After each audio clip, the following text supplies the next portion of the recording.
bor Pin Ping William Ato in Juba Malatori Ayam Yo Pin Ping William Ato in Benti Wala Kwaju Kaya wow Pin Ping William Ato in Malkal Wala Pinyaram Pin Ping William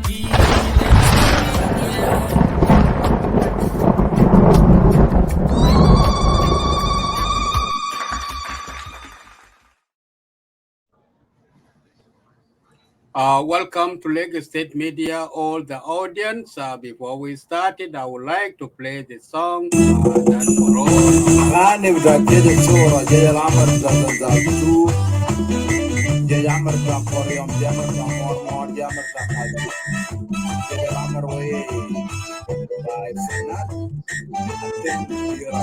John, you remember that?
All right.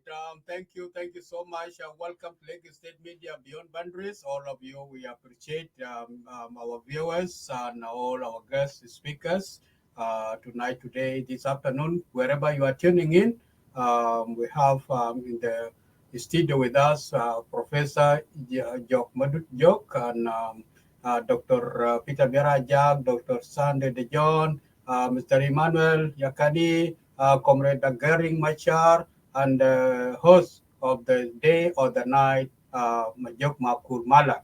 I will yield the microphone to you, Brother Majok Makur, to take over, introduce the audience, the guests, and you welcome all the audience. I'm moving now to the clubhouse. Thank you. Thank you so much, Isaac Tiampol. To our viewers, welcome to Lagos State Media Beyond Boundaries. And I'm requesting all of you to share this live show on your Facebook wall, at least to reach to many South Sudanese to get to hear from this great mind in the studio. And as we titled it last week, or this week actually on Thursday, that there will be hot talk. Today is hot talk, and we apologize to our viewers for actually pushing the time from Thursday to Saturday. We had some inconveniences, that's why we pushed it to Saturday. And also to give most of you time or chance to listen to this great mind.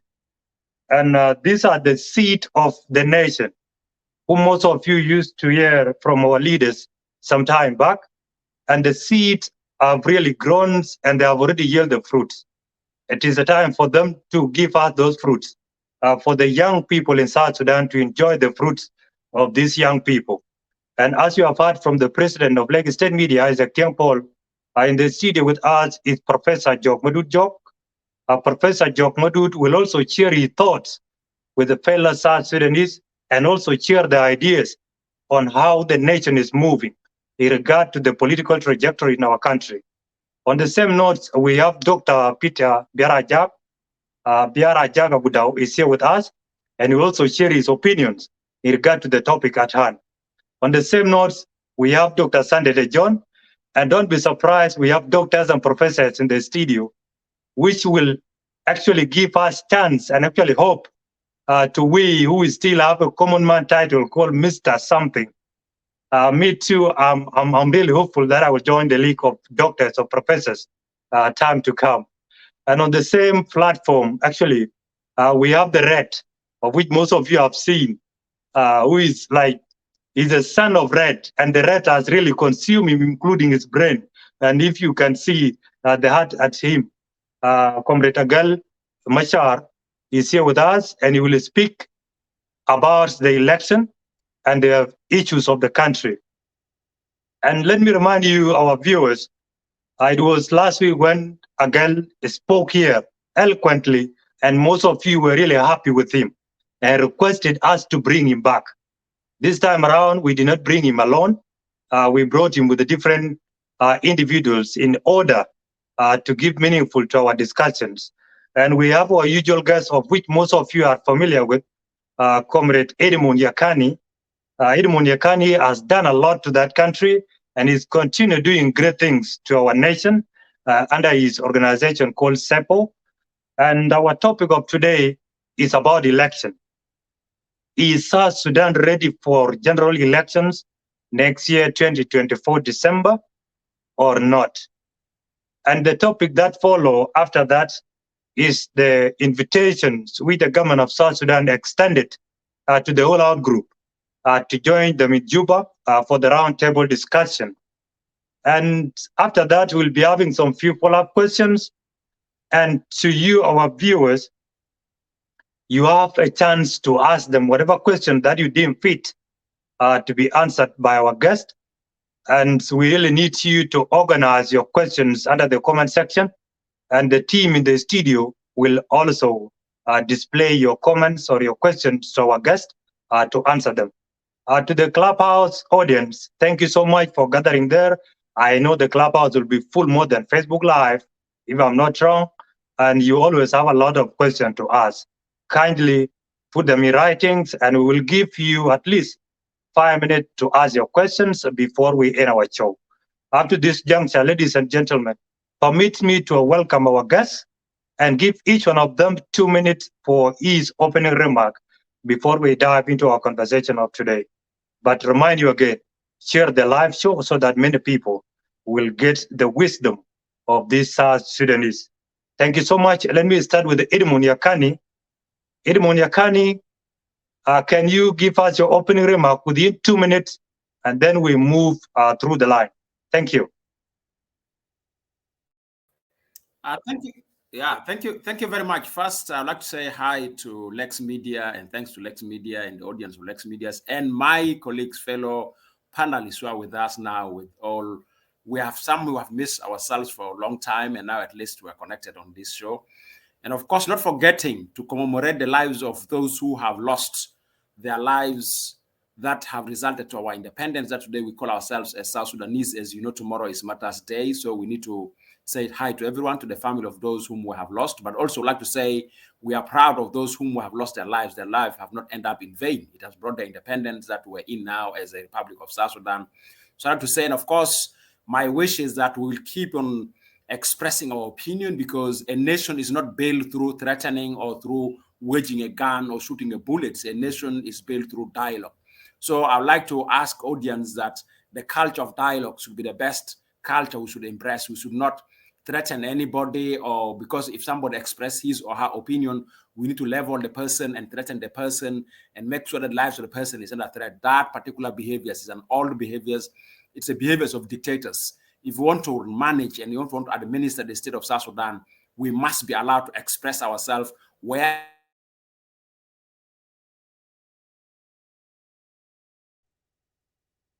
Sorry, apologies to our viewers for the inconvenience.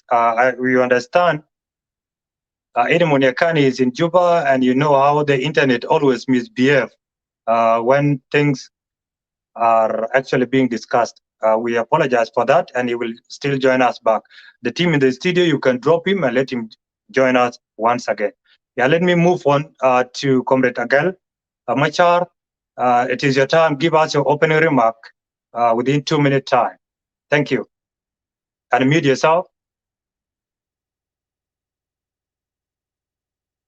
Thank you very much, Lake State Media, for the opportunity once more.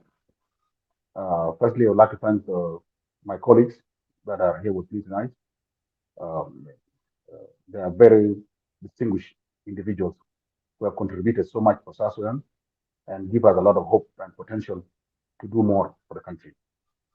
And particularly, I want to narrow down to my two fellow Red Army colleagues, Dr. Peter Gerajak and Dr. Sandra John, as the seed that were isolated and trained, indoctrinated in the mission and vision of SPLM in the 80s. Today marks the day on the 9th of July. We have it as a Red Army Day, where we celebrate and we try to recollect our collective past and history, joint history as Red Army. I know most of the Red Army in South Sudan have gathered today in Madinbor. This year, they are doing a celebration there.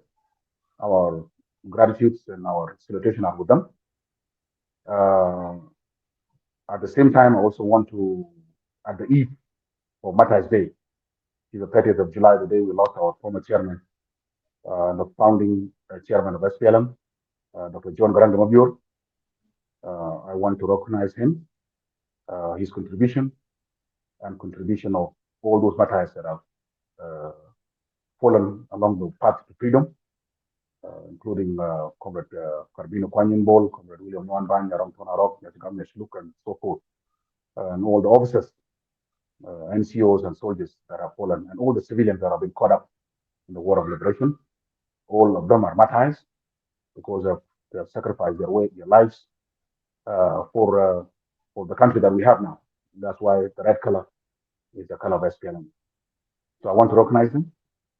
Thirdly, I also want to recognize the current chairman of SPLM, who happens also to be the patron of the Red Army, because it was Dr. John Garan who said that he was the direct commander of the Red Army. So whoever is the chairman and CNC of SPLM always is the commander of the Red Army. So I want to recognize Comrade Salfa and salute him at the eve of the Matthias Day. That continue in the path of the colleagues that you have lost and found the way, and always remember them as you move forward. For me, I'm happy to discuss these issues. These two issues are very important. The issues of elections coming up, because elections can be a double-edged knife. It can be a good thing for the country, can be a bad thing for the country if mismanaged.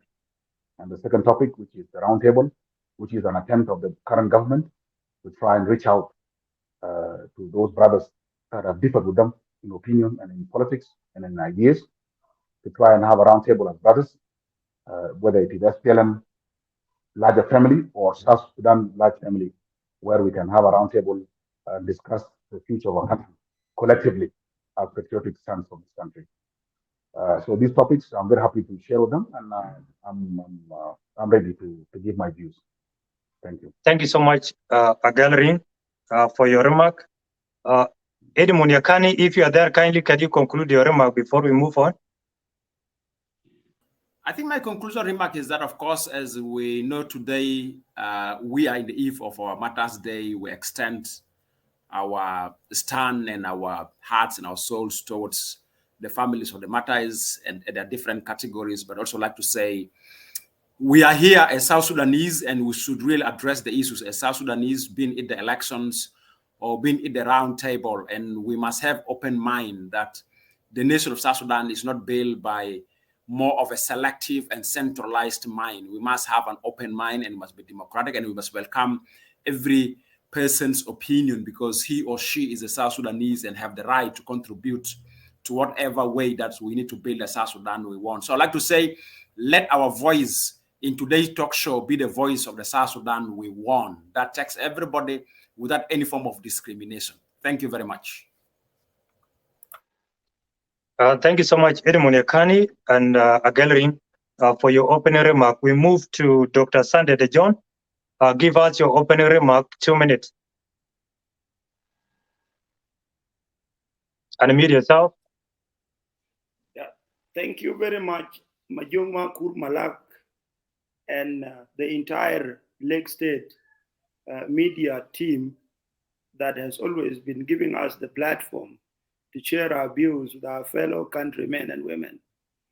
And I also extend the same to Professor Jok Madudjo, who is our senior, and of course to my brother Berajak Agudao, and also to my brother Edmond Yakani, and of course to my comrade, Girl Ring Machar, my fellow Jesh Amer, whose song was just sang, the grader who wanted to eliminate Sadiq al-Madik because he's bourgeois and put in John Garang.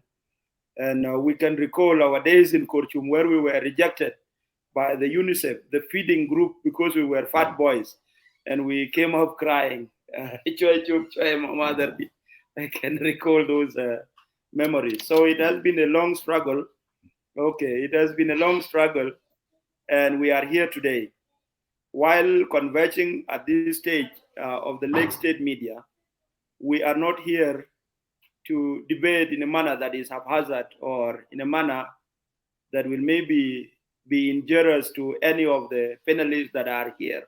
We are going to contribute our ideas in a meaningful way to the matters that have been brought on the table, basically on the issues of elections as selected, and also on the roundtable conference as one of the day's topic. So we are available, and we can tell the audience we are the usual people that talk to you, the sons of South Sudan, willing to listen to your questions and contribute positively. In case of any difficult question that may arise that people may think would be hard, we will tackle it. And if it is really so hard, Professor is here, there is nothing he cannot profess. So I'll end my remarks here as I wait for the real time where we will talk about the issues at hand. Shukran. Yeah, thank you so much, Dr. Sandede John, for your opening remark. We move to Dr. Peter Berajak Agudao. The chance is yours. Unmute yourself. Thank you very much, my brother Majok Makur Malak, for inviting us once again to come and share our views with our fellow South Sudanese who are concerned about the situation that is unfolding in our country. Let me start off by wishing to all the members of the Red Army, wherever they are in the world, a happy Red Army Day. I know the struggle has been long, but obviously you can see today we have lived through to the mission that the SPLA meant for us. We were called the seeds of the nation. And despite the difficulties that we have faced in the world, many of us have done our best to advance our education and to continue the struggle of our people. Just in this studio, it's really a great pleasure to have so many accomplished members of the Red Army. As you can see before you, we have Dr. Sandede John, and obviously we have also my brother Gelring Machar.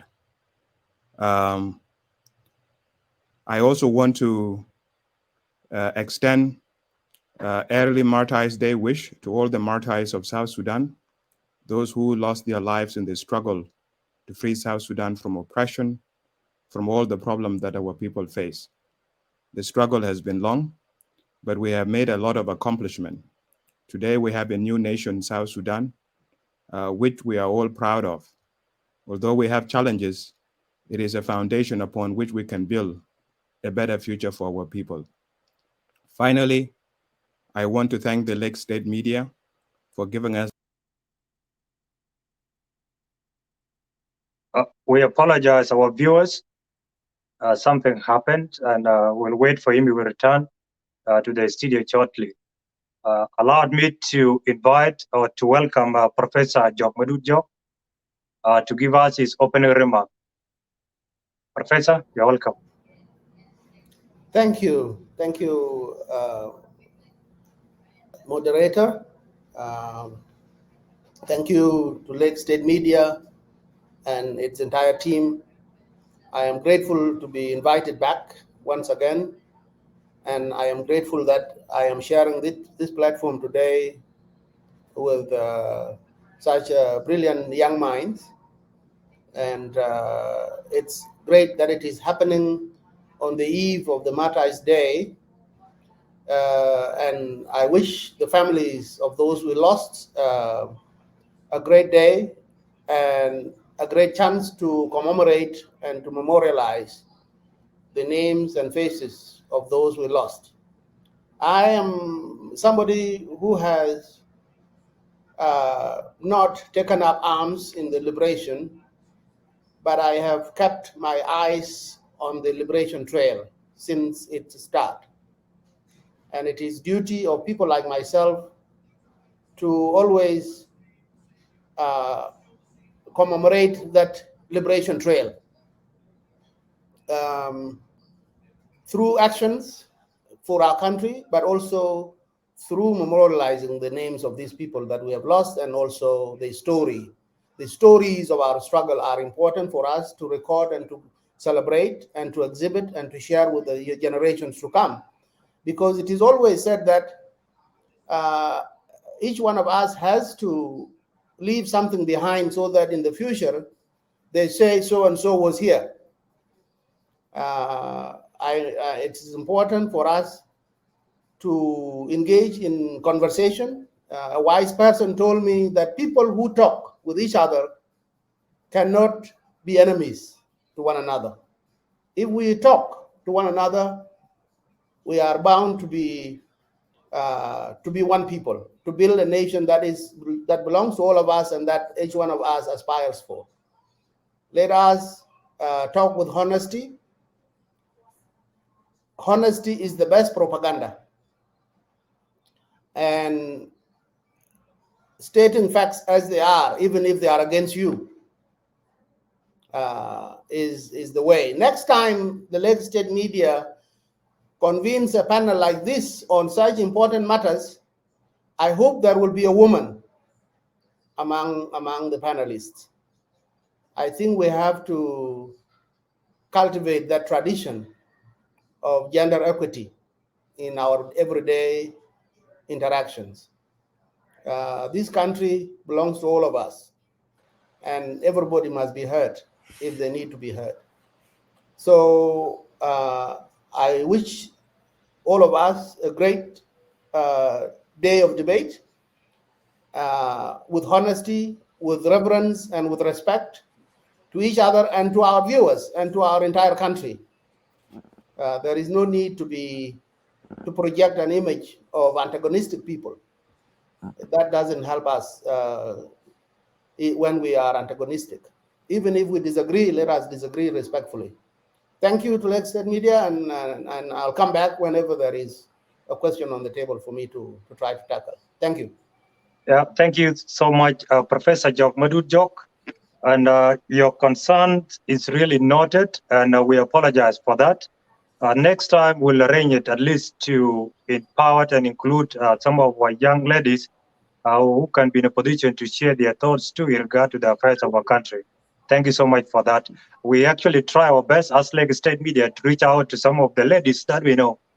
And unfortunately, few of them were so much busy to the extent they could not make it to the platform today. Yeah, thank you for that. Dr. Peter Berajak, there was interruption while you were making your opening remark. Kindly, we give you another chance to conclude your opening remark before we dive into our conversation. Thank you. Thank you. I don't know what happened, but my computer is misbehaving, so apologies for that. All I was saying was that I'm really delighted to be here today. I wanted to wish the members of the Red Army a Red Army Day, and I want to congratulate them for all the struggle that they have made in their lives to improve themselves, to understand the history of South Sudan, and prepare themselves to be able to take the country forward. As you can see before you today, we have very accomplished individuals. Like in this studio, we have Dr. Sunday DeJohn. Obviously, we have our brother Galring Machar, and so many other members of the Red Army across the world who are doing amazing things. Whether inside South Sudan or outside South Sudan, they are doing great things. Finally, I want to wish a early happy Martyrs' Day to all the members of SPLM, SPLA, and the people of South Sudan for a great struggle that they have led to bring about a country for us. I know we have lost a lot of people in this journey. A lot of our leaders were killed. We have lost great men like Carbino Kwanyin obviously Dr. John. We lost those of Arok Thonarok, William Nwanbine, and so many others. But we are also grateful to have the people we have with us today. And as Comrade Agal mentioned before, we have our president, Comrade Salva Kiir Mayardit, is with us. We have Dr. Riek Machar is with us. We have Comrade James Wani Iga is with us. We have those of Daniel Awena Akut is with us. Those of Kwalmanyang Juk, and so many veterans and commanders of the SPLA, SPLM. This day is a day that we should all reflect about the long journey that we have taken, the sacrifices that we have made. All of you, you went through a lot to bring this country about. And we are proud of this country called South Sudan. Although we have challenges today, I'm very sure that we'll be able to overcome them. This time now is a time for us to build from within. We are grateful for everything that you have done to create the borders of South Sudan as we know them. But now is a time for us to move the country forward. And as my brother Agel has mentioned before, and also Sunday De John, I believe the members of the Red Army are ready to take this country forward. So I'm looking forward to discussing the issue of election and the issue of roundtable and how young people of South Sudan can finally offer themselves to take this country to the next level. I'm grateful to the Lake State Media and to you, Majuk Makur, and your entire team for inviting us to be part of this important conversation. I'm looking forward to exchanging ideas with my comrades here in a spirit of cooperation, because here we are not factions. We are people of South Sudan, united in a common purpose and in a common history of struggle. And I'm very sure we all want this country to succeed. And this is what the discussion is going to be about. Thank you very much. Thank you so much, our guest in the studio, for your opening remark and for the words of encouragement and the word of advice to young people outside there. To our viewers, kindly, if you're watching us now live, I beg you to share the live show. We really need many audience as possible to listen to this great mind. To our viewers, we purposely selected 4 of them to come and talk about these 2 issues. And it's not limited to them. We will also identify some of the great minds and young people in South Sudan to come and talk about some of the issues in our country. But today, the chance is theirs. And we'll begin the questions of election. And to begin with, I will go with Brother Agalri Machar. If you're there, show your face or avail yourself. And then the question is South Sudan ready for elections or not? And you will be giving 2 sides, as we agreed in our last show. You will tell us the possibilities of having elections next year and how the elections next year is impossible. You'll also tell us those 2 sides before we invite another guest. The chance is yours, Agelring. Give us your opinions about the elections.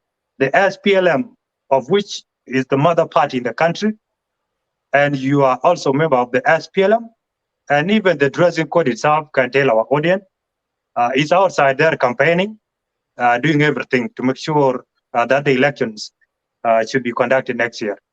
Kindly, can you tell us your opinions, Agal, on the elections? Thank you. I'm having an issue with my mic because I can't hear you, but can you hear me? Yes, I can hear you clearly. Okay. Thank you very much once more for the question. It's a very pertinent question to the future of this country. We are facing our first elections since our independence. And any country, be it in anywhere in the world, their first ever democratic elections are always troublesome. We tried to do one in 2015, but it contributed to our crisis in 2013. We remember that the SPLM had to prepare for a convention in 2013 in order to prepare themselves and their flag bearers and the people they endorse to contest on behalf of SPLM in 2015. And that process of trying to democratize the SPLM before the SPLM can then lead the democratization of the country, we fell short because we went too fast for what our capacity could do. So the Politburo of SPLM in 2012, end of 2012, beginning of 2013, was trying to find a way of how to make sure that the SPLM convention of 2013, which was supposed to be in April 2013, could be conducted as democratic as possible. The Politburo couldn't agree. Somehow the leadership decided that they need to move to the National Liberation Council. And you remember the crisis of the 15th of December 2013 happened at the day of the closing of the NLC. So you can connect the crisis that the country has been trying to solve for the last 10 years to elections directly. Because the SPLM was preparing itself for election, but its institution for managing competition for power were not matured enough. They were still those institutions that were established to liberate the country, not to manage a modern political party in a democratic system. So when you prepare for elections, the next elections, after the faulty start in 2015, and that's why people like us, even though we've been members of SPLM since 2017, we have been quiet, and now we are seeing as the red, is because the next phase could lead us to a crisis that will make it so difficult or literally impossible for the country to continue to be viable. So whether elections takes place in December 2024 or not, we, the distinguished members of this discussion, must be honest in enlightening our people. We need to put our political interest and our views aside and educate our people because they look up to us to lead them in the right direction. We are opinion leaders. There are political leaders, there are business leaders, but we are opinion leaders. That's why we are collected here. So we need to be honest and tell to our people what could entail elections in 2024 in an environment where SPLM and South Sudan have not moved from since 2013. All they have been trying to do is manage the crisis and try to contain the war and its subsequent humanitarian crisis. When it comes to issues of democratization, the SPLM has not had any convention, real convention, since 2008. In 2016, they had an extraordinary convention, but it was done for specific reasons. But grassroots-based convention, where the people of South Sudan go to their grassroots with their parties and organize congresses at the grassroots and come up with new ideas, it has not conducted itself. So the SPLM remains the SPLM as it is in 2013.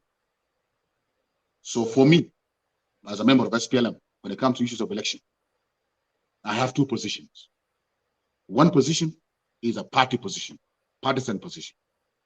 One position is me as a Red Army, who has been bestowed with responsibilities from childhood, who have been indoctrinated from childhood on the mission and vision of SPLM, which is not only to free the people of South Sudan from slavery and discrimination and subjugation. Sorry for interruption, Comrade Agal. Be audible enough. And therefore, the viewers are not getting you clearly. So try at least. Because I told you I have the device issues. Okay, can you? Okay, let me take my video off, ask somebody else to talk while I'm trying to fix the issue of the audio. All right, it's fine. So that we don't waste time. All right. I will conclude my statement after I fix my audio. All right. Is that okay? Yeah, it's fine. Yeah, thank you. To our viewers, he will still come back to conclude his opinions in regard to the elections. Now we cannot wait for him because of the time.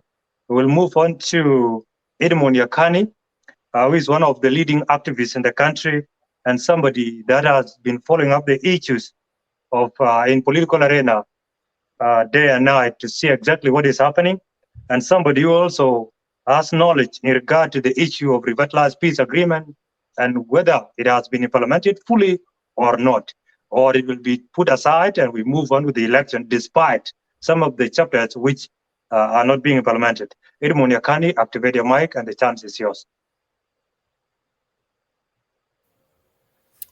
Yeah, thank you very much. I would like to respond to the question of the elections with setting up some few facts before I could really go in depth to my argument, the limited time given to me.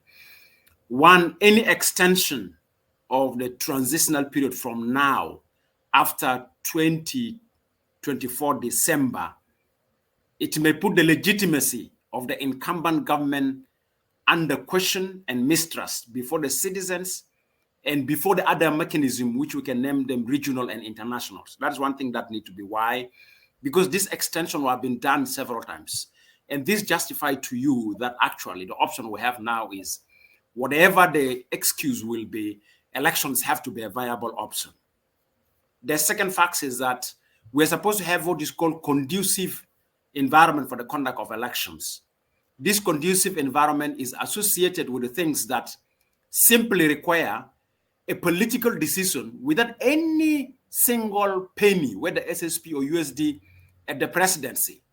So it means the level of high deficit in trust and confidence in the presidency for delivering the provisional revitalized peace agreement that creates what is called conducive environment for the conduct of elections is not anybody's responsibility. We should not escape. Let's not cover it under the parties. Let's cover it under anything. It is the people who sit at the presidency, headed by president and end up with vice presidents, who have the primary responsibility to create the conducive environment for the conduct of the elections through their decisions. They don't need money to reconstitute political parties council. They don't need money to reconstitute the National Electoral Commission. They don't need money to reconstitute the National Constitutional Review Commission. They don't need money to redeploy the fast graduated unified forces, which is now taking almost 1 year. They don't need money to ensure that actually freedom of expression, assembly, and association is embraced by all state agencies. They don't need money to tell the security institutions that when people are arguing over the issues of political transfer in this country, they're not enemies of the state. So that is the second factor I want to put forward. The third is, are we having enough time to deliver the conditions that we call them as conducive conditions for the conduct of the elections, that we can run for free and fair and credible elections?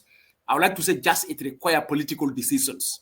There are arguments that are going on, whether we need to have census, whether we need to demarcate geographic constituency.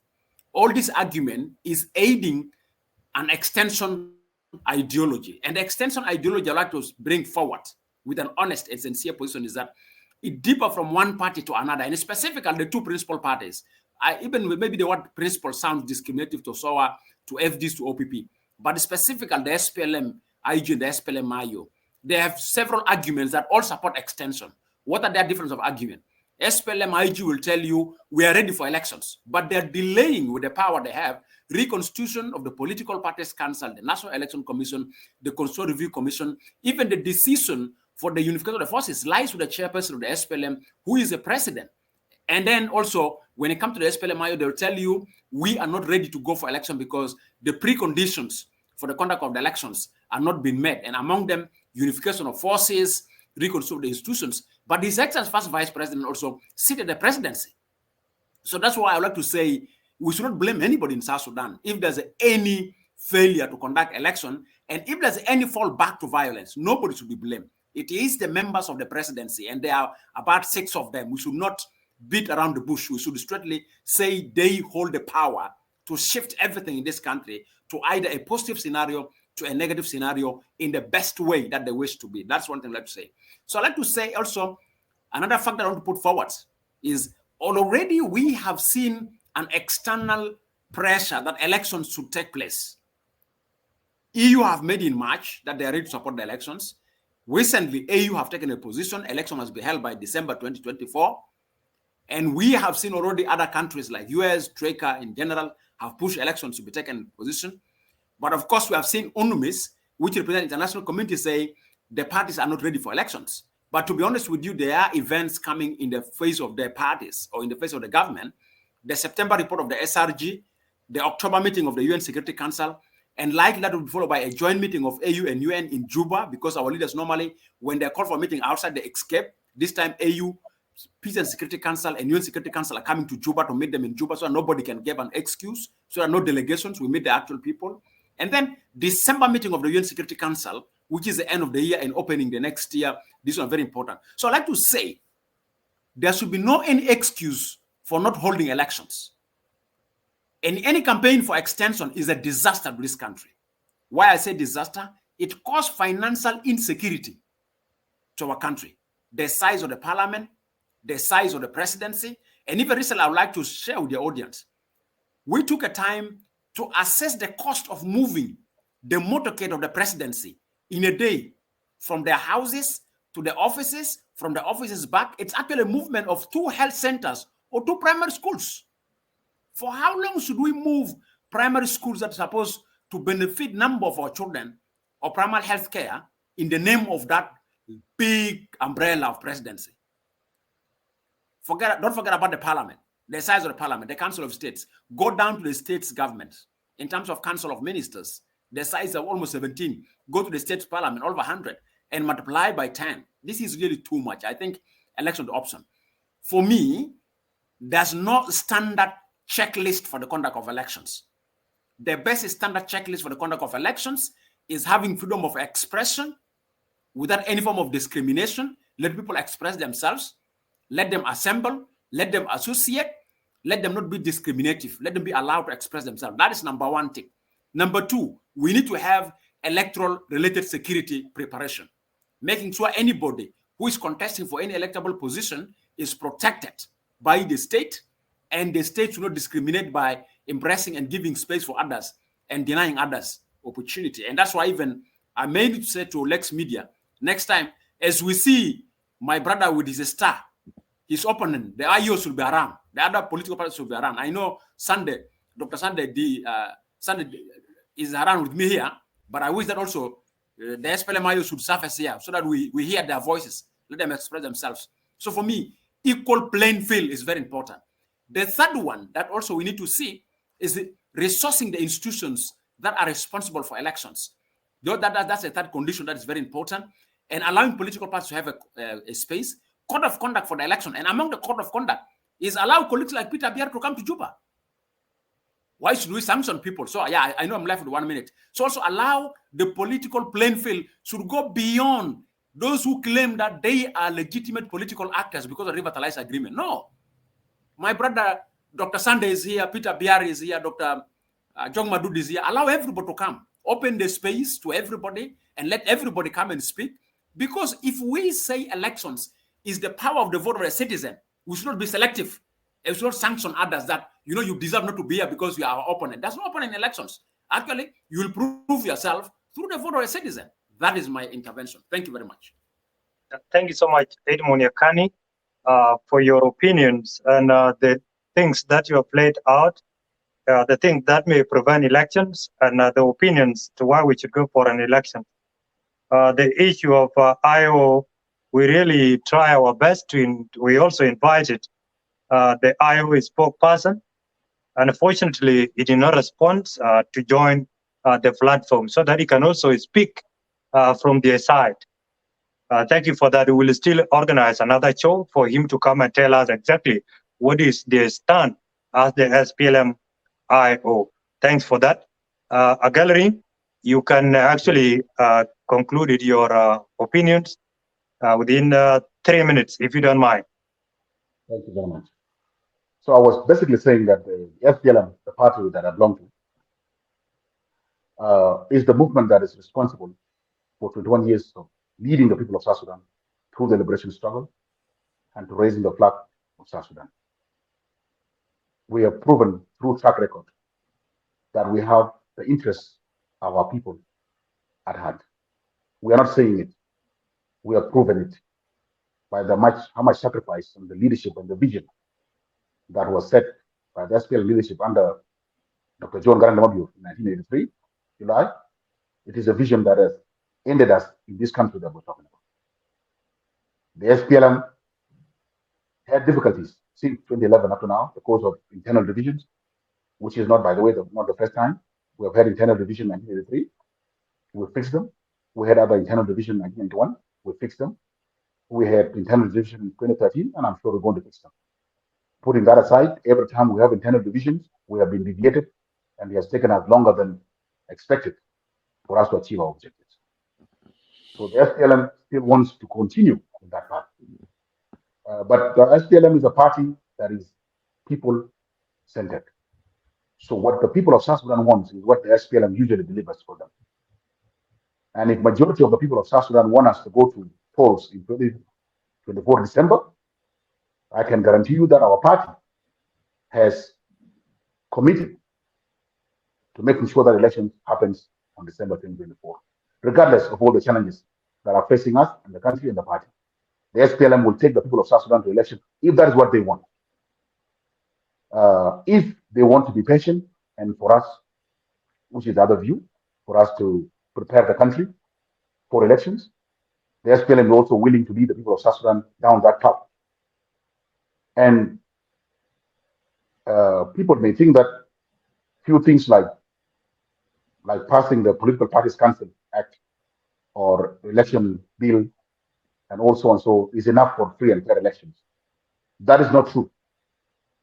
The basis of any rule of law is a people-based constitution. The constitution we have right now is basically an inherited constitution from Sudan. It has just been modified. The country that we have been fighting since 1955, August 18. The people of South Sudan need to give themselves time so that they can write their own constitution based on their own cultures and behaviors and their own ideals. And from that constitution will come the rule of law that everybody respects and everybody accepts and everybody is familiar with. And from that constitution will emanate the acts that we're talking about. The National Security Act that Comrade Yakani was talking about, so that people are given freedom and people like Peter Biel are allowed to come back and so forth. It comes from a constitution that is shared by everybody, not an important constitution that is so difficult for the people of South Sudan to comprehend from their leaders going down. We need, and that constitution making process can take 2 years. So when you have this extension from the agreement, I was one of the people who said the fact that the amount of work from chapter 1 to chapter 5 that have been compacted in the resolution, in the agreement on the resolution of the conflict in the Republic of South Sudan cannot be implemented in 3 years. We have a precedent. When we signed the agreement with Sudan, the comprehensive peace agreement, we had 6 years of interim period. Even though things were not very complicated, they were very straightforward. Give unity a chance, and if unity doesn't happen, give the people of South Sudan a chance to determine their future. But still, they were given 6 years. I don't understand who thinks that such complex issues like we have in South Sudan can all be addressed in 3 years. I said at the time of the agreement, they cannot be handled in 3 years. And now they have not been handled in 3 years. And now the 2 years have been extended and it will not happen. Because when you give them in small meals, they know they're not going to do anything, so they wait. We have to also to get precedent from other countries in the region. How did they transform their countries from countries that were just got independence or were in wars? How long did they take them to transition their people? Not just papers, not paperwork. Not this act has been passed, this act has been passed, and nobody's reading it. Abu Makur in Malakal is not reading it. Lado in Kajukeji does not read it. How do you transform people as a whole to a place where they can understand democratic ideals? How long does it take? Okay, but if the people of South Sudan think that elections are going to happen, and you can see me already, and I can tell you that I'm ready, and all the SPLM members are ready to make sure that if we are pushed to election in 2024, we can guarantee you that we are going to win with over 90%. I can guarantee you with my life that we are going to win over 90% by all means. So when people like me with red color says, consider whether we are ready or not, we are not saying that we are afraid of election. We can win it, but we can win election and lose South Sudan, which is a country that was born by effort and leadership of the SPLM.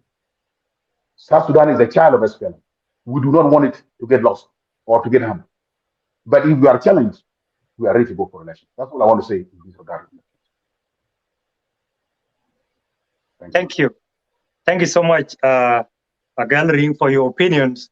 And you made a very powerful statement that we can win the elections and we'll lose South Sudan. Thank you for that. I will move to Dr. Sunday DeJohn. Give us opinion, Dr. Sunday. What do you think? Is South Sudan ready for an elections next year or not? And what are the possibilities? Thank you. Unmute yourself. Yes. Thank you very much, moderator, for the opportunity once again. The question that has been raised is South Sudan ready for elections or not? And I would want to at least add something to it so that the question could be complete by my understanding. Is South Sudan ready for elections or not?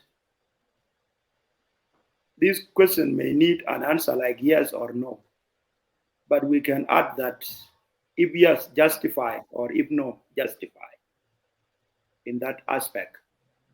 So I can say my answer is yes. South Sudan should go for elections. And the justification I would want to give is not what everybody would be very comfortable with. But we have come here to state the truth so that we can be able to enlighten our people on matters of complexities. First of all, South Sudan is a country, as we all agree, a product of hard struggle from the early days in 1955 up until we gain independence in 2011. Whatever we have lost in the middle is, of course, a compromise that we have made, whether with the lives of the people or with the resources, to gain what we call home today. And so that country that we have has never been involved in any elections.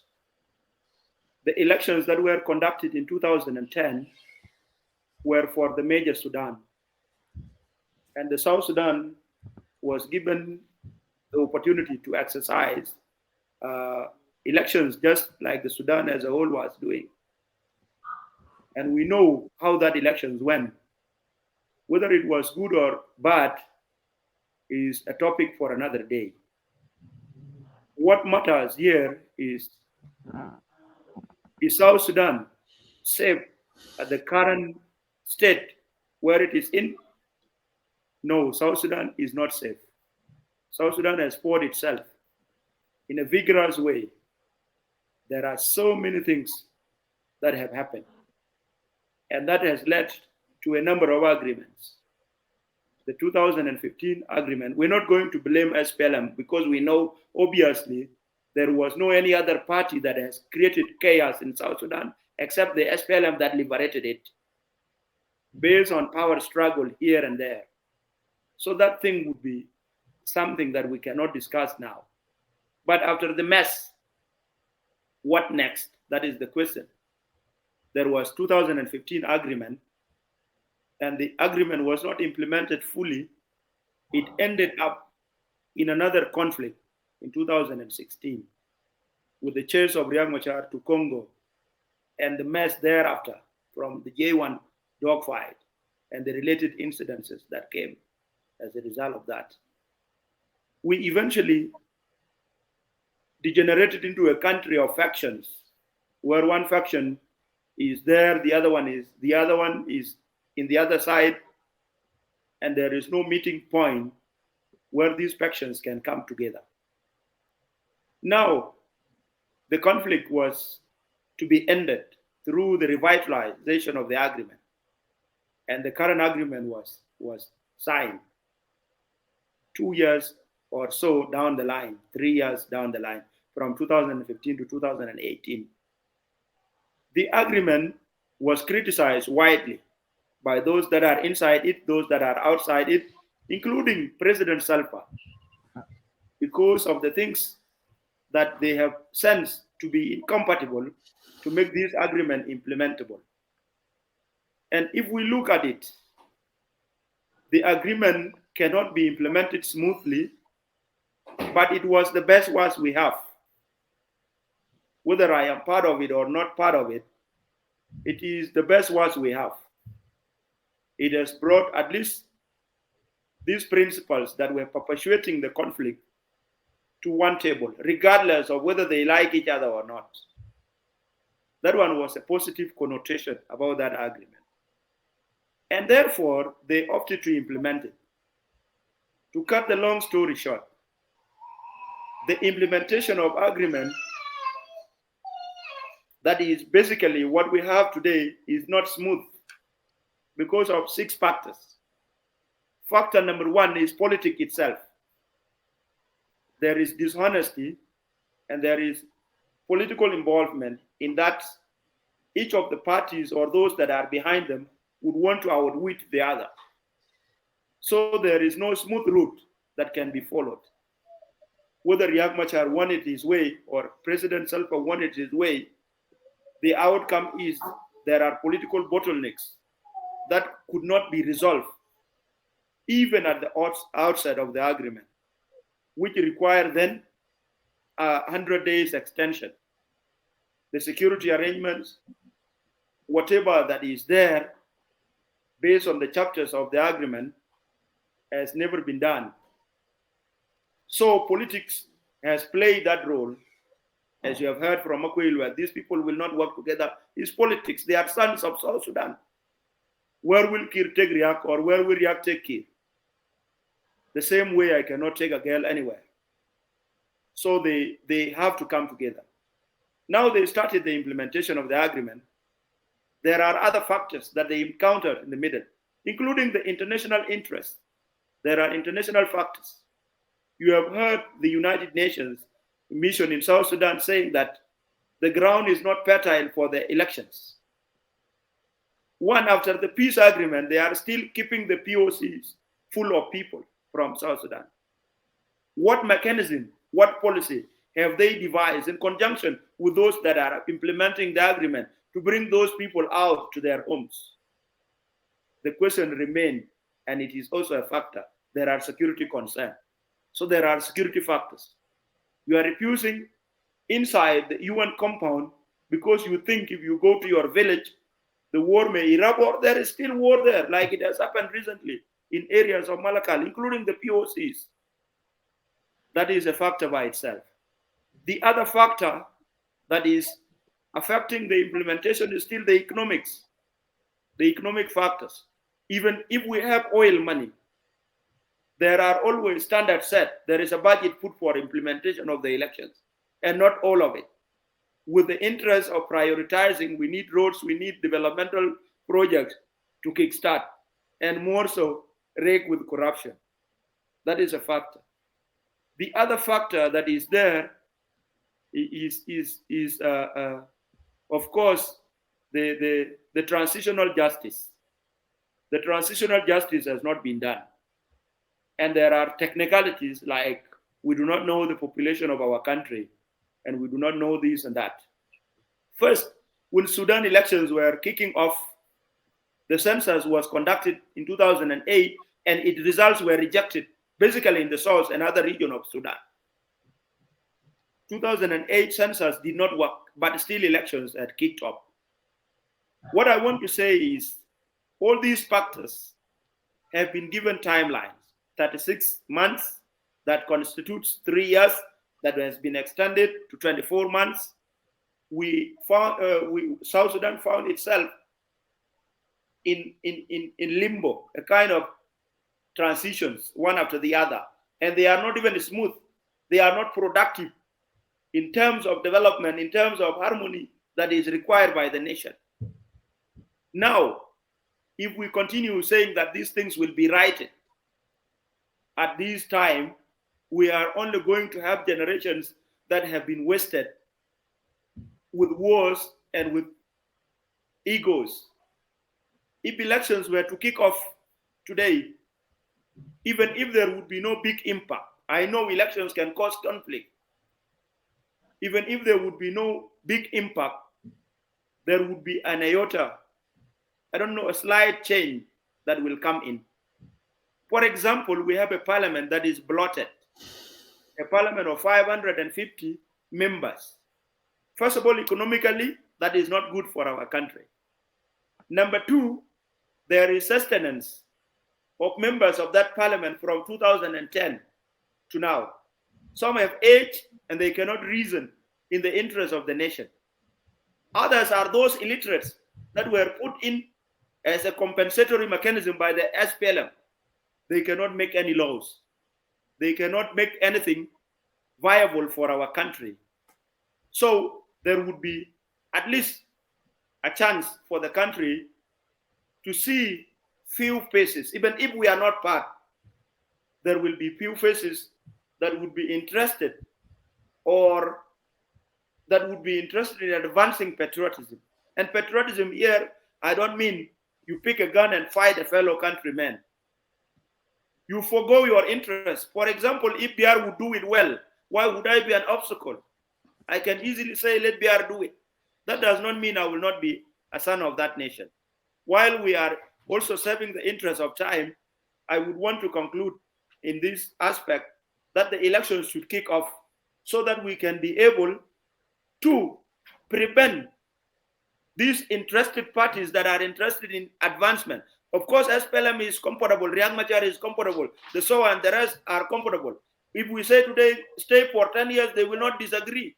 This is what they want because they are in the government and they are doing nothing, of course, because they don't agree. It is not an issue of resources here and there. The international community cannot release resources to the government of transition that is not developmental in any aspect. It's not making laws, not making anything. Institutions are just there for the sake of it. So in this manner, let the elections kick off. Whoever that will remain out and that will cause a new conflict, that would be a new chapter. We can be able to approach it from a different angle. And God forbid, we don't need more conflicts. That is why we have chosen to be always talking. Even when we know the words are not being heard, it is the gun that is being heard better. We have to break this cycle of guns so that we can at least make a positive impact on our nation. There is nobody that will come from heaven. Even the white people that we think will come and make us a better nation are not going to come with anything if we are not focused on the right things for our country. Thank you. Thank you so much, Dr. Sandra John, for laying out some of the issues and the realities on the ground on how you accept that we should move on to the elections in order to rescue the nation, considering the fact that there are some things that need to be in place before the election. We move to Dr. Peter Berajak to give us his opinions, and to our viewers, kindly, if I'm like fluctuating on time, and then just know that I did not set any time, and I don't want to interrupt them while they're making meaningful ideas and actually giving you what you need to hear from them. That's why I always raise one hand to allow them in order to summarize their opinions. Thank you so much, Dr. Sandra John. Dr. Peter Biar, the floor is yours. Thank you. Thank you very much, my brother Majuk Makur Malak. I'm really glad with the way in which Dr. Sandra John has approached this question. The way I look at it, there are actually two questions in it. There is the question of whether South Sudan is ready for election. That is one question, and it has its own separate answers. Then there is a question of, should South Sudan do election even if there are some things that are not there? And I think that is the question I think my brother, Dr. Sandra John, has focused on. Let us be realistic. You know, all of us here, I think Professor Joke is a bit older than us, but the rest of us, we are in the same generation. And we should not really be misleading our people. I think whatever mess that has happened in the hands of our elders, that one will pass, and we will remain as a younger generation. And whatever we say now will remain and will still be used against us in the future. The reason why I say that is my brother Galering Machar said the SPLM is ready for election and SPLM can win 90%, whatever. You know, the thing is this. In 2012, after the independence, SPLM sent out delegation to the people of South Sudan to thank them for their contribution in the struggle. What message came back from those from the grassroots? It was very obvious. They said that yes, SPLM did a great job in mobilizing the people and shepherding the country toward independence, but the SPLM has not been able to deliver. This was the very first message in 2012. It came out from all the different states in which the SPLM delegates were sent. It was very clear that during the interim period, some of the problems that we face now were already happening. Issues of corruption, loss of vision. We were not implementing the policies of the SPLM that were agreed in the bush. In 2004, all of you remember, there was the SPLM strategic framework for transition from war to peace. And it was very clear about what the SPLM was going to do in the government. We were supposed to use the oil revenues to build the infrastructure in South Sudan, build roads, provide electricity, fund agriculture, and create jobs and economic prosperity for our people. That was the reason why we went to the bush. It was not just for slogans. We wanted to make sure that there was a meaningful change in the lives of the people of South Sudan. And that was going to happen through development. And the reason why it was not happening was because the North was marginalizing us. They were taking our resources and taking them to Khartoum. So now when we had a self-government from 2005, our people were expecting peace dividends. If you remember back then, since the agreement was signed, the key word was peace dividends. No peace dividends was delivered. So in 2012, when the SPLM sent out people to the grassroots to go and thank people, that message came out very strongly, that the SPLM had failed in delivering peace dividends to the people of South Sudan, to the expectations of the people. It was actually because of those messages that came from the grassroots that many comrades within the party were already thinking about challenging President Kiir, because the president, all the buck stopped with him. He's the one that is responsible for whatever positive that has been achieved. It is given to him as a credit.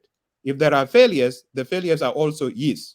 So when we talk about the independence of South Sudan, we give the credit to President Salva Kiir because he was the one that was leading the SPLM from the 2005 until we arrive at independence. And when we talk about the failures of South Sudan, which are many, let us look at the basic statistics. When we got our independence in 2011, GDP per capita was $1,500. What is it now? $200. That is a massive decline. What happened to the poverty rate? When we got our independence in 2011, poverty rate was only 50% of the population. What is it now? 88% of the population. That means as the time has gone on, instead of actually eradicating poverty, which was the objective of the SPLM, poverty is actually increasing. We are creating more and more poverty. What has happened to corruption? Corruption has got out of control. Right now, even basic reform that has been agreed in the peace agreement, they are not being implemented. There are so many different accounts in which the oil money is being deposited, and the government is resisting to create a single account in which the oil revenues can be put so that there is transparency in the use of our resources. What happened to political freedoms? We were fighting for democracy, right? We were fighting so that there is freedom of speech. If you look at the Freedom House ranking, and by the way, these are standard ranking around the world, South Sudan is the most unfree country in the world. You know, these metrics range between 0 and 100. If you look specifically in the category of political freedoms, South Sudan actually ranked worse than what is supposed to be in the range. The number is -3, -3. And the range is supposed to be between 0 and 100. All of these happened under the leadership of the SPLM. You look at the Fragile State Index. We have always been among the top 3 fragile countries since we got our independence. Every single indicator that you look at is awful. Look at our currency. When we got our independence, what was the value of South Sudanese pounds? $1 at the time was 2.96.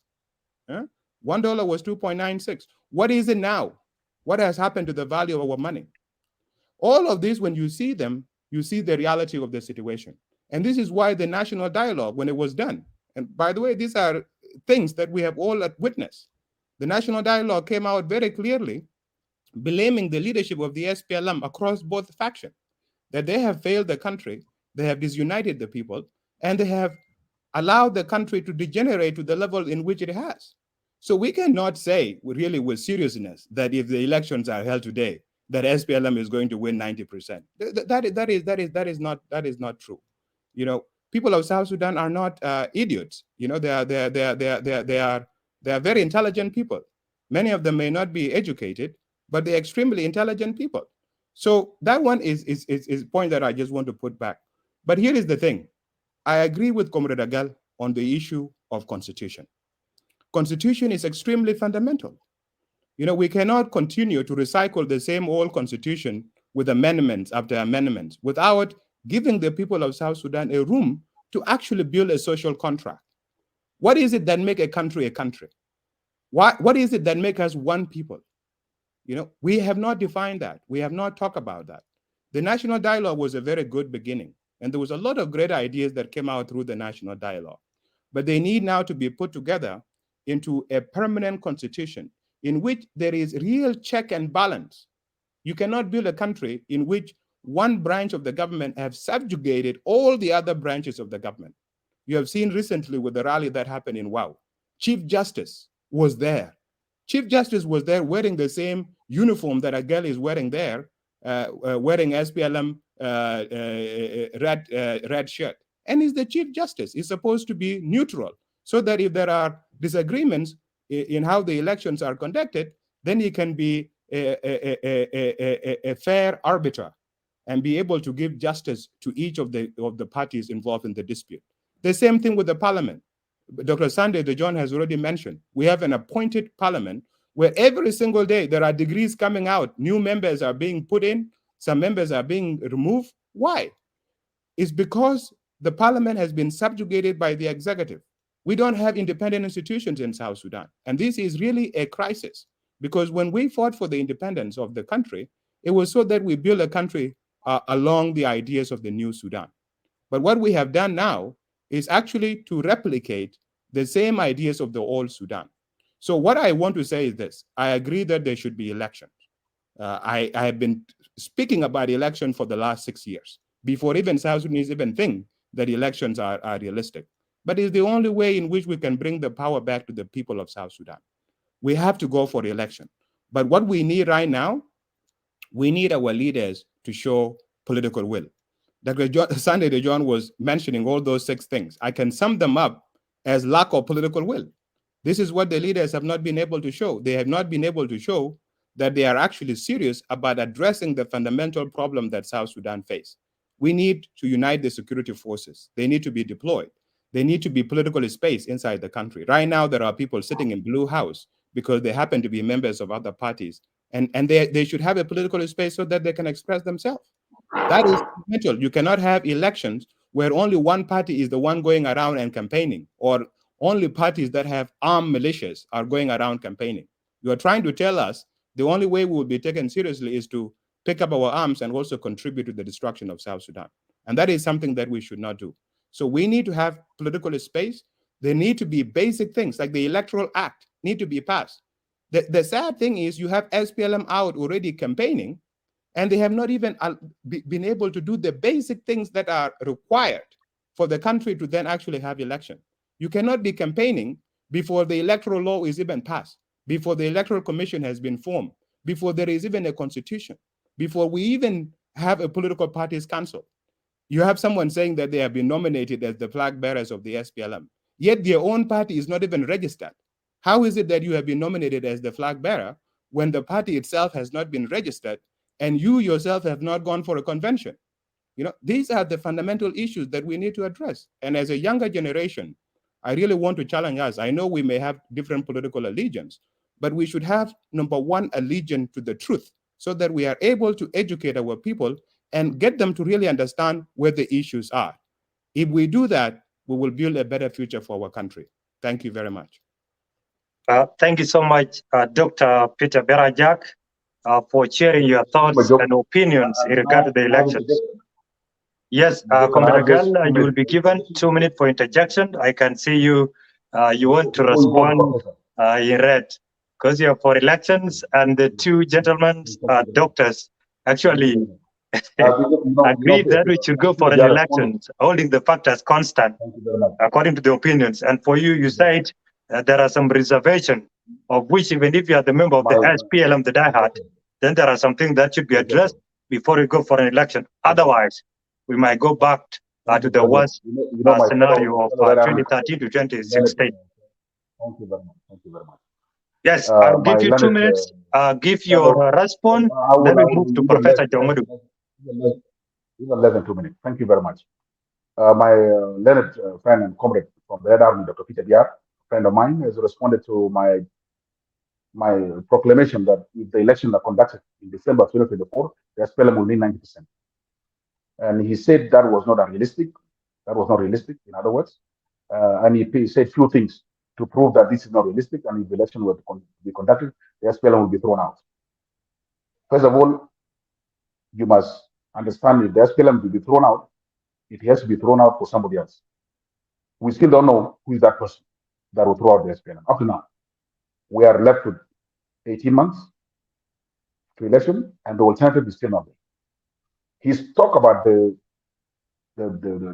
dialogue, the 2012, when the SPLM leadership, the National Secretary, sent out people to go and talk to our people in the grassroots.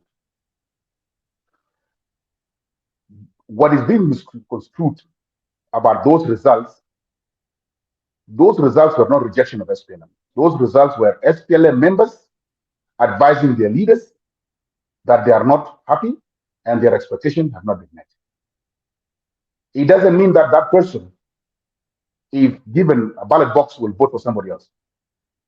Put it this way, it is when you have a meeting with your father and you tell your father, I am not happy about that decision you made yesterday. It doesn't mean that if another man comes, you will drop your father for somebody else. Let's not push things too far.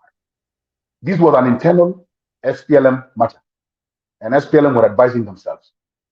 Anybody who thinks that you can use that message of 2012 from the people as an indication that these same people that were talked to will vote for unknown and not the SPLM is not true. They are pushing it. And you have to remember, dividends of peace take time to come. This was done 8 months after independence. What kind of dividend, even if you are made president today, Peter Biar, what kind of dividends can you give the people within 8 months? Economically, you are an economist. You have to remember that 2012 is the same year the oil was shut down. So that 2004 document of transformation of SPLM, which state that oil will be used to build not only infrastructure, but can be used as engine to fuel the agricultural revolution. That oil was shut down in 2012. We got independent in July 2011, and that oil was shut down in 2012. How do you use the oil that is shut down to transform the country? How do you build infrastructure using the oil that has been shut down the same year? How do you provide dividends to the people when the source of their income has been shut down because the SPLM was still struggling to free that oil? Economic freedom. Remember, you can have freedom. Africa has freedom, but they did not have economic freedom. So you may have freedom. Remember that even the borders, the 2,000-kilometer borders between the north and the south has not been demarcated up to now. Abia is still in the north. Other 5 contested areas, Kafia Ginji, Kaga Tijare, and so forth, they are still left.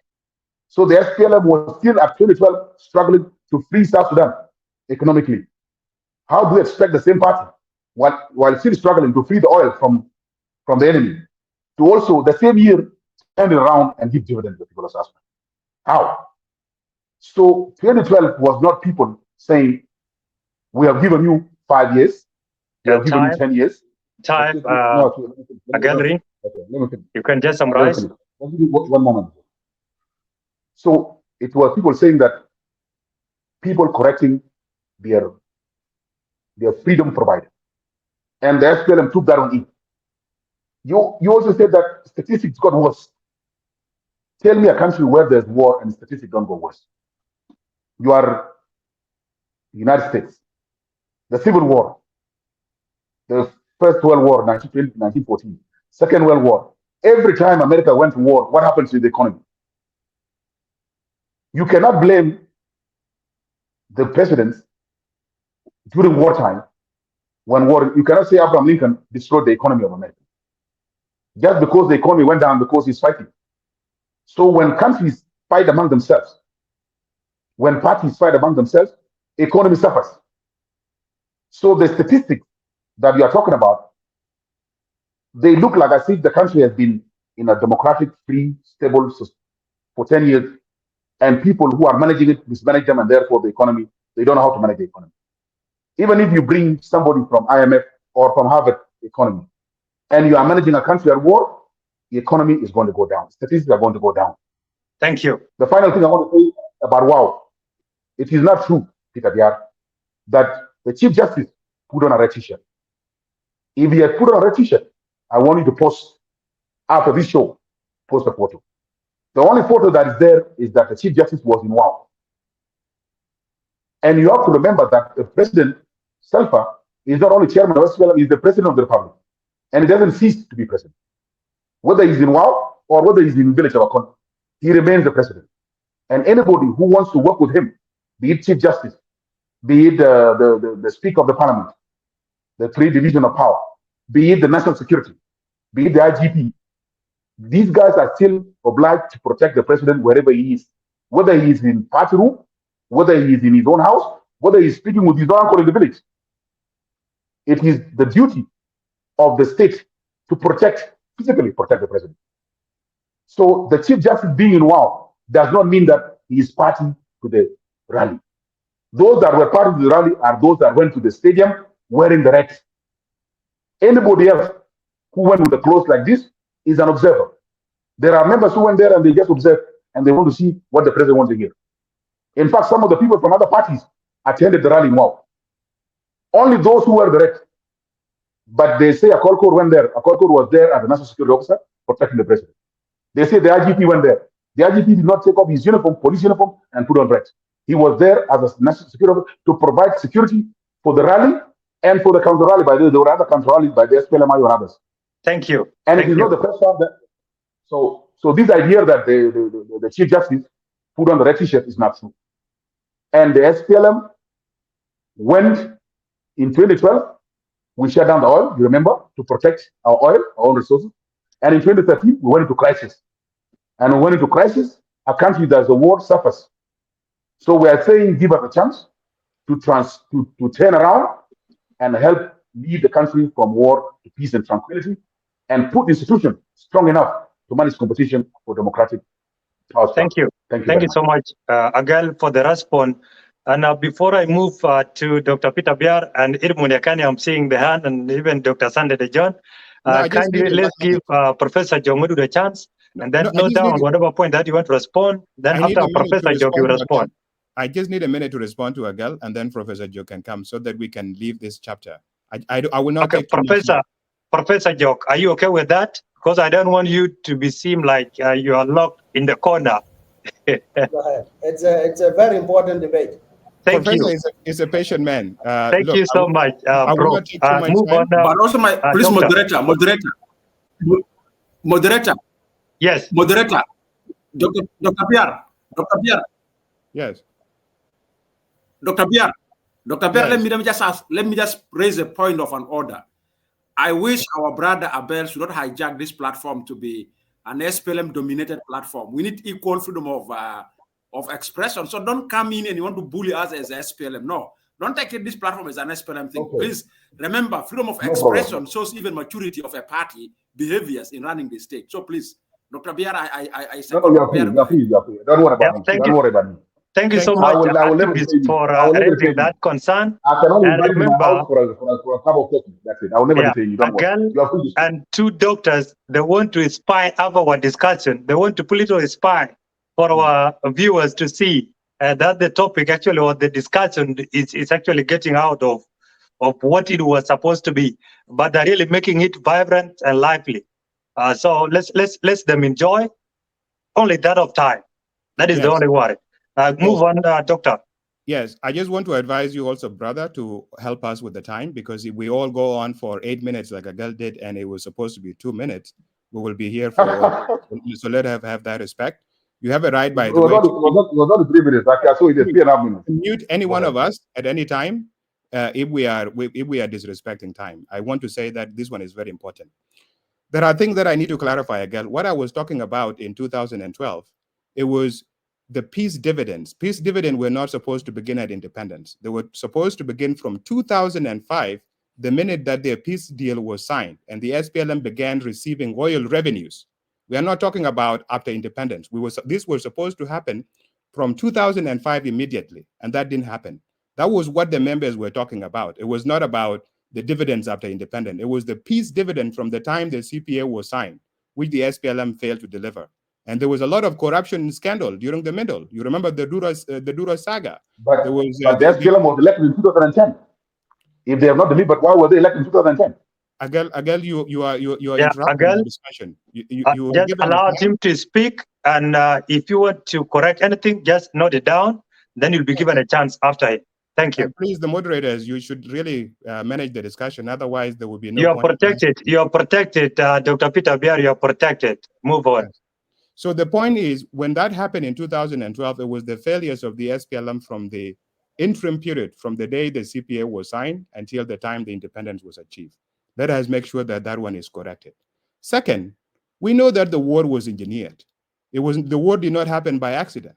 It was engineered, and it was a deliberate decision so that the country is kept hostage and so that some individual hold on to position of power.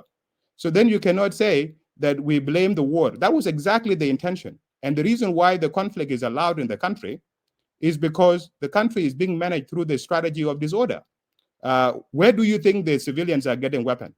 They are being armed by the same government that is supposed to be protecting them. We have seen all these civilians carrying weapons. There are no weapons produced inside South Sudan. All the weapons are imported. And who imports them? It's the government that imports them. So how do they find themselves to the end of the civilian? This is a strategic decision. And it's the same thing, by the way, we have seen with the lack of the implementation of the peace agreement. There is no real desire to be able to unite the country and build independent institutions. And then also the point that you make, that the president is a president and therefore the chief justice and all of these people should be with him all the time. Obviously, there should be a difference between President Kiir as a candidate and President Kiir as head of state. When he went to WOW, he did not go as head of the government. He did not go there as president of the republic. He went there as chairman of the SPLM to conduct an SPLM rally. And there is no need for the chief justice to be there. It does not matter whether you wore the red t-shirt or you wore the red hat or whatever. The fact that he was attending a partisan rally shows that the institutions in South Sudan are not independent. And we have seen this with the donation that the president has been making to the judiciary. Judiciary is supposed to be funded directly from the budget. But we see time and again, the president is donating vehicles to them, is donating resources to them. These are independent institutions that should have their own resources. Finally, not every war, by the way, you have a misguided history of America. The time that America has been at war is the time when the economy has actually expanded. You go and look at the economy during the Civil War. That's the time when there was a lot of invention. There was a lot of things that were actually happening that expanded the economy of America. The same thing during the World War I. That is when actually American industry took off. The same thing during World War II. This was the same thing when there was a lot of invention in terms of technologies. A lot of new things were invented, refrigerators, all the different technologies that revolutionized manufacturing and agriculture happened as a result of World War II. So go back, read that history. But the point that I'm trying to make here is this. You cannot claim that the SPLM has done a great work and it can win the election. And by the way, in 2012, when they went, who were the members of the SPLM? The members of the SPLM were virtually all the people of South Sudan. At that time, there was really no any other meaningful party. It was all the people of South Sudan who have contributed their sons and daughters to fight for the war, that have contributed their resources to support the movement. And right now, when we talk about SPLM, it's not the same thing as the SPLM 1983 to SPLM of 2013. It's entirely a different party right now. And it doesn't matter who the person is. Don't forget KANU was the ruling party in Kenya. And it only took a few months when those of Raila Odinga walk out of KANU, and within a few months, they form a new political party. that was able to defeat Kanu in the election. No one has even envisioned that there was something called NAC that was going to come up and will defeat Kanu. So something like that may happen. The point is this: South Sudan need to have a level playing field. Like Edmund Yakani mentioned this before, we should have free expression so that the elections in the country are truly inclusive and they reflect the will of the people of South Sudan. Thank you so much, Dr. Biar, for the response. Dr. Sande De John, strictly 2 minutes, and then we will hear from Professor Jok Madu. Thank you very much, Majuk Makur. You are very strict on me, but not on a girl. Maybe because a girl is in a red chat, something of that kind, and is intimidating at some point. I will revisit my record for that. Yeah. All of us here are brothers and colleagues in one way or another. Before we think outside the box, all of us were SPLM. Whether you were a Red Army or not, we were sons of the same family. And we know exactly what SPLM is. We're not going to be told. And even if we lecture ourselves on this and that, all of us know the truth. Nobody does not know the truth. What I want to put as an interjection was this. I want Dr. Biar to come so that we are not swayed from the real topic of discussion. Because a girl was in the position where we are in today. He was outside the country opposing the same as PLM.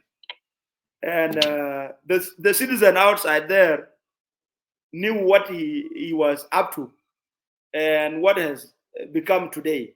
So we are not going to derail ourselves from that point. We're going to focus. SPLM has a strategy, my brother Biaraja, and what a girl said is true. They are going to win. Not that citizens will cast their votes to their interest. No, they have a formula. The formula, I knew it from 2010. I went to my village, to my Payam headquarters in Malik.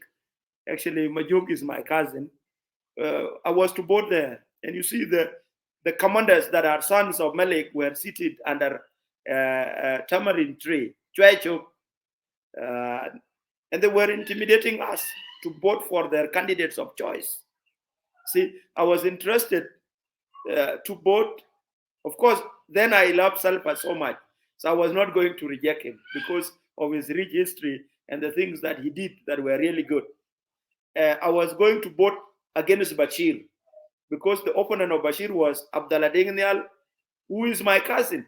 Abdallah's mother is my father's sister. So I was to vote, and my own father, who is an uncle to Abdallah, was telling me, if you do that, I will not be happy with you.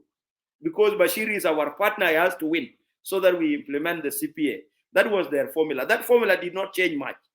If you see those in uniform, SPLM uniform in WOW, during elections, they will not wear those uniforms. They will wear different uniforms. They will sit somewhere. I'm not going to delve in that. Let us not discuss SPLM because it's not our topic of today. Even Dr. Riek Machar, today, I believe if we can go into his thoughts, the configuration is so simple. He would want at least to be in one camp with Kir, not the opposite, because of the consequences that may come. And that one is anchored on the statement that he said the other time when those of President Salpa and James Waniga went to Lobanok to discuss on the SPLM matters. They decided to come back to Juba and announce that so-and-so are no longer part of the SPLM. What did Dr. Riek say? He said, no, that is not true. Yet he has a party of his own. So our country is in a deep confusion.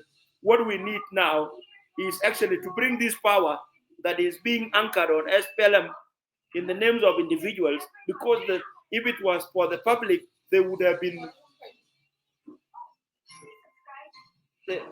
what is wrong, young boy? They would have been serving the public. So let us not hurt ourselves because of that and that. We can hold a girl to account by bringing back his words, even with videos, and we can be able to agree, but we will not do that one. Let us discuss why the elections are important. They will bring our country back to the right path.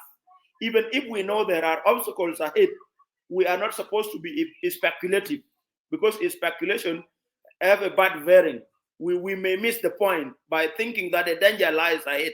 Let me stop my interjection as we go to the right questions, so that we don't debate forth and back with a girl. Also, Professor Juk is not an audience per se. He has a bigger picture. He can give us an angle that will even chip the debate for it better. So let us give him the Thank you. Thank you. Thank you so much, Dr. Sadede John, for giving that examples of what happened or what transpired in 2010 election.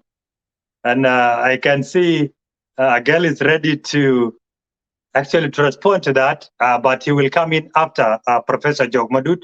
Our viewers, let me remind you once again, these are great minds sharing great ideas. It is your time to listen to them. Pose any question of your choice under the comment section and share our live show. We need many South Sudanese to listen to this great mind. And allowed me to invite or to welcome Professor Jogmadut. Professor has been quiet and listening accordingly to what our guests really shared between themselves and among themselves. And Professor will be here to share his thoughts and his view in regard to the topic at hand. Thank you, Prof. The chance is yours.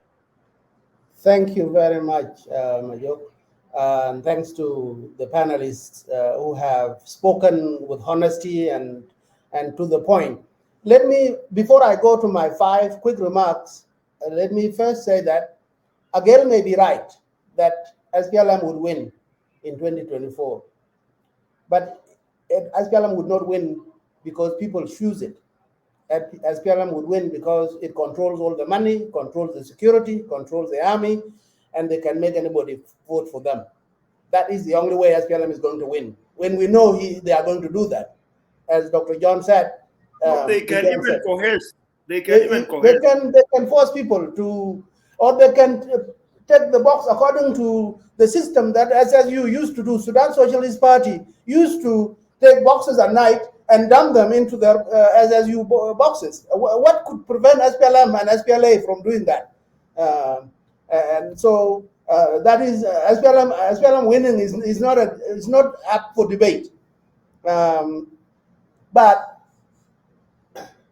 let us call the SPLM bluff to see whether they will prioritize power over the country. And Agel was right in saying that this may be the time for the SPLM to say our winning should not be more important than the stability and progress in our country. I think if they stick to that, that would be the best politics. The first point I want to make is, in all practical terms, we are not ready for elections. Security is an issue, logistics are an issue, law and order is an issue, the constitution is a big problem. The technical electoral processes, such as having a commission which is well funded, such as having a law for the electoral process, such as having money for training the staff and deploying them to all corners of the country, having a census, all of these are the basic benchmarks that are required for an election to happen. We don't have that. So in practical terms, elections, we are not ready for it. But if we will have elections anyway, as I think we should, the SPLM will win hands down through that process I just described. And they did that in 2010. So why are we wondering whether they will do it again? But if we don't do elections, then what? When we say that elections would be rigged, would be unfair, would be won by coercion and force of the SPLM, what do we compare ourselves to? the elections would be rigged, as opposed to what? We have never had elections. So we have nothing to compare ourselves to at the moment. The only thing we can do is, how do we know? We ask ourselves, how do we know that South Sudan currently is only capable of delivering bad elections when we have never tried it before? Can we ask ourselves, if we have to deliver credible elections, what needs to happen? What needs to happen is for us right now to call the bluff of the SPLM and the government of South Sudan, to see whether they just want power at all costs. And if they want power at all costs, what will be the fate of South Sudan? I think we all know that elections can bring SPLM back, and the SPLM will continue the same system that it has been running since 2005, 18 good years. If we need another 6 years to add to 18 years, what do South Sudanese think? I think the elections to come are not just an election for seats. The elections are a kind of referendum on the way South Sudan is being governed. So I think we should think about not necessarily not to have elections, nor to have elections. It doesn't have to be such black and white, either to have elections or not to have elections. There can be other things that can be done. I have proposed before that there can be a middle way. And the middle way is this. If it turns out that we are logistically incapable of conducting elections, the fallback position should not be an extension of the current government. What we could do is have stages of elections. We could say, let us do local government elections for county assemblies, for state assemblies, for gubernatorial positions. We can have those elections, and for the parliament. Let us leave the presidential elections for another time.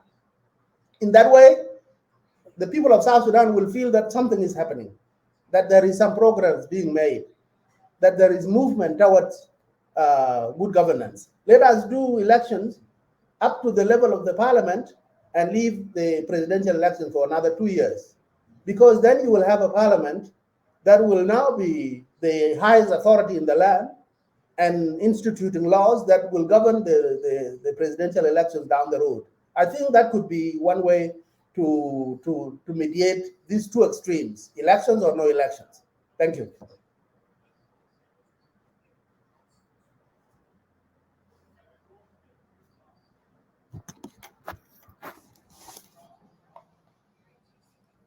You are muted, Majok. I think he has a network problem. I cannot hear him. Even if you don't hear Majok. Majok Makur, we can't hear you. Majok. He has network issue. He's not muted. It was a network problem. Come back, yeah. He has a network problem. All right. I think Enmun Yakane should be the one to come in. You already told me, please don't make this an SPLM campaign, which is fine. I understand. Thank you, brother Peter. Yeah, come in, Edmund Yakani. Majok, can you hear us? No, we cannot hear you, but you can hear us. I don't know. Thank you very much. I can hear you guys. Yeah, go ahead, Edmund. Majok, prepare yourself. Get back again. You can hear me? Yes, loud and clear. Yes, let me come in here in terms of the equation. And I want to share some few facts that we have been running across the country. And these facts I want to put forward that to really shape our opinion if we're debating around elections. One, there was this question around population census and constitution as a prerequisite of elections. In the ideal sense, that argument is correct. We try to test the public opinion. We recently asked the public opinion in terms of the constitution, who do you want among the MPs to engage on the permanent constitution process? And we give the two options of Do you need appointed MPs or elected MPs?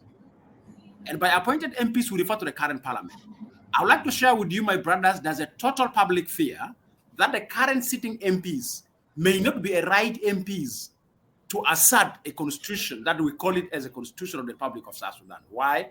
They pay a lot of allegiance to the appointing authority. And as one of our colleagues have said, is that decrees come from now and then shifting them from their positions without any respect. And when you say why this decree is not meeting the standard of merit, they'll tell you this is an agreement government, a revitalized. So like revitalized government leaves you to bring anybody on the board. Even where people are working on sticks that even you don't know whether they can write or not, these are just people are going to add claps in the parliament.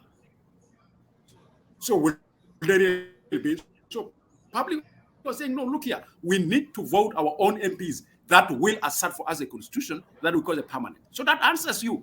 That answers in terms of the answers. That's one.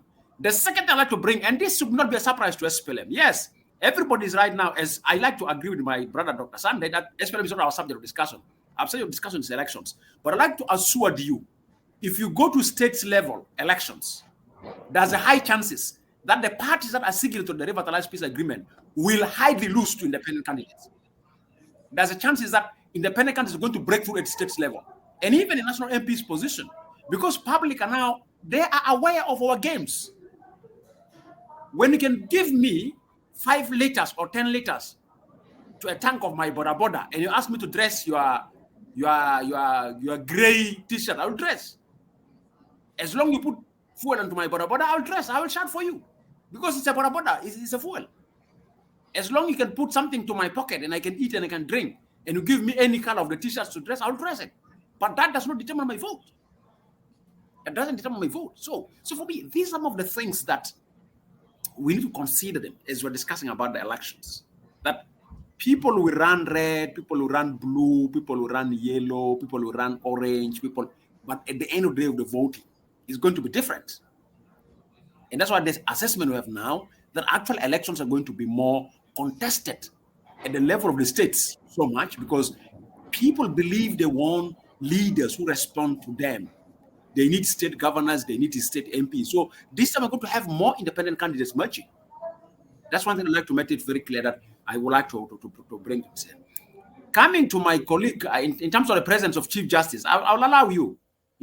Yes, I saw your hand, but you must give us opinion to when others are expressing, because when you're speaking, we're really honestly, we're listening to you. We didn't interact with you. Yes, we keep on listening. So wait, your turn is coming.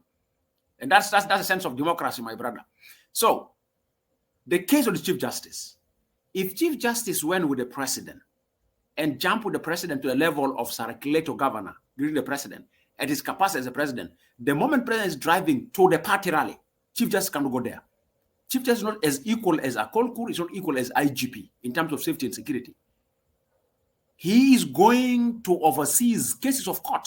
His presence in the party by itself is questionable. If you end up flying with the president and going with the president, the capacity of a president to the state premises of the Western Baragazali state, and stops there, when president is now going to party rallies where everything is Woye, he shouldn't go there, because when president was jumping from the plane, yes, members can shout Woye, but you have to be received by circulator as a president, taken to the state premise as a president, and then briefed as a president. If Chief Justice end there without going to the party rally, that's not a problem.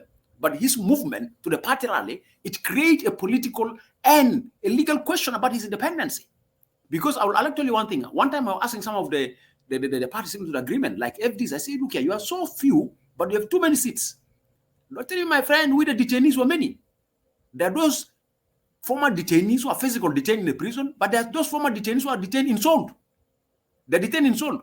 So you have some warriors that can go physical, and you have some warriors in Seoul.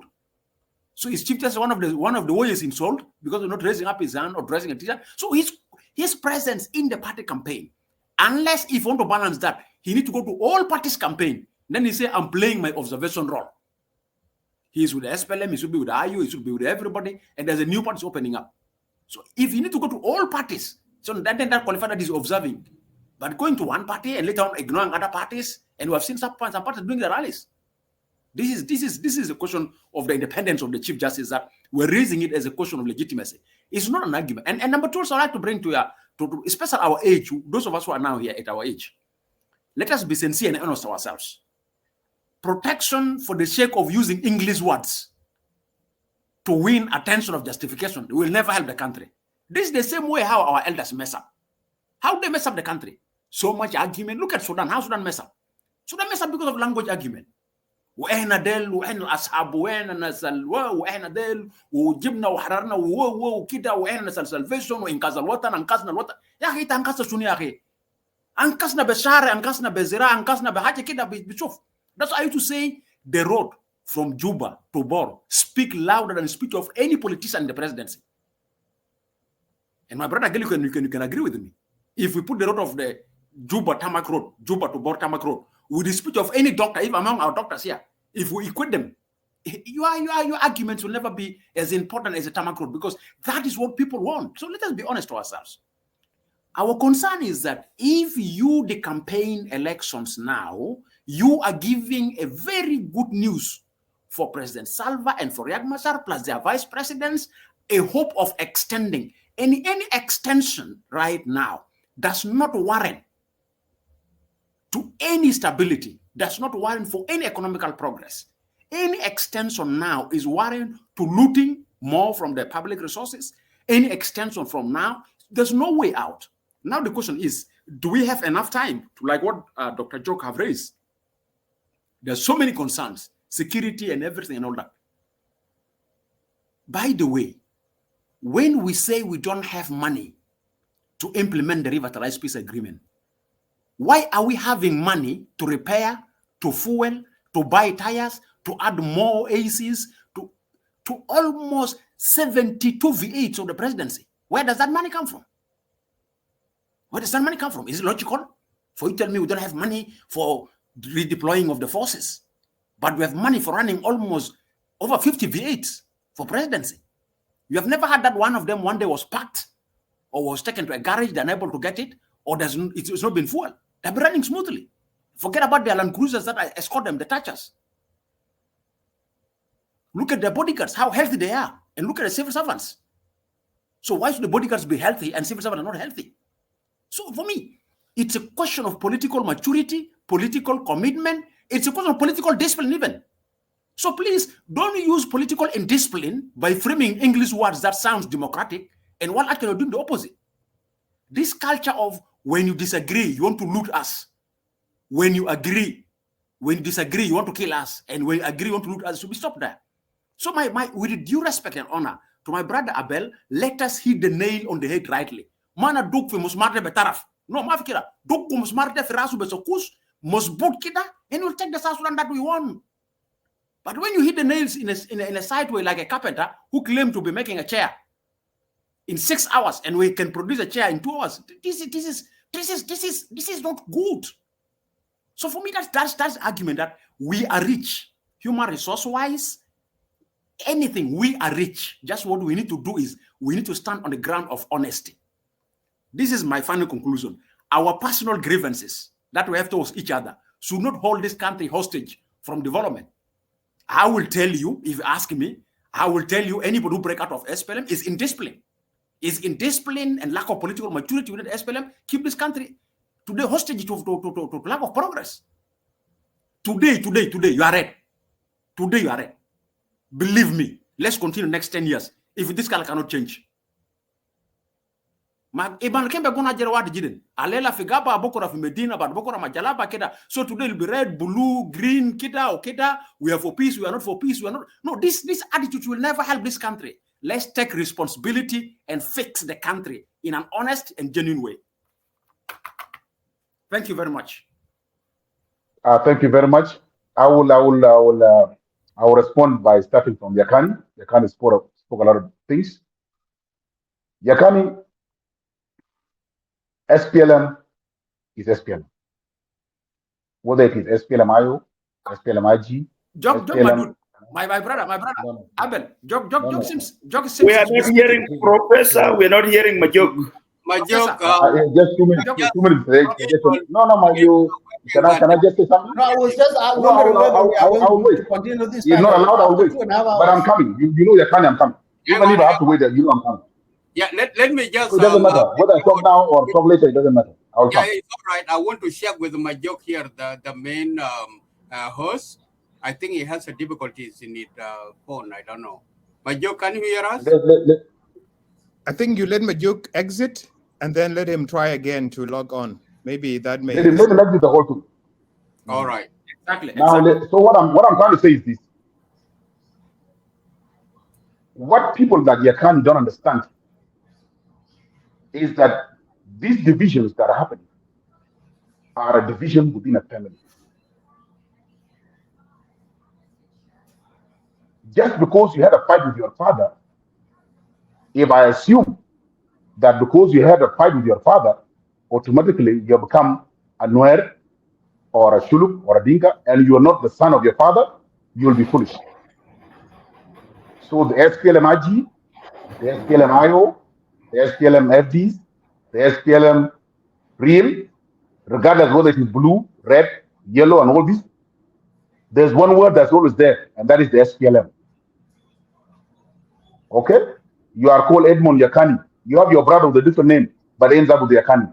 You have a sister with a different name, with Yakani. There is no difference there. If you take this difference seriously, you will be losing your public, and you will be misleading your people. And I told you, it did not start with you. Even before you joined politics, SPLM has split before. They split in the early 80s, 1983. In 1988, they reunited, and they continued with the liberation. In 1991, they split for 10 years. They reunited. They continued the liberation and negotiated CPA. So even if they split in 2013, don't get confused. If you see the blue, red, and all, don't confuse. Make sure that the word SPLM is there. And what we are talking about right now is the SPLM. So going to what Dr. Sandra John was talking about, when the SPLM-IO was, and that's why there is two agreements. Just because you are in the bush does not mean that you are fighting the SPLM. That's why there's an agreement in Addis and there's an agreement in Arusha. We had no problem with SPLM. It was two SPLM that were fighting. And that's why there's importance to go and talk somewhere else. If those who were in Addis were fighting the SPLM, there is no need for them to go and sit together in Arusha. It was those who are in governing position. And those who are in governing position are not only SPLM. There were those who are not even SPLM. So the internal splits within the SPLM should not be used as that there are differences between SPLM and other parties. So if there is anybody else that has formed a different party, I understand. But anybody else who has formed a different party and use the same SPLM name, for me, is just an SPLM. Starting with SPLM mainstream, going to SPLM DC, okay, of Lemakron, going to SPLM-IO of Yagmachar, going to SPLM former detainees led by Deng Alora Mamara, go to SPLM Real. What you don't understand about these five people, they are all members, either the members of the High Command of the original SPLM SPLA or members of the Leadership Council of the SPLM SPLA before 2005. So this is SPLM. Whether you see Riek Machar on one side, and that's why you're not leading your people properly. You think that there's difference between Comrade Salpa, Comrade Riek Machar, Comrade Mamara Beka, Comrade Pagana Mom, Comrade Deng Alor. These are all SPLM. Nobody has gone anywhere. Nobody has moved anywhere. Give me a chance to respond to Agel. Excuse me, and that's what I'm telling you. Fixing South Sudan starts with fixing SPLM. Don't be confused that there are multiple parties in the agreement. Let me finish. Let me finish. When the SPLM had issues in 2013, what happened to the country? When the SPLM sneezed, what happened to the rest of the country? They caught a flu. Now, to tell you that the SPLM is the one that merged into the country. Pay attention to SPLM, regardless of their differences, by the way. They have, and I'm telling you, they have done it twice before. They have divided, reunited, divided, and reunited twice before. Don't be surprised. And that's why Dr. Sunday Dijon, because he knew When the SPLM went to Logonok and started saying so and so and so and so, what did the SPLM say? Even as recently as the NSC, where the SPLM IG pushed out those of Dr. Machar and Paganamum and appointed the new Secretary General. What did the SPLM say officially? They said that was wrong. Remember? They said that was wrong. You have no right. You are SPLM IG, we are SPLM. The main SPLM remains our home. And you have no right to chase anybody out without convention. Because those of Dr. Machar and Paganamum were brought by the SPLM convention of 2008. Nobody has the right to displace them from SPLM without calling another convention. That should tell you all these different places, even if you see people getting bounced from place to place, they are still SPLM. That's why my former leader, Dr. Tabandenga, is now the member of SPLM.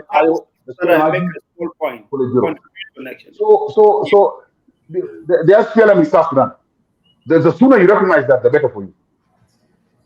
All right. That is just to respond to your time. I will respond to the rest later. It's all right. Yeah, you will come back again. Let me just test the mic of Majok Makur. Majok, are you? Yeah, I can hear you clearly. I don't know whether you can hear me now or not. We can hear you. Yes. Give Prof a chance, and then I will come in with the point. Okay, yes, thank you. Can I finish? Yeah, you need to be restricted with the time. We have already. How many more minutes I do have? 2 minutes? 1 minute? We got 2 hours now. No, you already finished again. You finished. Others. We haven't yet touched the round table, and now we have. You know, SPLM is always accused of trying to control everything. So I'll get all right, but you pick up from here. Let Professor respond. You give him 2 minutes, and then Sunday the John. Thank you. All right, thank you so much, Isaac, for coming in to keep our show running. And apologies to our viewers and to our guest in the studio. Yeah, Professor Jogmadut, you can respond within 2 minutes, and then we move to the next question. We are left with less than 20 minutes to wrap up everything. Thank you, Prof. No, I just wanted to say to Agel that without necessarily focusing too much on the SPLM, I think Agel is losing sight of the history of the SPLM itself. Last night, there was a presidential decree that canceled the proposition that SPLM chairmen and chairpersons in the states were now being nominated or being endorsed to become the flag bearers. Why did he do that? It's because President Kiir is already seeing chaos happening even before we go to elections. He himself was quote unquote endorsed, but he has not been nominated. The SPLM has not held a convention to nominate its flag bearer. And yet President Kiir is campaigning as such. And I think this is already reminiscent of 2010. Even when a girl says everybody's SPLM at the end of the day, that may be true, but at what cost? And to what extent is everybody disagreeing within the SPLM at the end of the day remains SPLM? It is 2010 that made George Thor to rebel because the SPLM did not want to pick the person that has been chosen in the primaries. SPLM wanted to impose Kwalmanyang. George Thor is dead. We lost a liberator in nonsense of the SPLM. Paul Malong was imposed on Dana Turjum in northern Bahar Ghazal. He almost rebelled. He was persuaded by his people not to pick up the gun, but chaos was happening. In Western Equatoria, who became the governor against the will of the SPLM? So what we are seeing as we go into SPLM, into elections, SPLM may win the elections, but it is winning only to produce chaos and destruction of the country.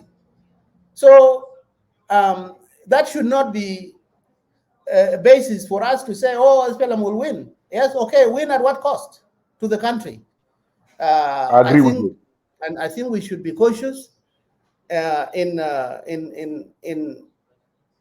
sort of playing up the politics of division as the kind of politics that is the alternative for the country, right? Because if we do that, already chaos is impending, and it's going to happen.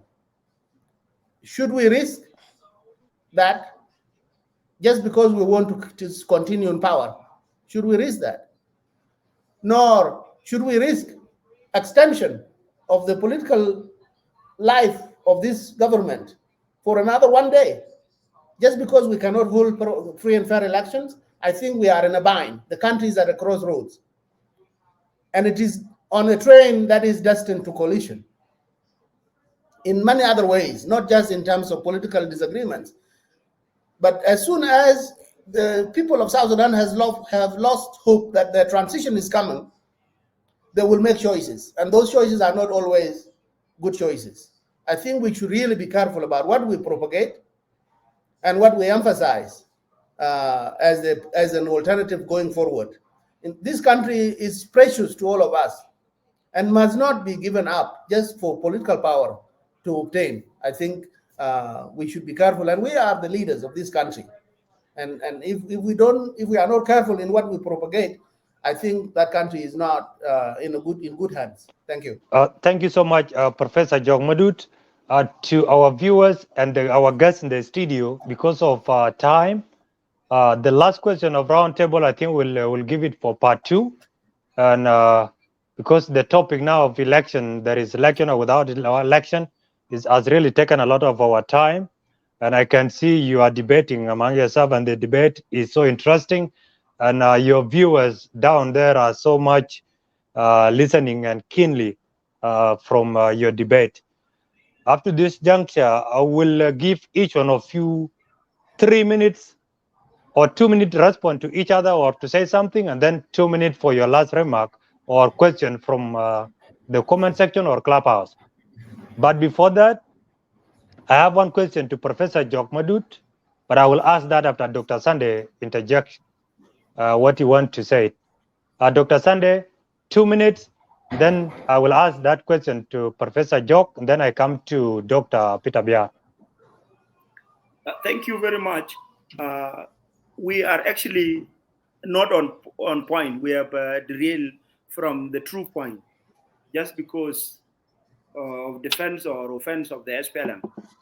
While I may offend the SPLM, again will come out and defend it. That one will not make us progress. What I want to emphasize again is that we were debating or actually discussing on the elections, whether or not election or there is election. Elections should kick off. While we continue with the preparations, we have to add our opinion so that those in authority that are now involved in its arrangement could be able also to hear us. And if they are sensible and if they love South Sudan, they can also pick from our ideas that they may think are flying around. So even your enemy, you can benefit from them if they have produced something of value. What I want to add is the elections should kick off. And whether they will be delineated to be maybe at the state level or including the presidential election will be another point that we can discuss further, maybe with this platform or more. But I want to say that the current parliament is completely not helping South Sudan in any way. And because of the government of extension, the parliamentarians are not only loyal to who appoints them, they are also, I don't know, there are layers of them from one constituency. For example, there can be 3 family members who are MPs in that parliament. Okay, 5 of them, 4 of them. Which constituency do they represent? See, they do not. There is no one constituency that would vote in 3 members of one family or 5 members of one family. That thing is why we need now to bring in people that are actually chosen by the citizens themselves, so that they can come and make laws for them. You know, when there are laws, there is always hope, because you can only refuse to implement, but if they are implemented, they can shape the society. So Majuk, you are so hard on me and very soft on a girl. Tomorrow I will quickly put on the SPLA attire or SPLM attire and come here, if that is what you think would make me a good member. Anyway, I am adding my voice to Yakani, But the important aspect is the budget allocated to the elections is inadequate. And that budget has to be increased, whether through a presidential donation or any other available mechanism. We need that budget to be increased so that elections can be conducted. I also want this President Kir to win election and free himself from 5 vice presidents. Okay? I want him also to free himself from overthinking on issues of complaint, the collegiate kind of decision making. If he doesn't win, then let him rest at home. But if he wins, let him win and remain as Kir and his one deputy, at least to make the country progress. Today, he cannot make a credible decision. He make one decision, Riyadh comes in tomorrow and call for the opposite. Okay? The rest will also call. Dr. Lam, through his party, will call. But if we have come to the legitimacy that we require, the legitimacy that is not brought by the agreement, whoever that becomes president, I don't have a problem with whoever that becomes the president. But I want my country to run on a smooth path so that we are not taken back by this interest. This one is more interest. Even our army, if we integrate any other person, today I can go to Juba tomorrow with my 1,000 men from my village or a nearby village. Thank you, Dr. Sande De John. How are we going to build? People that are brought there to eat will not one day defend the country. If worse come to worse, leave alone killing a brother, there would be a day that we will all be required to shed blood because something is going wrong with outsiders as far as our country is concerned. Thank you, Dr. Sande De John. Not that I'm harsh on you, is that you have a lot of ideas that you want to share. That's why you cannot actually manage to calculate the time. Thank you for that. And before I move to Dr. Peter Biar or Agal, at least to respond, I will ask Professor Jok Madut one question, and then I come to you, Dr. Biar.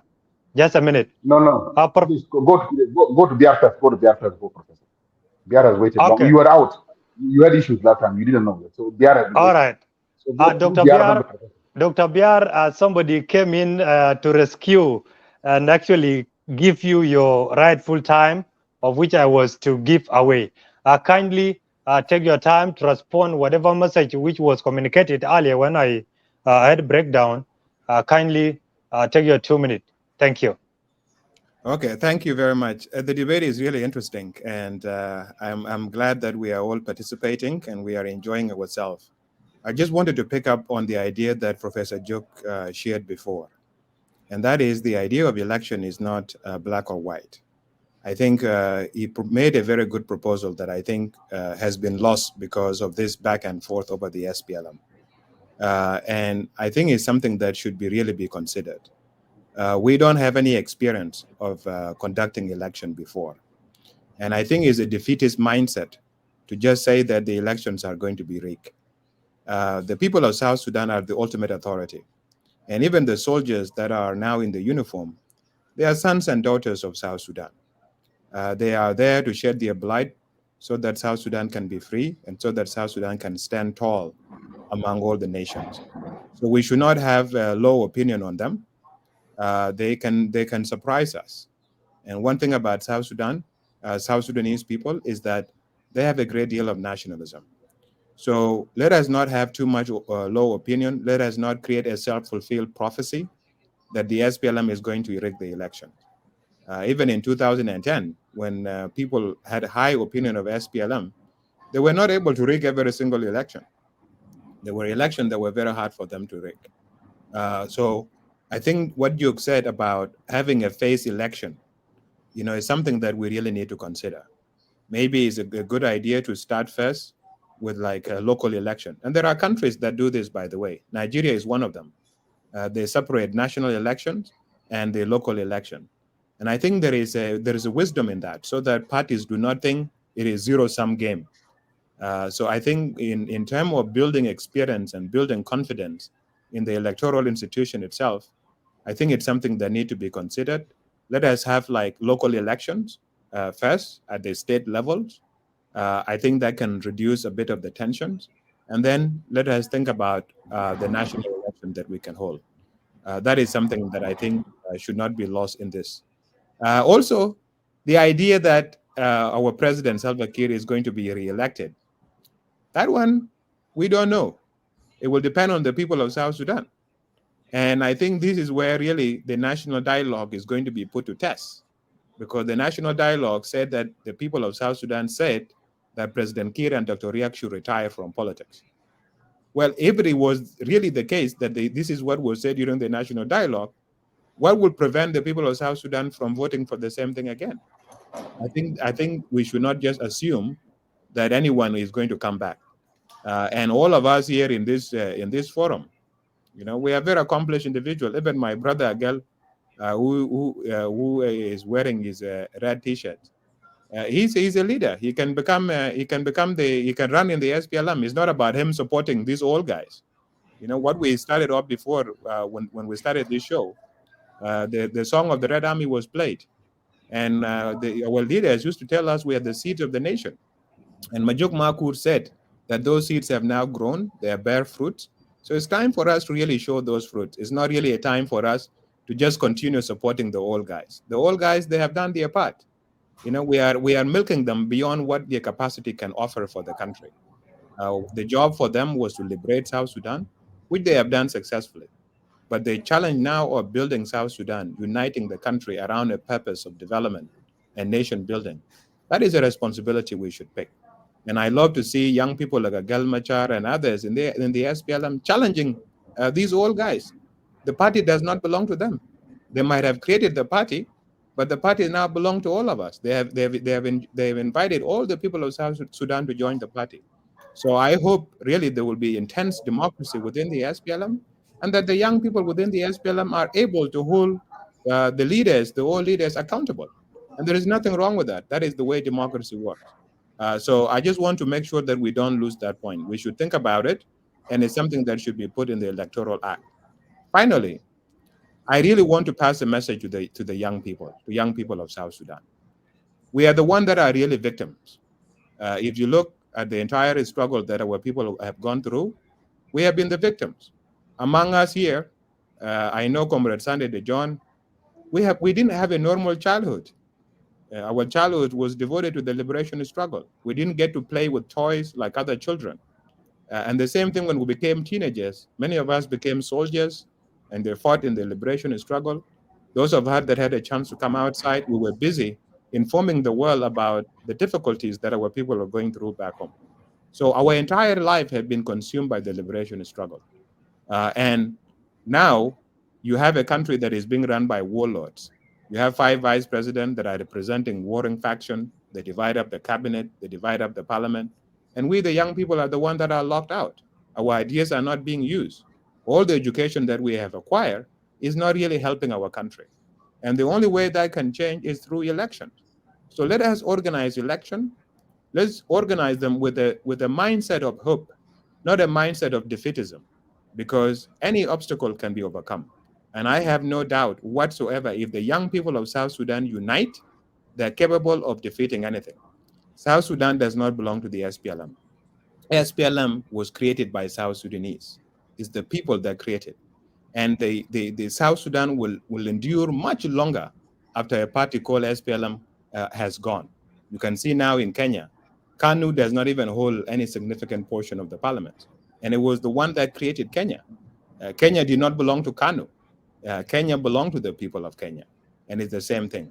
So let young people of South Sudan organize. What we should be doing, instead of us dividing ourselves, I know now there is every single person has created their own party in the house, and they are the chairman and commander-in-chief. There is all these rebel groups, that have no soldiers. You have parties that have no members. We need to come together as young people of South Sudan, as young leaders. There is no reason we should run away from one another, and there is no reason why we should not work together. If there is to be internal democracy, let Comrade Sunday De John and Agel Machar, let them come and we contest. And let's have a democracy within, but let us agree to work with one another. Let's have a spirit of tolerance for each other and for each other ideas, because there is no other way South Sudan can move forward. And not all of us can be leaders at one time. There has to be one person that will lead.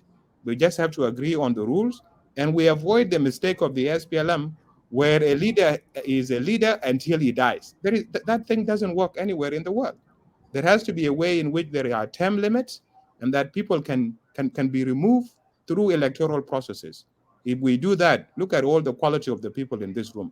Dr. Jok, Dr. Sunday De John, Yakani, Agel Machar, myself. If we come together with other colleagues and form a party, that party can be more formidable than a party that has Kwal Manyang and Kir Mayadit and Awena Akut and James Waniga, because those guys, they have done their part.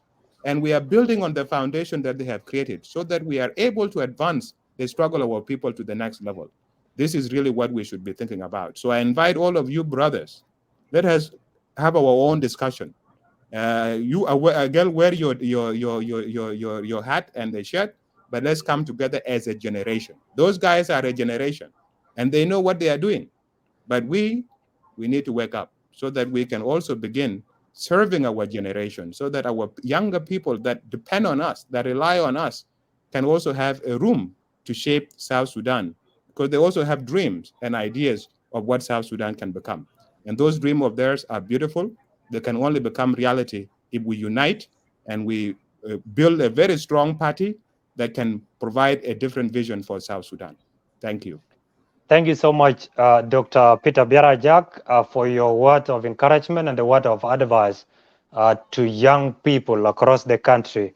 Actually, what you said is what I was about to ask at the last remark of our show, that what if all of you beautiful brain come together?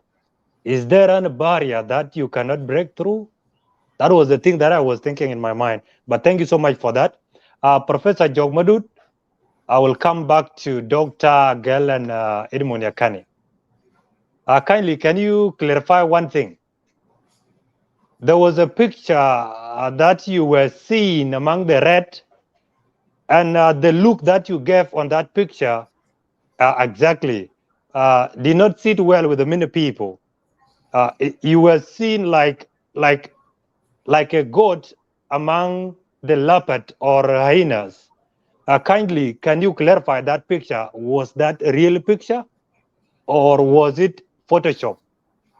And you can explain, if it was a real picture, then why were you giving such a look? Thank you so much. Okay, thank you, Majuk. Yes, I think the picture is real. I didn't take it. And the photographer who took it, I think what happened is, first of all, let me say that I was going to fly Kush Airline. And I bought my ticket, I checked in, I got my boarding pass.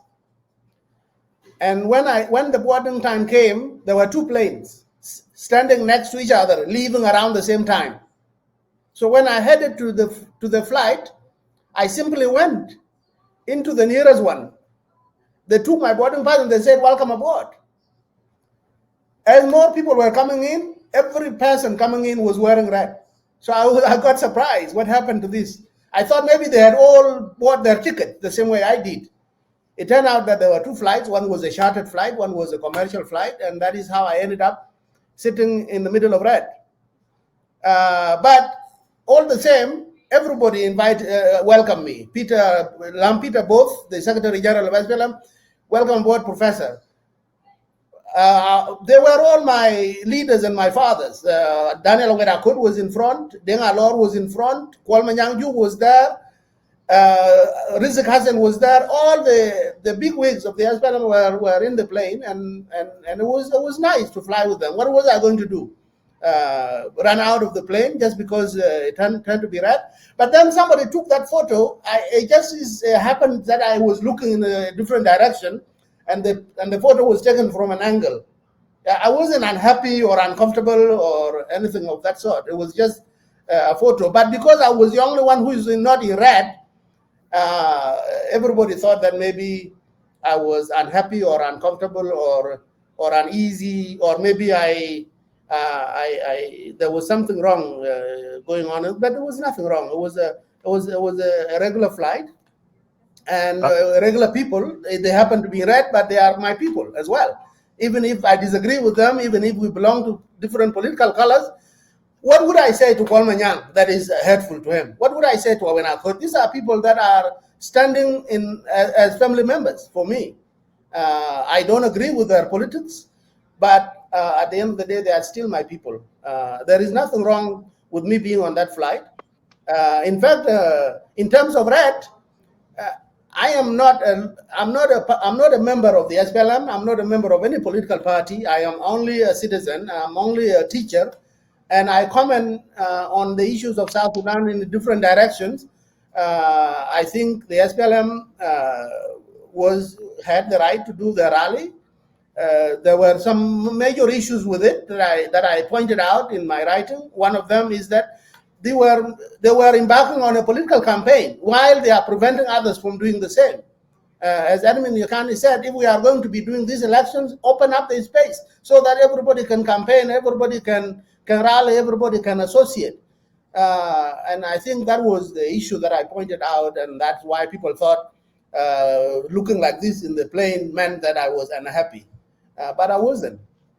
Thank you so much, Professor, for that clarification. Indeed, many viewers here will get the deep meaning or how you find yourself in the red plane. It's true. But before I move to Dr. Sande De John or to Agal, what were you thinking? Because after you went into the plane and the red members, like the Secretary General, said, Professor, you're welcome on board. What were you thinking? Were they thinking like you have joined the SPLM, or they are perceive you like you are just a passenger trying to get along on the same plane?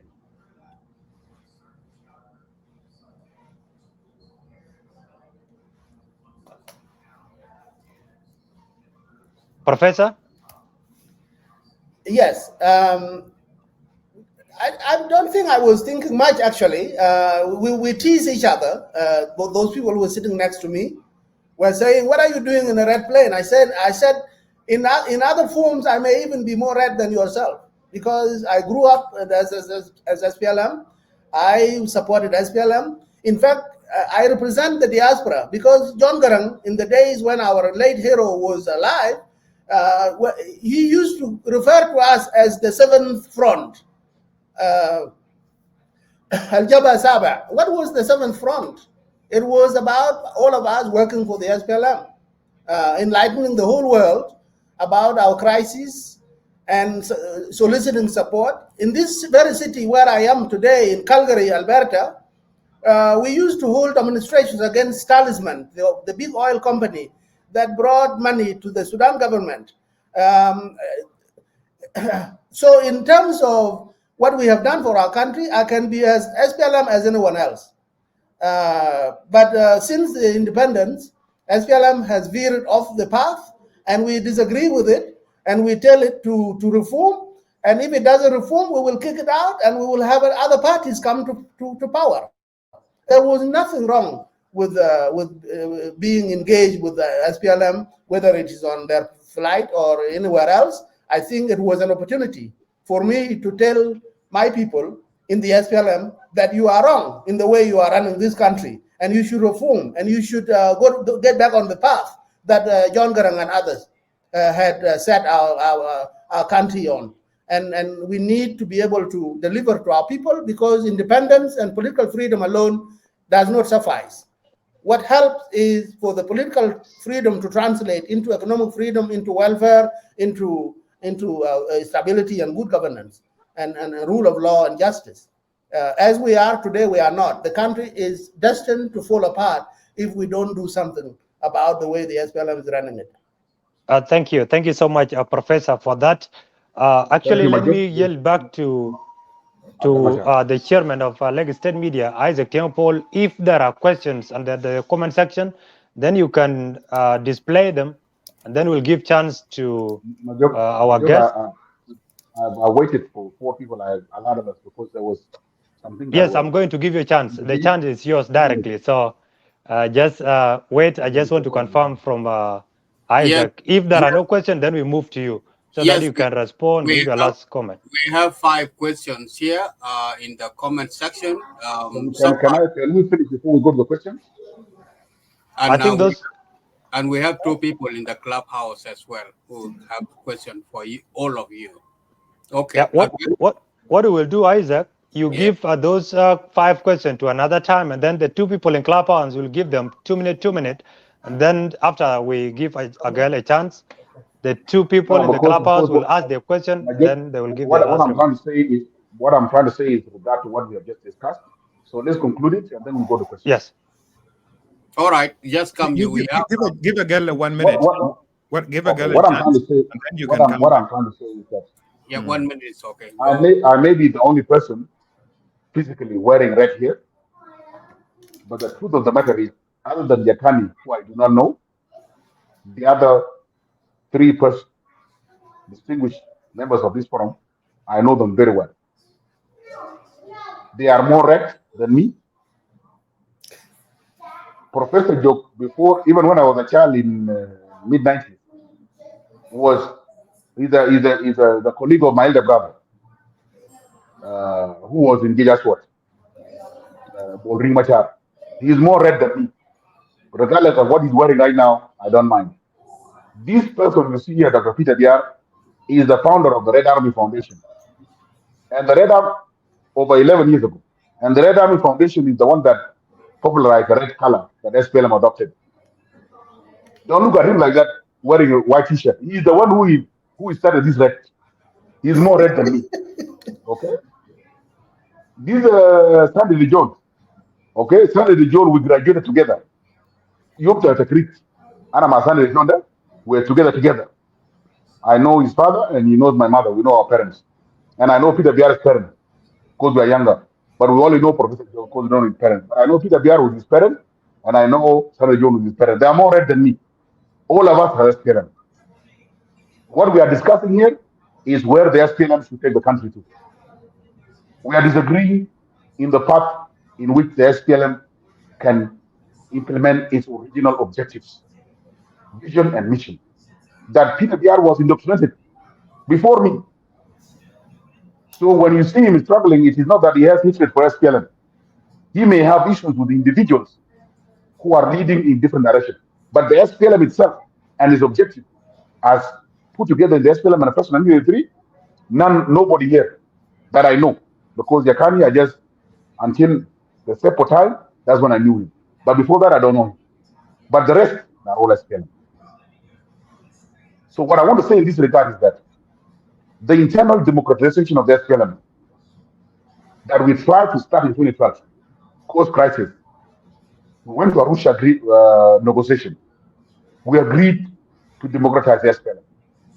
Extraordinary SPLM convention, the first extraordinary SPLM convention was called in 2016 to incorporate those democratic ideals that were agreed in Arusha into SPLM. So the SPLM constitution as it is now is more democratic than it was in 2013. We are moving that direction. Second thing about Dr. Peter, we are talking about this generation, is that there is no time when every old man will be kicked out and all young people take over the same day. Even in this forum, Professor Joke we are trying to deviate, he has been trying to fix us in the right direction because he's older than us. Right now, Comrade Shalfa is trying his best to make sure that those that were called Gijamar are allowed into leadership position. How? Number one, let's talk about the SPLM as a party. The Secretary General of SPLM party, Comrade Lambot, is a Gijamar, is our colleague. His deputy, first deputy, Dr. Benjamin Bolmel, is a Gijamar. The current IGP of the country, Majanga Kate, is a Gijamar. He's above me and Dr. Sunday John. He's a Gijamar of Zazal 1, we are Gijamar of Zazal 2, that later on got incorporated into the father. Comrade Toy Cheng, who was deputy chief of defense forces, CDF of army, before the agreement pushed him down to one of the deputies, chief of staff, he's a Gijamar. So Comrade Salfa ensured that Gijamar was the second in the military. He made sure that he was second in the IGP, in the police forces. He was the third in the command in the military, and in many other places, including the business community. So the young people are being incorporated slowly.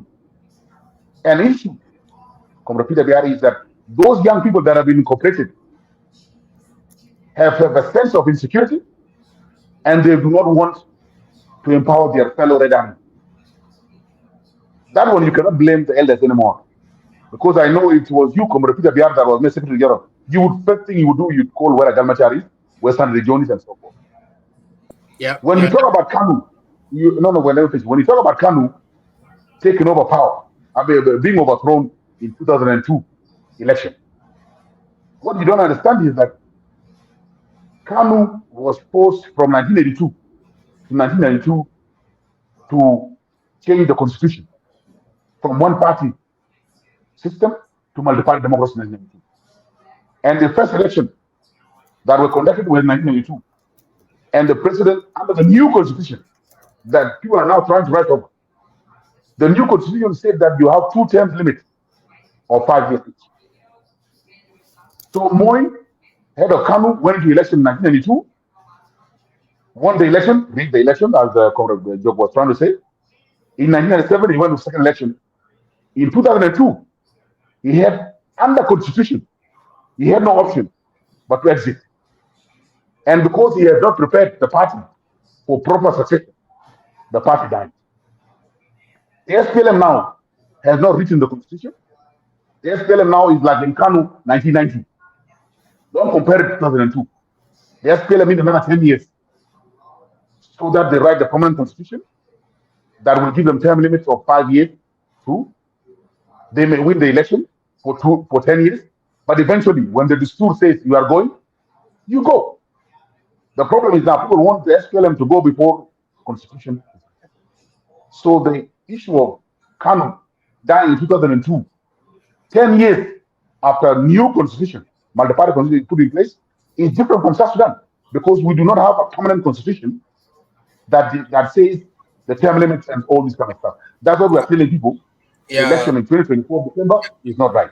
Comrade Agal, 1 minute you have requested before has gone now to Thank 4 you. minutes. It's going to 5 now. Thank you. I'm a politician. Thank you. I speak too much. All right, thank you so much. Yes, okay, guys. Somebody drop off. Yes, we have 5 questions here. Some are to be answered by all of you, and some are going to individuals. I will start with a very important question, which is the first thing that all of you before in your first remarks. You talk about the Martyrs' Day.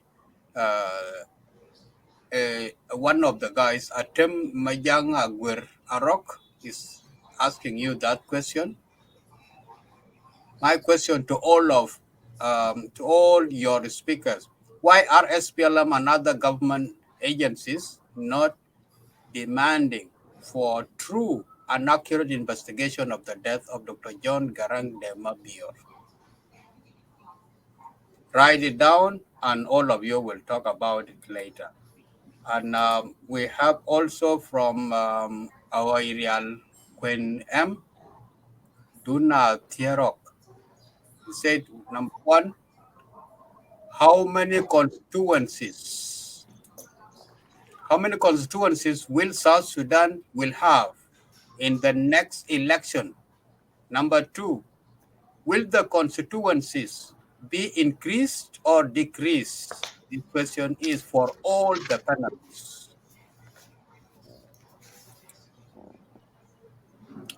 All right, and we got a question also from Col Nial. My question is, all right, okay, with that. My question is, will South Sudan go to the election without census report? I need to hear from Mr. Agel Ring Machar. That question is directed to Agel Ring. And also we have a question from Victor Abio. To the panelists, what is the alternative if there will be no election in 2024?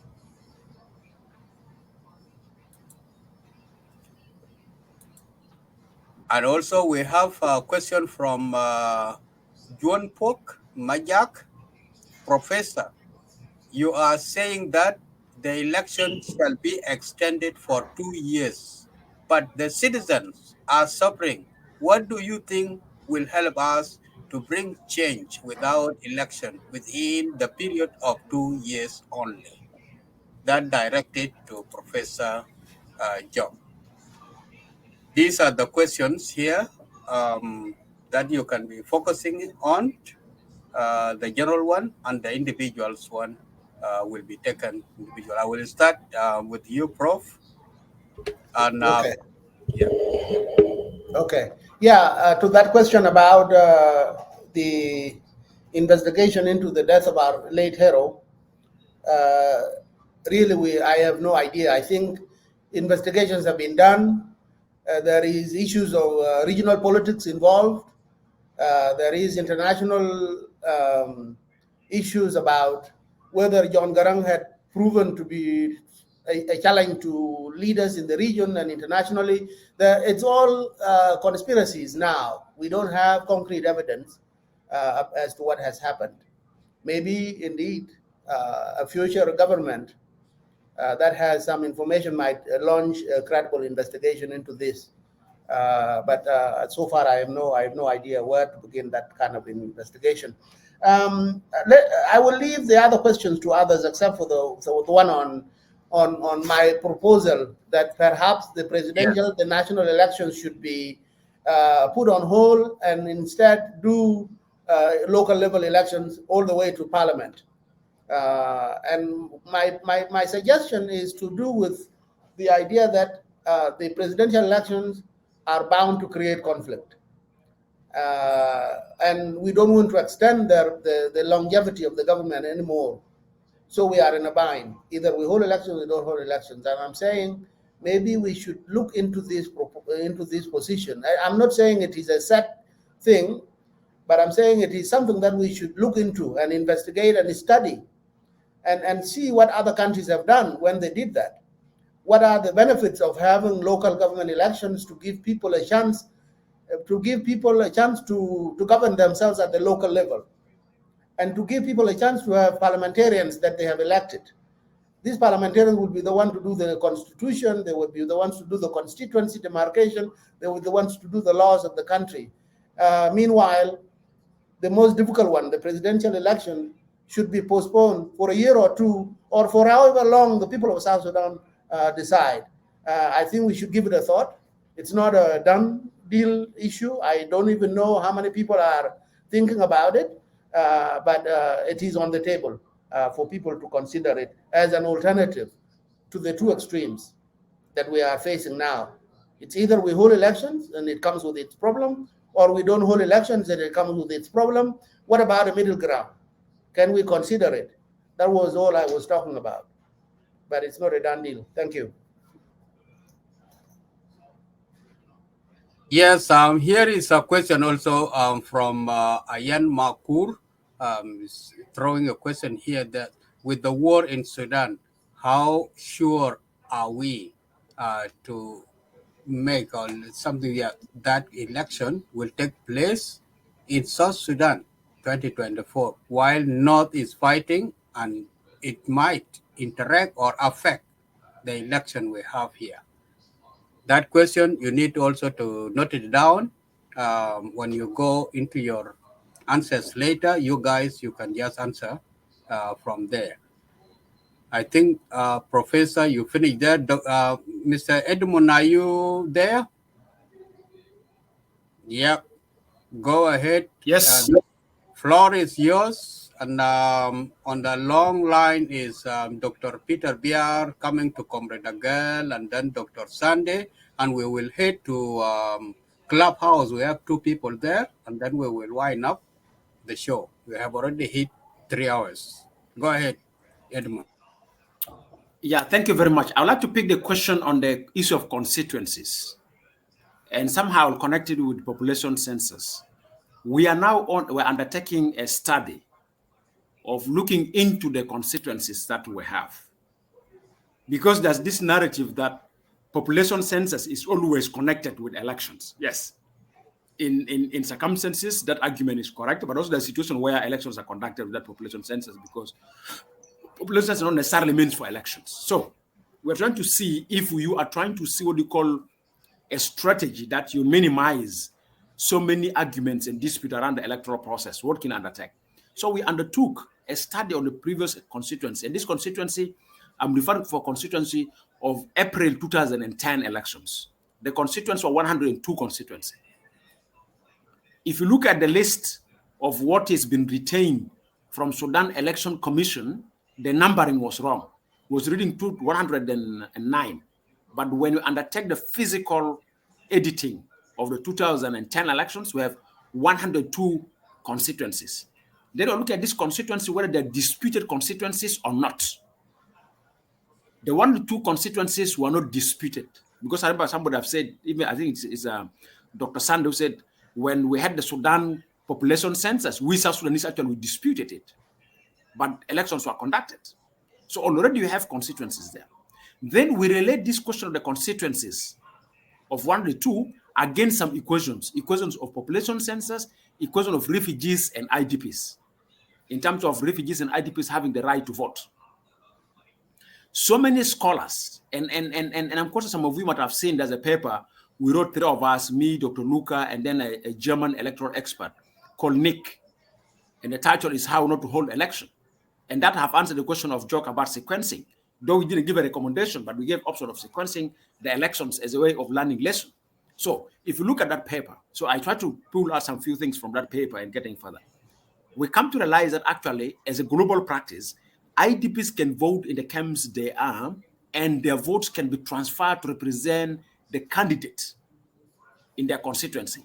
So what does that mean? That means IDPs can vote at the various electable positions. The question of refugees cannot vote for any electable position, except refugees will have the option to vote for presidency.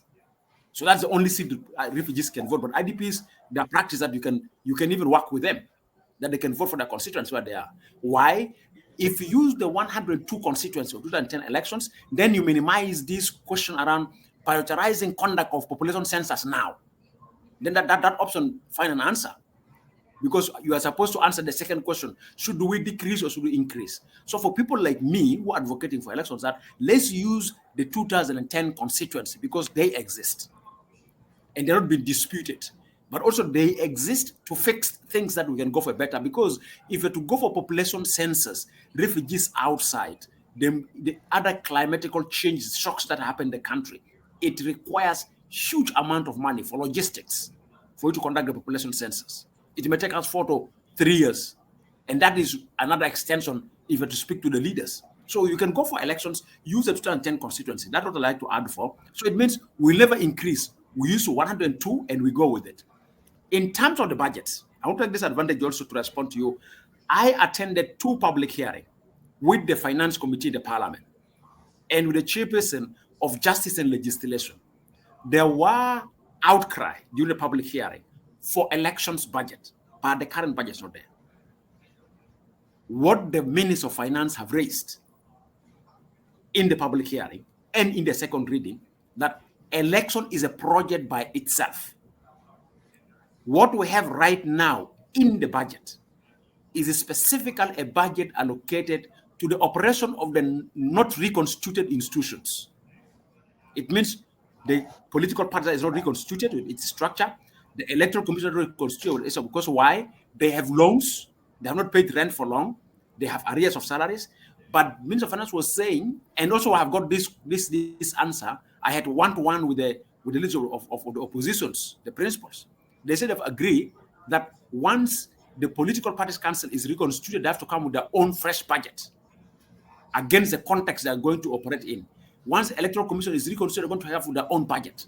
So the question is, will that be a supplementary budget or not? But they say these projects. So just this is what I would like to bring in terms of the budgets to your attention in terms of answering it. Yeah. If elections fail, what is the alternative? To be sincere and honest with you, alternative is technocratic government. Because legitimacy of His Excellency President and First Vice President before the citizen, before the international community will be questionable. Sudan crisis, what I know per now, I just can share with you in a second. Sudan crisis is now allowing flow of arms into the hands of the civilians in the northern part of the country. Because if you see now, with the crisis in Sudan, selling of gun is becoming like selling of something that unsure. I've been recently at the border sites, looking into things that are happening and checking it. Honestly, the flow of arms in the hands of the civilians is.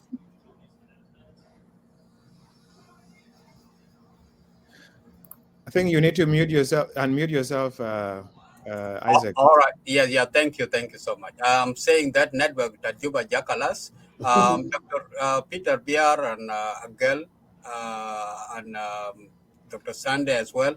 I want to ask you guys. Let me just bring these two people in from Clubhouse to ask the question, such that once you are giving a chance, you can just finish everything, and we will head off for your final remarks. In the Clubhouse, we have Wal Peter Moranyar Biet. You can activate your mic, and if you have a question, you ask. And go ahead, please.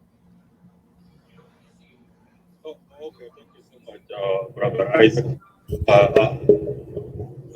I greet the viewers of Lagos State Media. Isaac, can you mute your mic, or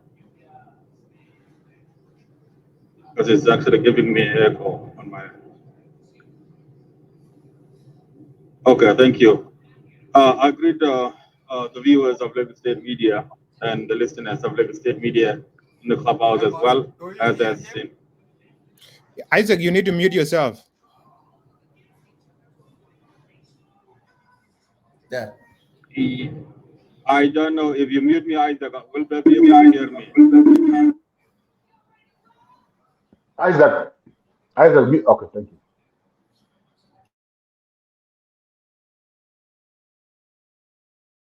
Problem is, if Isaac mute himself, then you can't hear.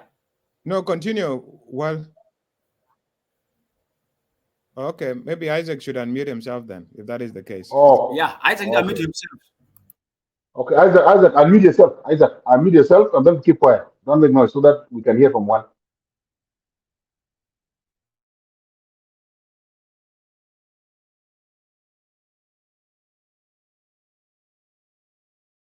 Isaac, do you hear us? Unmute yourself. Unmute yourself. Yes, I can. Unmute yourself. Yes, I can.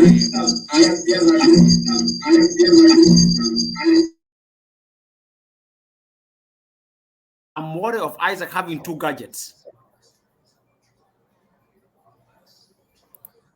Okay, Isaac. Yeah. Yes, Abraham. Okay, try to mute yourself, but let me try it in my end. I don't know, but am I supposed to go now, or? You are clear now, you can go. Mute yourself. Go ahead. Okay. I have a question. Okay, question number one goes to my big brother, Professor Joe. I agree with you, Brother Joe. And first of all, I'd like to say thank you, gentlemen, for volunteering to come up here in the social media to educate your people. It has been very, very great debate. I really appreciate it. And we need this. We need this debate. And in support of the code that you said a while ago, Brother Jokmadut, that people talk, don't get along. That's really good. We really need to continue talking. So thank you so much for doing so. Thank you, Brother Sunday Dijon, Brother Peter Jarajak, Brother Agil Mashar, and all the viewers of Lagos State Media. My question to you, Big Brother Jokmadut, I'm asking you here because you are the qualifying candidate here to be asked because you're neutral.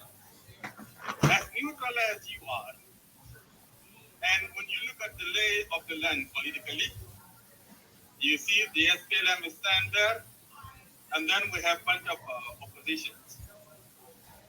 Dr. Jokmadut, which of the political parties from SPLM to the opposition, if you really care about us and you really care about this nation and if you care about your people, Which political party, whether in opposition, obviously in opposition, do you think is well prepared to assume the responsibility of this nation? If you were to really do the recommendation, whom would you recommend another neutral citizen of South Sudan to lend their support?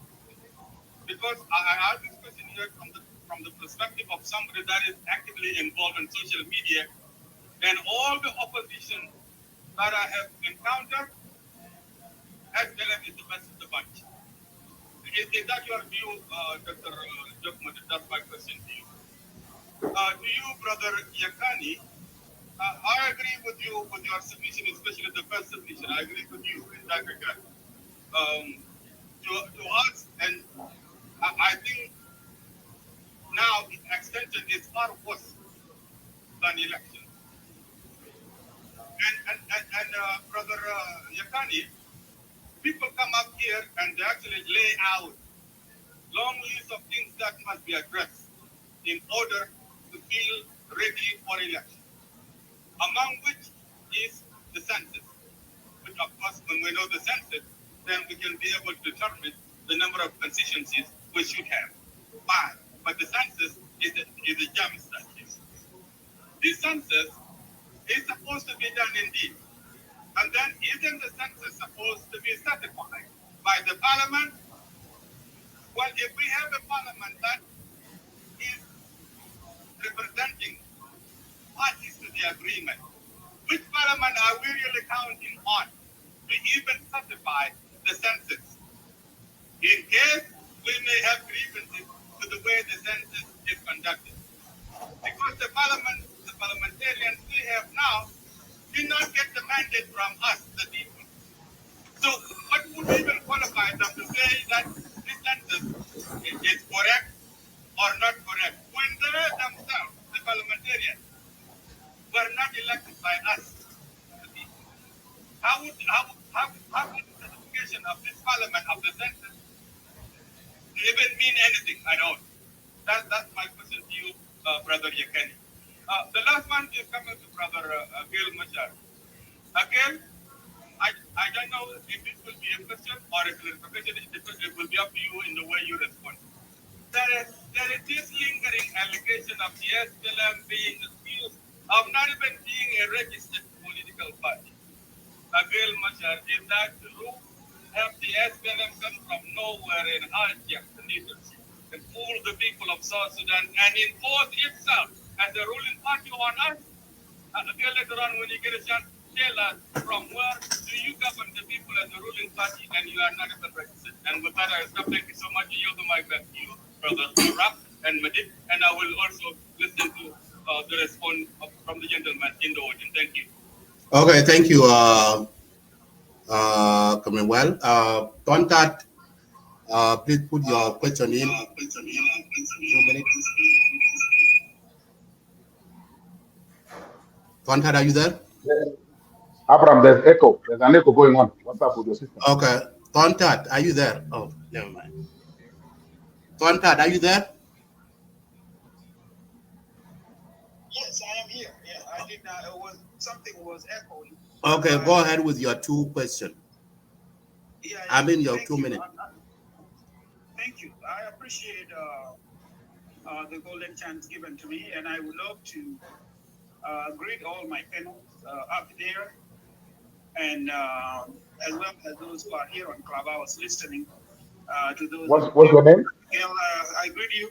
Tontat. His name Tontat. I think I was with you with Chrome. Tontat. Clubhouse name. We were having a good time. If you remember, we took a photo and did Tontat greeting you. Hey, Tontat, can you tell your real name? Thank you. My real name is Benjamin Akol. Benjamin Akol. And as well, also Tontat is my real name. Yeah, my question is Dr. Is Biara Jax up here or he dropped? Yeah, he's here. Biara is here. To let you know, with my question, I'm Gijalama.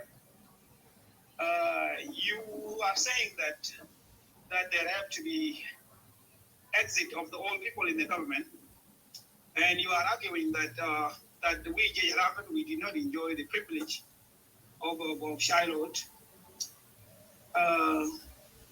And yet, when we were together, you were with your parents, and we were not equally treated in the bush. Those who were within the SPLM with their parents were enjoying the privilege as well as they were with their parents, and those who were not having parents were the ones suffering a lot.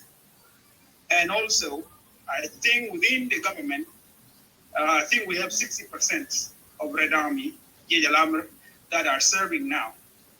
An example of those of, you can see those of Bolmel, as well as Deputy Governor in Northern Bargadar, and so many others that are serving in the military, and teachers and headmasters, engineers, and all this. To me, why would you think that we will all Jejalam think the way you think that there have to be exit, and yet you enjoy the privilege whereby you were given a contract that put you forward ahead of other Red Army? Don't you think that those who gave you contract were all people that you think you should put them out? Would that be fair to us, Jejalamar, who didn't even have a relative in the government to give them contract so that they can get money? What do you think about us? As well as you enjoy that privilege, seeing your father was taking care of you in the bush than any other Jejalamba that didn't take care of the bush in the bush, and yet you came to have a contract when your father was serving as a general and your father-in-law. That's your question there. And my second question that I was given is that why is it not, I think Yakeni was the one arguing that there should be extension. Why is it important that we allowed all this big government of 5 presidents and a big parliament that are draining our country with money and not go for election so that we can have a small government? Thank you. I will stop there and I will wait. When we come to this room, I will put in my argument because I have so many points that I have to talk about, but I will reserve this as well as I will be listening to you guys, and thank you. Okay, thank you, Tontat. Appreciate it. So, yeah, Isaac, I hear my comment back to you.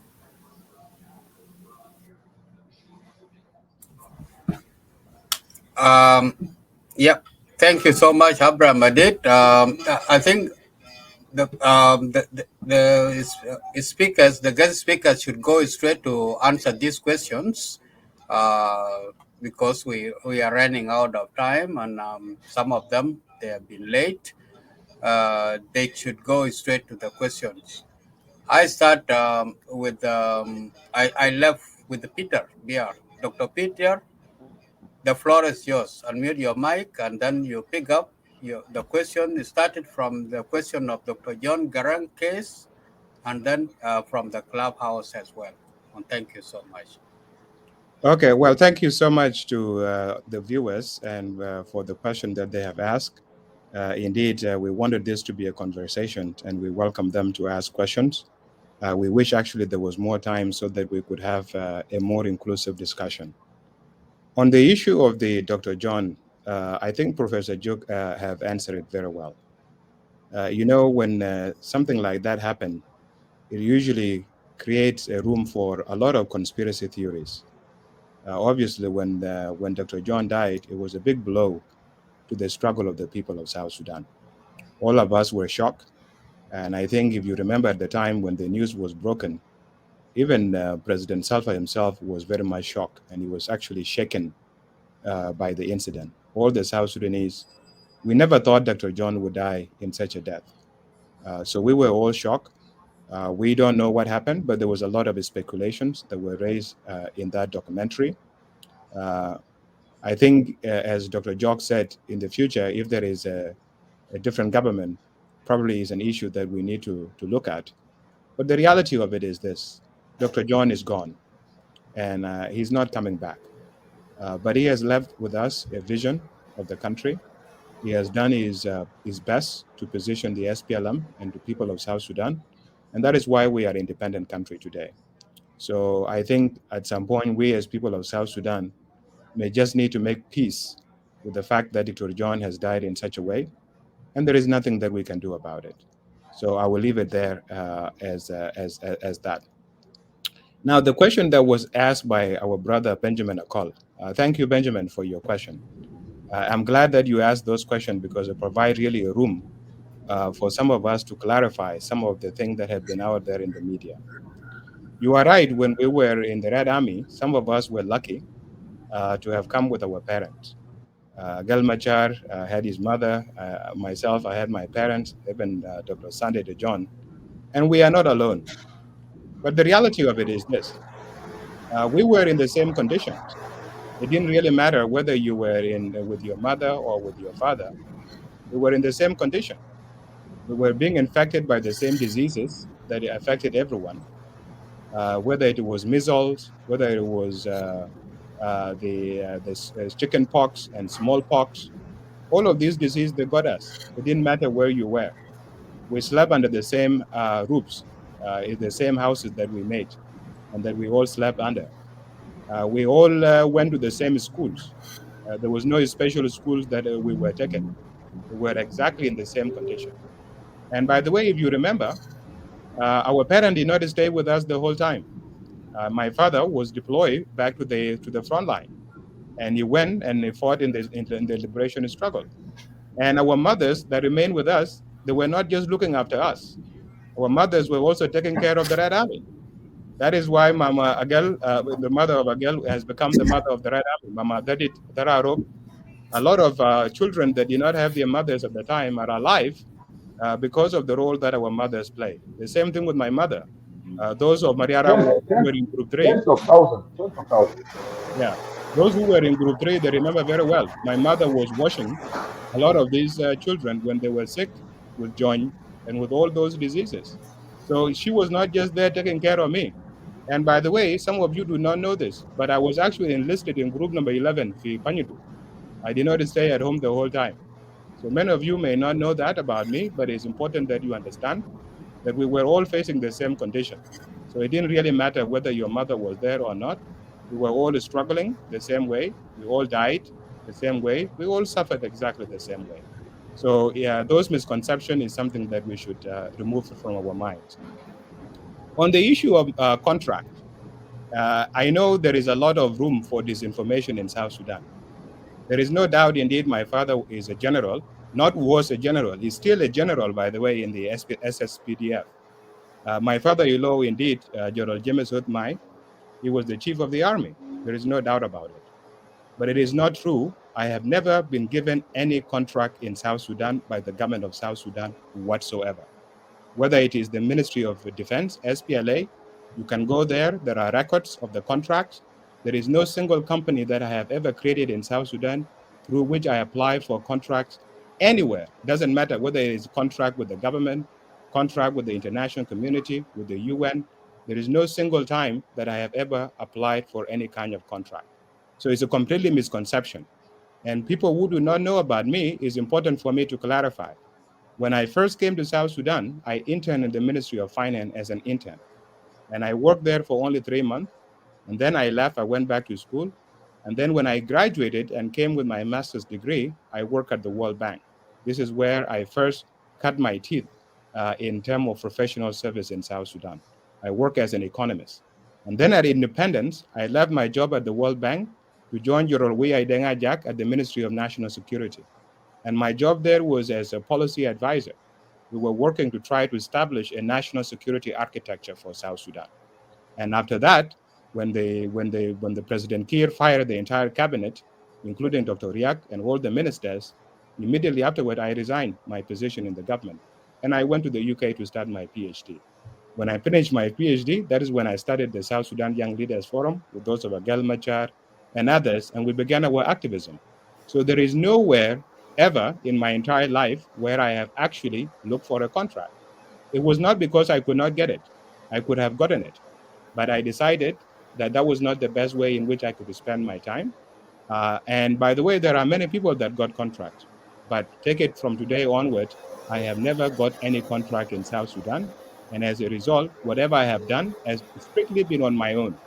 I've looked for resources in terms of consultancies that I have done with the international community, primarily with UNICEF, with Berghoff Foundation, obviously with the World Bank. But there is nowhere ever in my entire life that I've applied for a contract with the government of South Sudan. So that is very important for you to understand, so that you do not just listen to accusations that are being spread in the social media that are not founded whatsoever in logic or in fact. Finally, I want to take a minute to share my own ideas about what may happen if the elections do not happen. I think that is a very relevant question, and it's something that we should all address. Obviously, the people of South Sudan are fed up and they are tired. We know very well that the economic conditions in the country are very terrible. We know very well also that the social conditions in the country are very terrible. We know that the security in the country is so terrible. But here we are not coming here to blame anyone. As I said before, and especially on a day like this, the day of the Red Army, and tomorrow is our Martyrs' Day, we are grateful to every single South Sudanese who has made a contribution for this country to be free. Without their efforts, we will not be here today. And we can start from the martyrs that have died. 2 million people that have died, including our late leader, Dr. John, they made a big impact. And the same thing with our President Salva Kiir. Without his guidance and with his patience during the interim period, Khartoum was trying to provoke us. We would have not reached the referendum without the specific and the special ways in which he navigated the difficulties that Khartoum was putting before him. We are here today as independent countries because of all of those contributions and all those sacrifices. They have given us a country called South Sudan. Even if the borders are not well defined, we have borders that are recognized internationally. South Sudan is a state, it's a country. We are members of the United Nations. We are members of the African Union. We're the members of IGAD. We are recognized everywhere in the world. But now, time has come for us to build within those borders. And to build within those borders, it requires a change of mindset. We are no longer destroying the old Sudan. The old Sudan has completely been destroyed. What we need to do now is to build a new South Sudan. And we need to build on peace. We need to build, consolidate our unity. And we need to provide an economic vision for the people of South Sudan so that the young people of South Sudan have opportunities, so that young people of South Sudan can get to work, so that they can build wealth within South Sudan. We are a country that is blessed with so much resources by God Almighty. We have our oil, we have gold, we have so many minerals. But most importantly, we have our land, which is arable. Anything can grow within our land. We have our Nile, and we have the unique people of South Sudan that God has given us. These are, as you can read from the book of Isaiah from the Bible, these are brightest people. They are beautiful people. They are extremely intelligent. These are the people that can build a better future for our country.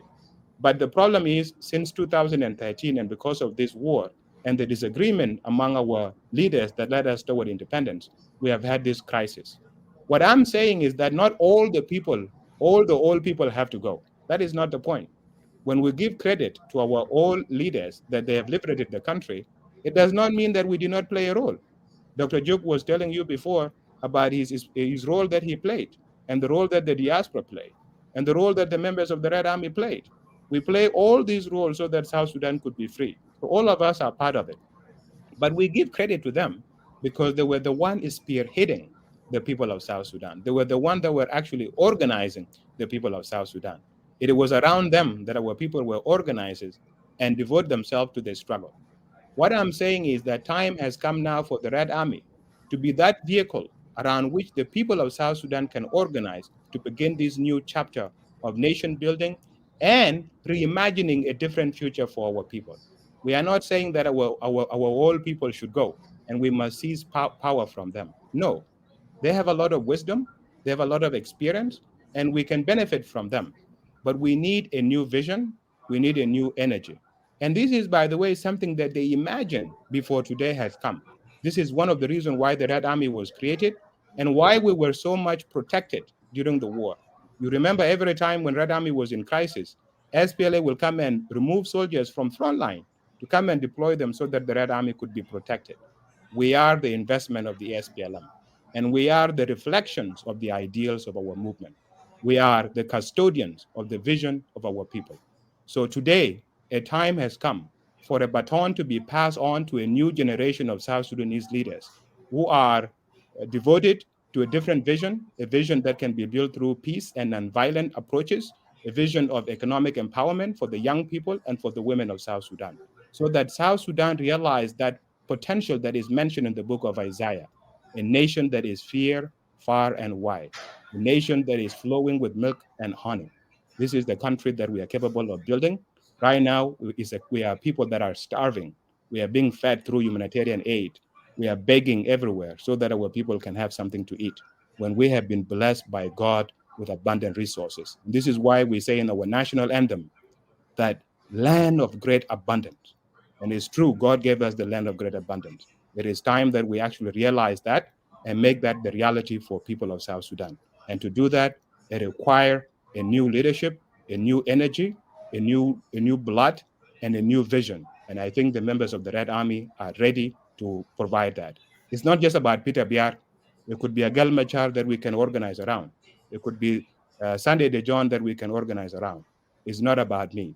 But the point that I'm saying is that we as a generation, we are ready to offer something to people of South Sudan, something that is bigger.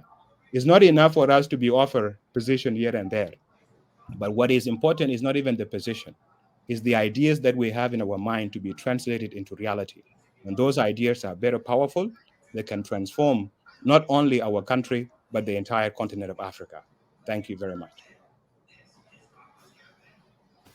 Thank you very much, Dr. Birajak. Now we move to Comrade Gallery. Go ahead and answer those questions. 2 minutes and 3. Thank you very much. First of all, I would like to commend my brother and fellow Larbi Comrade Peter Biar for his last comment. Speaking about the Red Army. And I've said before that Red Army is where the SPLM got the red color.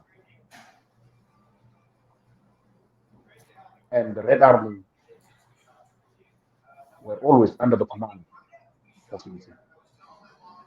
Who was under John Garang and now Commercial.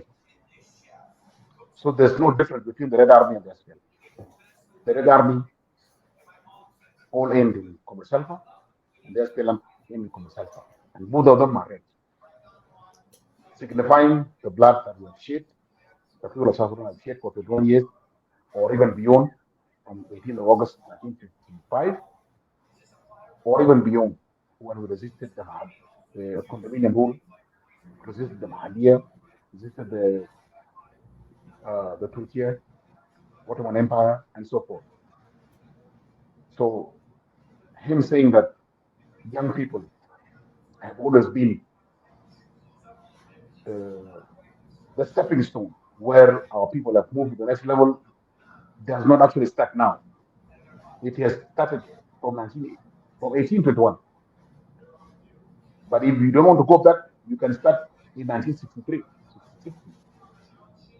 Joseph Lago, when he took over the movement, he was in his 30s. He was 10 years younger than me and Comrade Peter Biar right now, when he took over in one and forced the Mary to go to Addis Ababa to sign the 10 years that we got and prepared the leaders that actually became the leaders of the movement. Comrade Dr. John Garang was his adjutant in 1972. Comrade Salka was his bodyguard. And most of commanders of SPLM, SPLA were sent to Israel by Joseph Lago. He was in his mid-30s. John Garang and Salfa and the rest were also in their mid-30s when they established the movement in 1983. So when Comrade Peter Biar says that the next phase, the challenges will come from young people, he's right place. And I've always said that many times. So I want to acknowledge him for that. What I want to respond to what Yakani said, that the next election we can use, there are two challenges, the constitution and the census. And he said that we can use the 2010 constituency, which came from 2008 census. But we know the policies of census, that it is always conducted every 10 years. Because there are many things that change in each country every 10 years. So in 2018, a lot of things have changed in the country. Even countries that are not even in war, leave alone the countries that are going to war. For example, Barkazal has not been affected by the current war. So it has stayed stable and it has multiplied. Upper Nile has been affected by the last 10 years of war. There's displacement. Equatorial has been displaced. If you use the 2008 census, it will not be fair. Because if you think that the 1.3 million that were in Jonglei in 2008 are still there, you will be lying. Again, if you go through the estimate census, which they just produced the other day, where Warap is supposed to be 3 times the size of Jonglei, you will also run into problems. Using 2008 census or using this estimate census don't give us a legitimate, agreeable number of people of South Sudan and how to create the constituencies. And that's why the question that was asked about can we do elections before census was directed to me as a person because of that.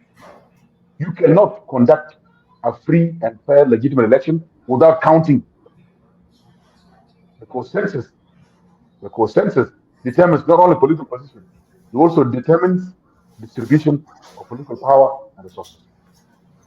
But as an SPLM member, I'm telling you, if you want to use 1982 census to run election, I'm happy to go into election. If you want to use 1992 census, I will go for election. I'm ready for it. I'm prepared. I can guarantee you. Jog is my witness. Jog knows that I'm prepared. He knows I'm prepared. If you want to use 2008 election census to go for election, I'm prepared. But for the sake of South Sudan, let's not go to election before we have a credible census, so that we can draw the constituencies of South Sudan properly. When it comes to Commonwealth asked me a question. He says, why just SPLM campaigning and it's not even a registered party? Now, registration depends on laws. When we got our independence in 2011, the parties that became South Sudan had their registration certificate from Khartoum, and there were 17 of them in 2011.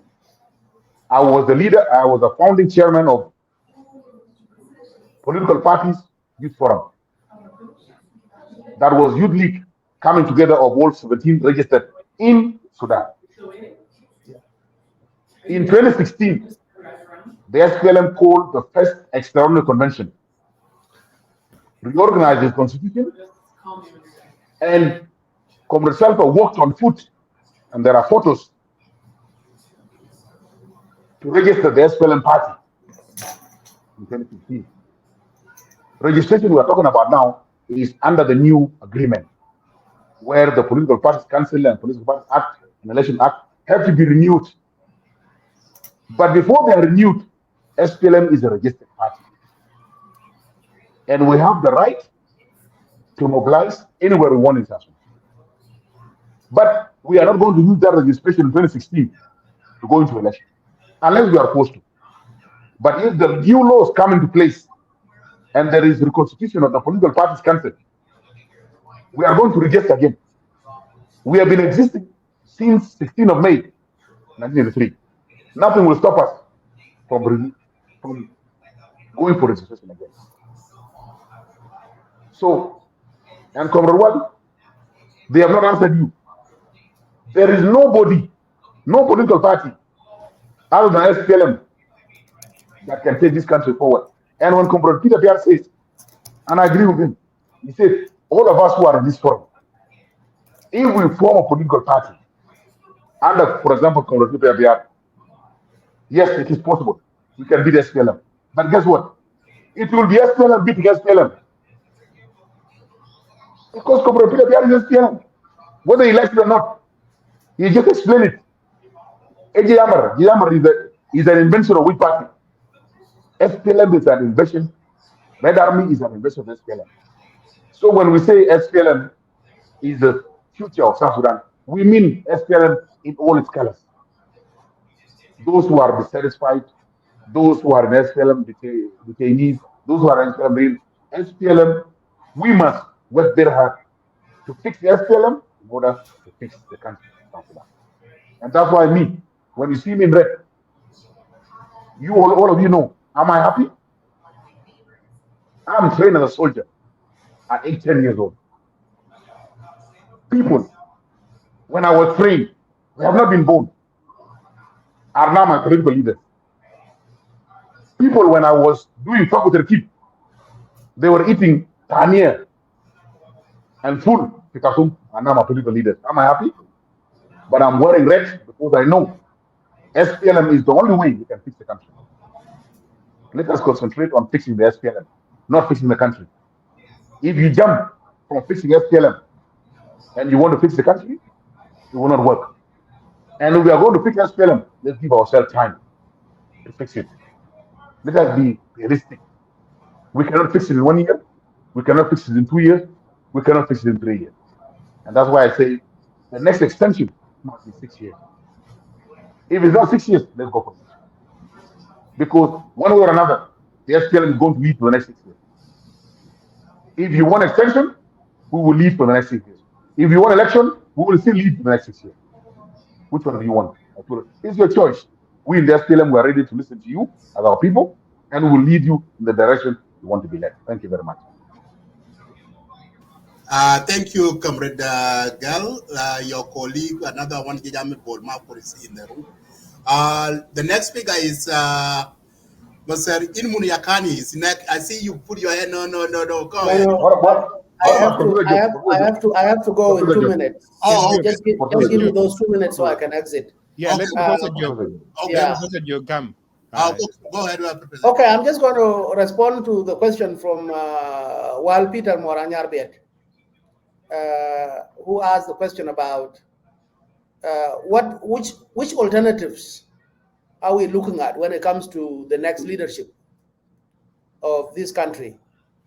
And I say one has to distinguish between which party, and so that can be the SPLM. And one way to answer it is to say that there is a difference between looking for a political party that can be an alternative and looking for individuals who can run this country. On the front of individuals, I think we don't have shortage of capable people. Any one of these people in this room can lead this country, so long as we know that leading a country is not an individual endeavor. It is usually through a team that you put together. So on the front of individuals, I think there is capability, there is capacity. I don't think there are people who, there are no people who can run this country. And therefore, when it comes to political parties, there is also something called coalition parties. So even if one single party, whether it is NDM or it is SPLM-IO, the reality is that SPLM is going to be defeated both through the breakaway groups who don't want to be in the SPLM under the same leadership because of the way it has lost its vision. And the other political parties can go in coalition with them to form a formidable force that can now either take SPLM away in a different direction or defeat the SPLM. There is no question about alternatives. Lamakol can be in coalition with Peter Biar, with Pagana Mom, with Thomas Sharillo, with people who are still in the bush fighting. If we level the playing field for people to campaign and to coalesce and to offer suggestions on how to steer this country from the morass it is in, I think coalitions is the way to go. And it is going to happen. Just watch it. the way the SPLM almost lost its base in all these different places in 2010, in Jonglei, in Western Equatoria, in Northern Bahr Ghazal, is still going to happen, if only that it is going to be multiplied 100 times, the way it is going to disintegrate. The SPLM has no capacity to stay as one party come the next elections, because most people, even those in political leadership positions in the SPLM, in political bureau, in National Liberation Council, a lot of them have disagreed on how this country is being governed. And they are going to, and SPLM is not going to stay as one force, especially that it is going to try to prevent some people from being elected in the primaries the way they did in 2010. When some people contest to become the flag bearer for all levels of the party, and the President Kiir will intervene and suppress some people, use his executive position as a president to govern the party, you will see that the SPLM will disintegrate. And yes, Agel is right. If we are all SPLM, we are not going to be SPLM in the same way that it is being run. We will be SPLM by taking it in different directions. And I think we should not worry about alternatives. South Sudan is endowed with capacities and with political opinion. South Sudan is capable of, the South Sudanese themselves are capable of taking this country in a direction that is completely different from the way it has been run for the 18 years past. We shouldn't worry about that. Thank you.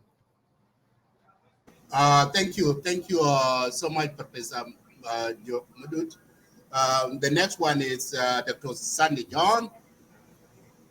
Sunny. Thank you very much. Thank you very much, Madid, Abraham Madid Majak, and the rest of your team members. We are coming to a conclusion, but if we were to evaluate our discussion here, I would put it not less than 50, but not more than that, because we have been drailing from the topic as we jump from this point to the other. But like John Garang has said, it's a popular statement across the South Sudan that ben amang mang zeda naman nevga kwesin. That one has a meaning. Whether we are doing it right or not, we will be all right as time goes by. The questions that were raised were associated with the topic, but to some extent, some of them are not very current as far as our talk is concerned. Like the question of Dr. John, had it not been the recent documentary, possibly that question would have not come. And since others have given answers, I will reserve for another day on that. As we come to the conduct of elections and the association of constituencies with it, you know very well, we have started on a wrong foot. There is nothing that is right, actually. As a matter of truth, if we debate on the census, we debate on what, there is nothing that is right in South Sudan. And that is why we are spending the night talking here to right the things. But as we mentioned, the best alternative at this current period is election to give back the power to the citizen, as Dr. Biar was saying. Because citizens are the owners of the power, but this power is very far from them. It is not benefiting them in any way, whether at their individual levels or as a country as a whole in terms of development, they are not benefiting. So there is nothing that has been put right so that we can be able to say that this one is right, so we are going to improve on the other one. And Agel is saying that we are supposed to only fix the SPLM before we fix the nation. True or false, we cannot be very much answering the same way. Because if we continue fixing SPLM forever, we will actually lose the country. Because of the conflict within the SPLM, there were opinions calling for trusteeship. Was that a right decision? Is that not loss of the country? If SPLM continue fighting itself. And then there become this saturation of no alternative. When are we going to make our country better so our citizens can benefit and believe that we liberated them, not to reward ourselves with the loot and all the corrupt practices? All in all, we have a bottom line, and that is we conduct an election to scale down this big-sized government and to also revitalize, not the agreement, but the parliament that will make laws that are viable for the future of our country, and to allow possibly the individuals that will come may have at heart the establishment of an institution that will everlastingly help South Sudan grow as an entity. While I should not concentrate on that question, there are things that we need to consider. In South Sudan, everything is done for a purpose. Whether the end result will be bad or good is something that we cannot talk much about. The recently released estimates, the population estimates, they were not just released for the sake of release. They have a political meaning. They have a political meaning. And a girl has made justifications which can be very true or can be very wrong, that the figures have staggered on the side of Bahr el-Ghazal, whose population has grown densely compared to the rest. And that has completely challenged the previous census. He justified it that there was stability in some parts of the country, including the Bahr el-Ghazal region, and that is why Warab has grown more than thrice that of Jonglei because of displacement and whatnot. What I can say about that is, why did Bahr el-Ghazal, Warab, grow bigger than a wheel that is equally stable? And why did it grow bigger than Lakes, which is also equally stable? All those are political matters. And when we are sons of the soil, political interests must always not be above the interests of the citizen of our country, because we do politics because of them. If we happen today get a chance, a girl become the president, that is a supposition. I'm not saying he will overthrow President Kiir, so I land him in unnecessary trouble. If he happens to be president by any good chance, I will not cry. I will be. No, I don't want to be president. Please don't call me problem. I don't want to be president. Yeah, no, I'm just exemplifying. Yeah, I will not be left out. I will be a minister, assuming, isn't it? So our interest will not be to be in that government for the sake of it. We are supposed to reflect this on our people so that they can get 1, 2, 3 things and call themselves citizen of a country. Now we are not like citizen of a country. We are being abused. Even our number plates was used by Kenyan a few days ago to go and attack the son of a president, the former president. If we are a nation that is respected, why didn't they use the number plate of the United States of America to go there? Why didn't they use other countries within the region? Why just South Sudan? These are the questions we need to answer. We have lost a lot, and this is what we have to cover. And to cover it, we have to be honest. As a girl has mentioned, nobody hit SPLM, by the way. We only have deeper from the ideology aspect. When SPLM is focusing so much on fixing itself, the rest are thinking that we should fix the country. Okay? Why can't SPLM wait? Why is it that must be fixed first? Why not the country first and the SPLM later? We can do the opposite, and it is a possibility. I do not want to negate anyone here. As a girl calls that all of us are SPLM, it is true. That is our genesis.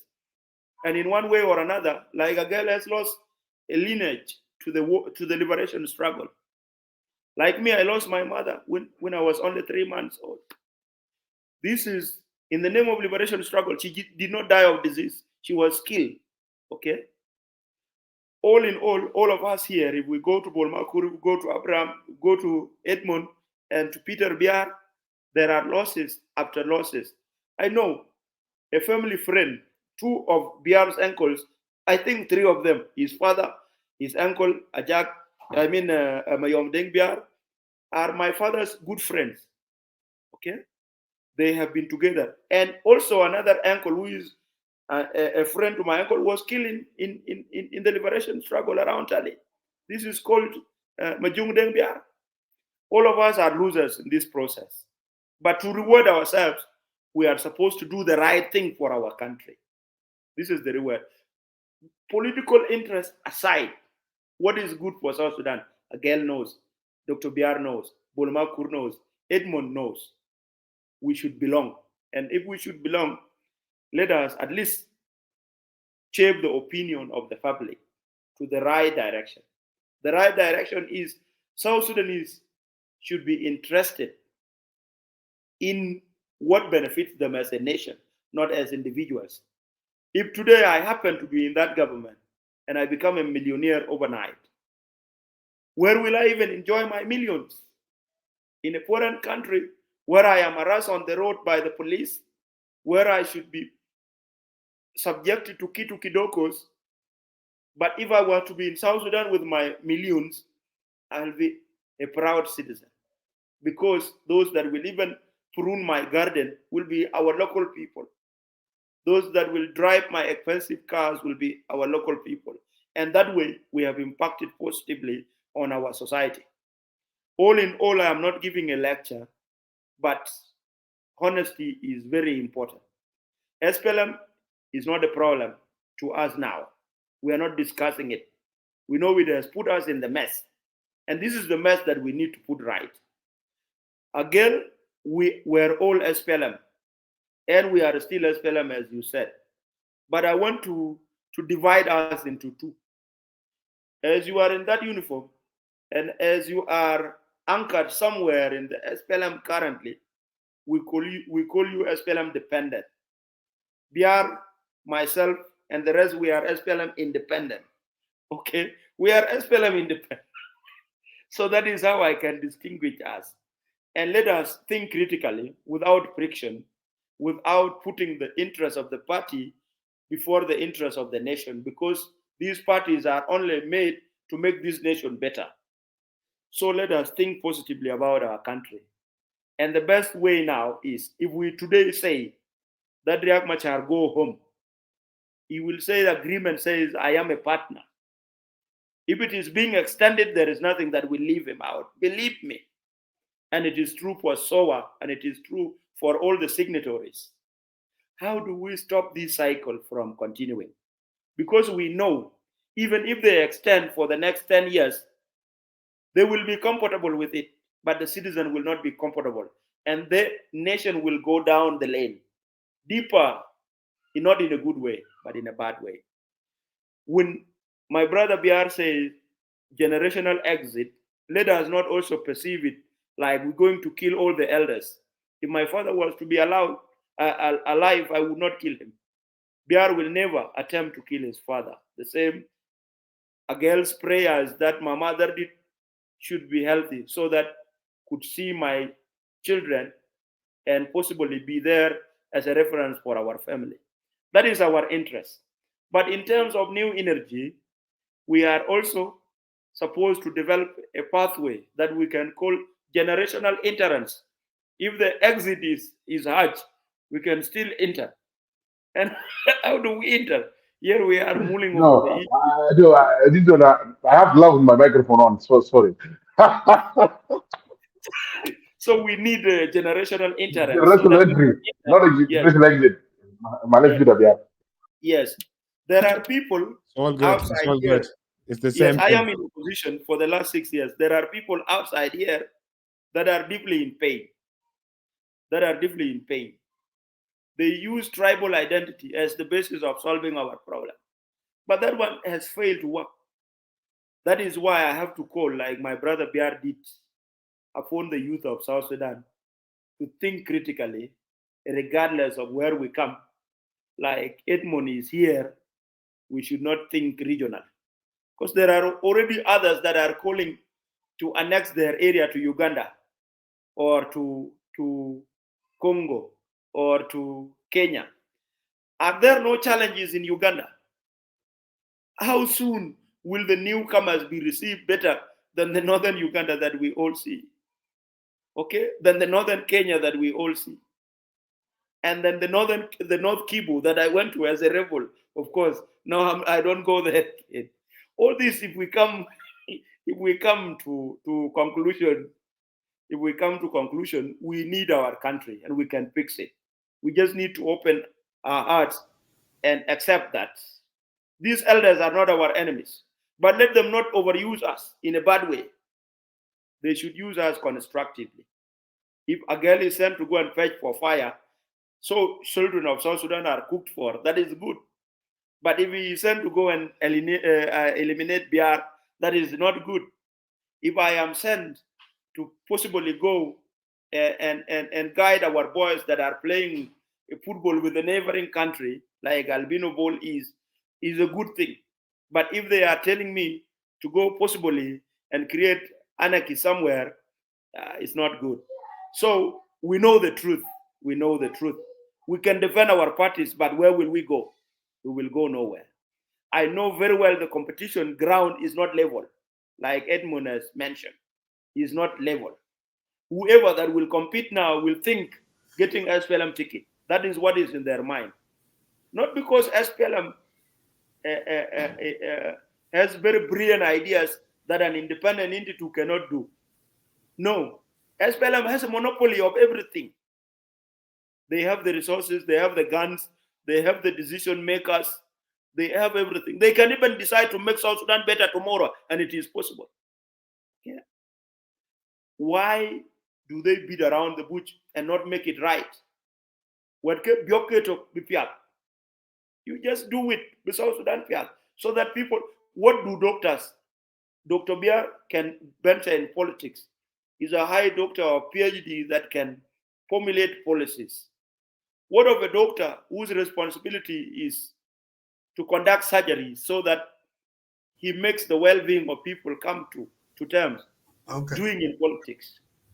Okay. Make I should be busy in the dissection. I mean, in the theater, operating patients, while those of Agel and Biar are tussling out. But now we have only created a political path as the only channel that we walk through. Kindly, Agel, my brother, don't over defend SPLM. We don't hate SPLM. People that are in the SPLM there are the likes of Isaiah Lier Machinko, the likes of Uncle Bangol, and the likes of President Selpa. They are all for us. We are not very much going to destroy them. You have seen from Biar there is sense of reflection. When he apologized, it was not cowardice. It was not he is less a man, but he was doing that one because he has known the limitation and there is time for reflection. Let us reflect and make South Sudan a better place. Let us give those with the tears in their face at least a chance to smile. I rest my case.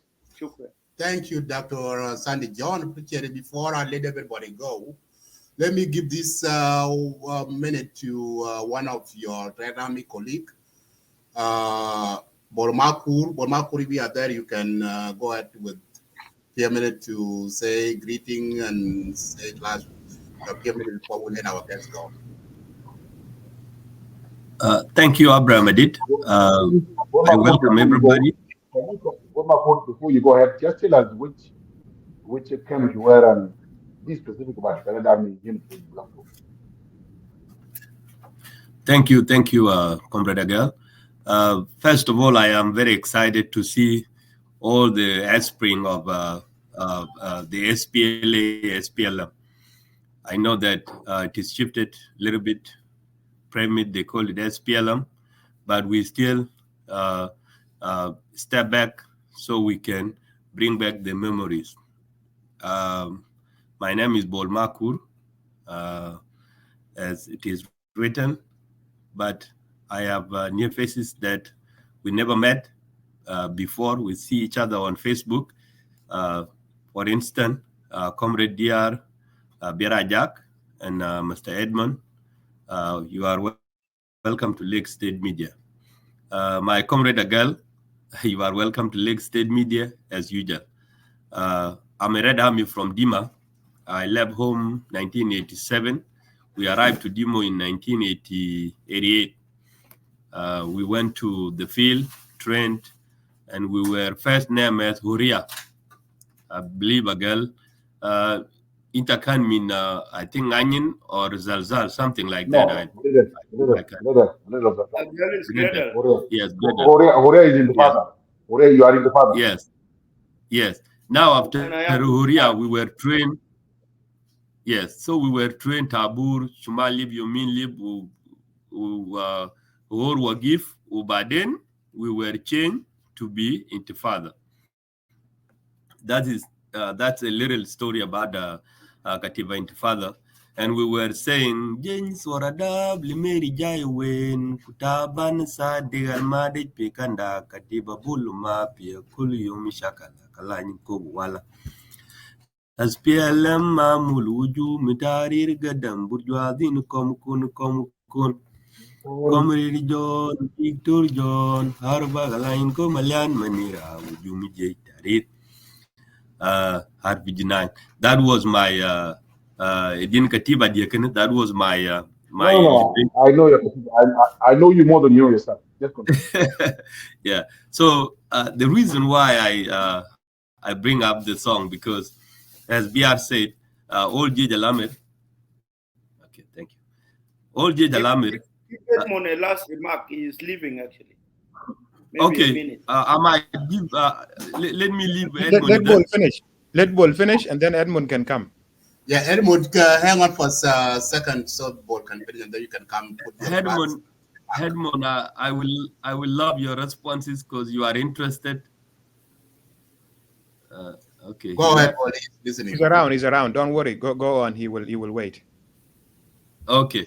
So, as Dr. Biar said, that we were there, but I want to let people know that all Jij Alamir, they were in those areas of Dima, Peñdo, and Yitang, and they were all going to Hilla, Ujai, Lemarcas. You know, after they were trained, you will be trained, and then you go. Even if you don't have a father, there were some relatives that you can go to, and you come back to the camp.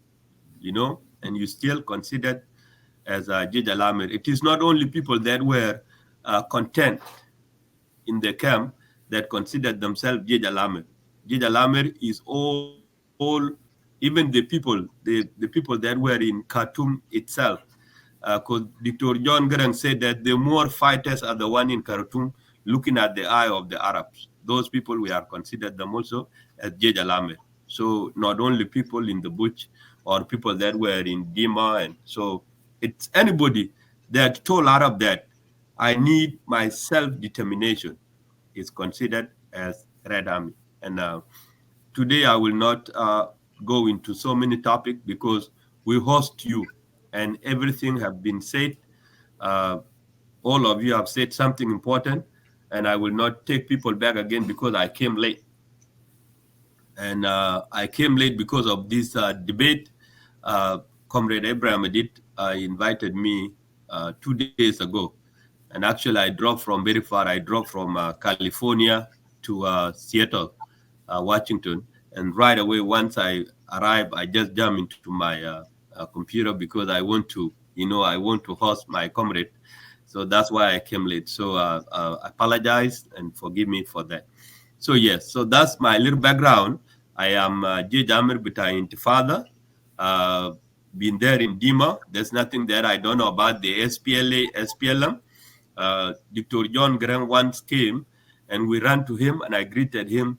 Because girl, you remember, we were on that side of the Marcus. So when Dr. John came, he came with the Jeep. I remember he put one of his jamus, in front of him.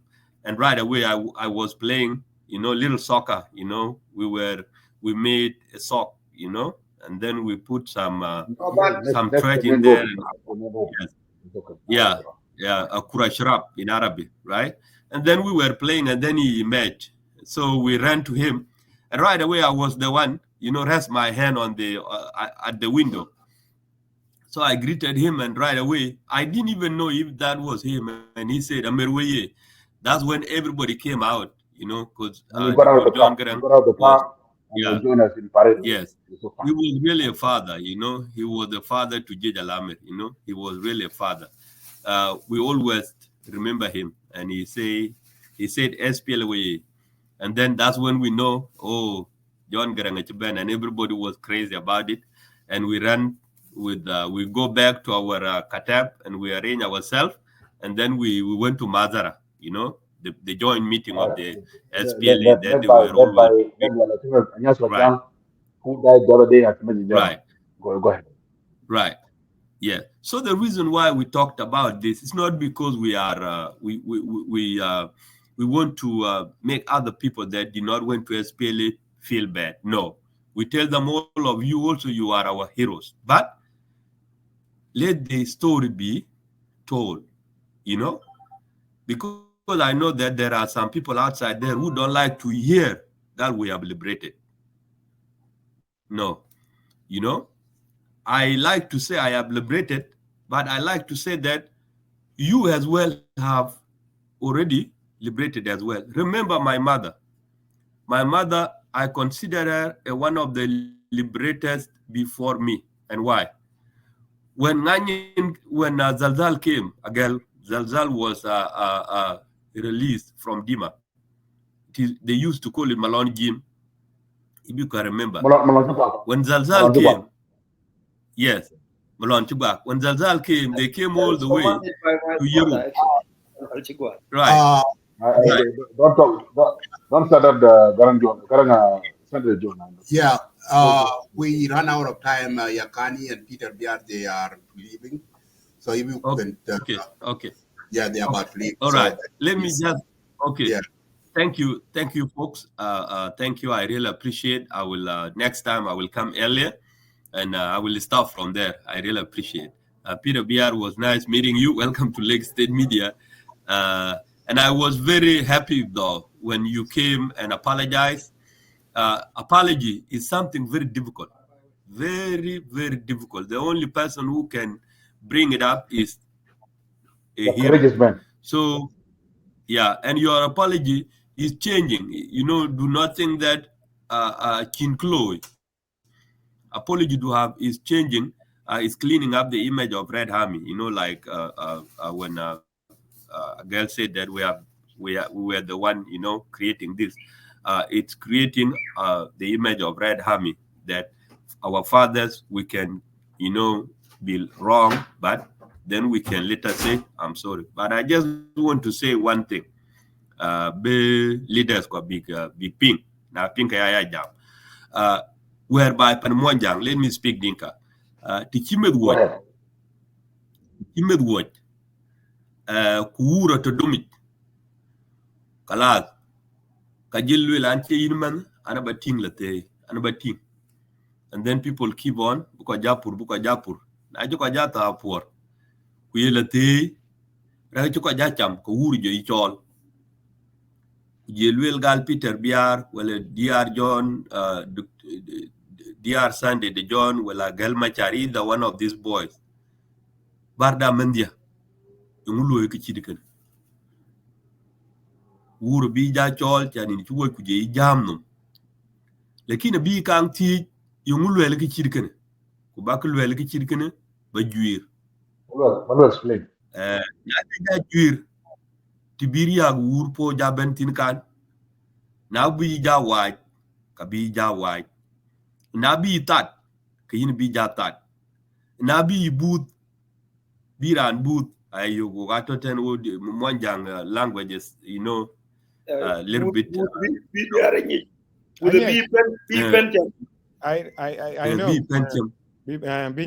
Bini jabu the jami, jamun chini chol chana no kucho wo wunakol, either kayitok la bog, well, chalwel that to gal nong the dundo chalwel yina crack, well, non could you quat chayin wo you can yin, kayin be wood chol, well, woolen, kujeli joka jam ki, tichin jal jam, kawur, well, a ye woolen, well, a koi quon.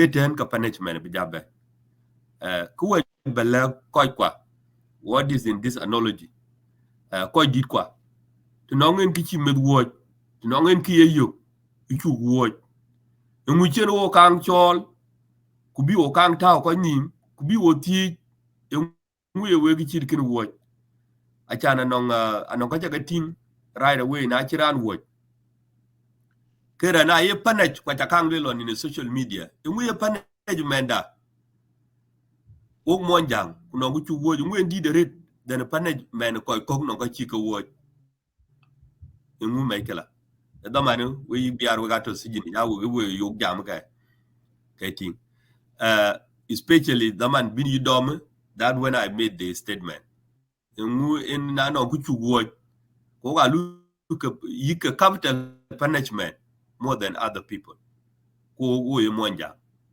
so ku bugla koy kwa ngu chen wo kang chol chano ga chu ben ka dang mo jo ko ga chu ben ka sakin wa bu ñu woni ku chol wo ti jo ngu ye we ka chir ka lo burut ka nga explain then bin wo go chi the lum you squeeze our neck tangolas ku chwedo wo sijini wala lura and sidelined yik dictor sande de John kana toror in biar ayuku nyar bala bay ku bayna apology wer bala jam ko nim timin wer tinga na gala gal jam ko nim ku ba jwer ke ngulo yin apology ku bi nyi ke koy kwa ken ran go chi de lombi de ku yin kini ti gal mu taman man ine ke ya lele kole ine ku bugla koy kwa wo ku timi wo yako kan ti don ko no ga bay a charan do to tin ko ya ki di de ban rando no runtier bet ku kulo ya lep ina lo runtier bet ke aki jeni ke nyini kan ter bet aki de aki lo ke ti lo bet a lep na ci go pinga le ci luel kala then ina ran kilo tong bankir ku le luel wala man kene ku ne kra junub Sudan ke ye chol bu ko rut ta bu ko rut la luel ku bi ngak bi dil ro ine kinda go bay panda so kene ine ku wi ku buk ton koy kwa kulo ku bi wo ka nga ti yin se bi no go ya chi de na go ke jam ken we pan man bu ko jiten kon yar ki charom ku e kulo ku message messages cha ka lwel ku messages ko bu ko be lwel a wi bi ko di kwa ka ya kwani yin wa cha ka le jiten an bu ko chan bu ko be ber chan na man ji to kwa nan ji po mi re you ben show I'm so happy that you guys are here today. Thank you. Thank you, Paul. I know our guest has been here for almost 4 hours, and I think this is the time that we conclude the show. Before I go ahead, do you want to let me give this, Dr. Biar? Do you have a conclusion? 1 minute. Yes, I have a small baby who is about 7 weeks old, and my wife has been very patient with me the whole day while we have been having the discussion. So, if possible, I can have a 1 minute remark. Yeah, go ahead, and then you can leave. Yeah. I just want to start off by saying thank you so much to the Lake State Media. I want to thank you, Brother Abraham Madid. I want to thank Bol Makur. I want to thank Majung Makur. I want to thank Isaac Tieng and everyone that is involved in this great organization. You people are doing an excellent job. I want to really encourage you to continue with the spirit of the discussion that you have been doing, and to invite more people, even those who are unhappy and who have taken up arms, including those allied to our brother Thomas Shirillo. You let them come. Let everybody speak. When we create a space like this, we are really helping ourselves because we are all traumatized. And because of the way in which challenges have overcome us in South Sudan, we have made this thing to destroy our social fabric, and we have hated ourselves. So we really need a national conversation. And what you are doing in the Lake State Media is really an excellent job. So I just want to appreciate you, and I want to encourage you to continue. Invite more brothers too. Let them come and talk. Invite those of IO, like it was suggested before. Let them come and talk. Invite our mothers and sisters, the women, so that we can also hear their views. This would be an excellent job, and you are already doing a great work. I just want to commend you on that.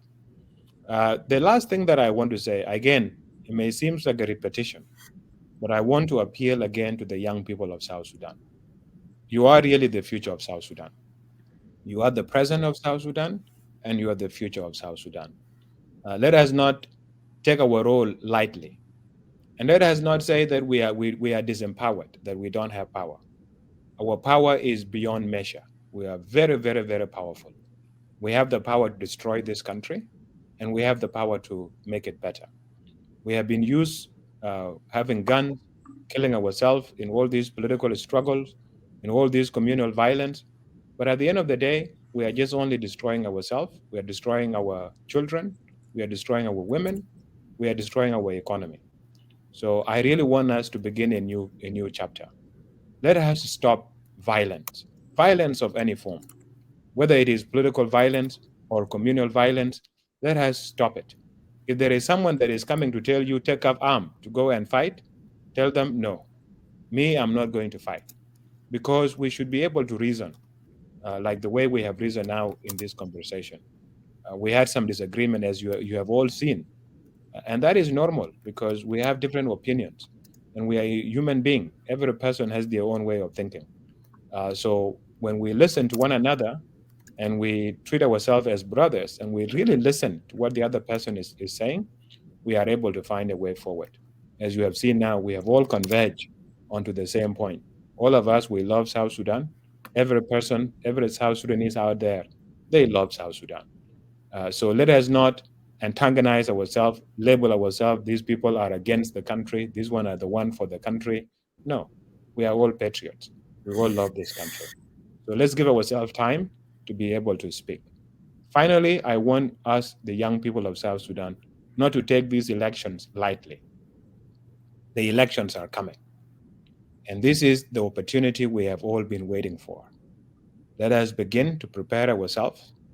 Those of us who have become SPLM independent, as Dr. Sunday De John put it, let us come together and let us organize ourselves. It doesn't matter who is going to lead us. The issue is not even about leadership.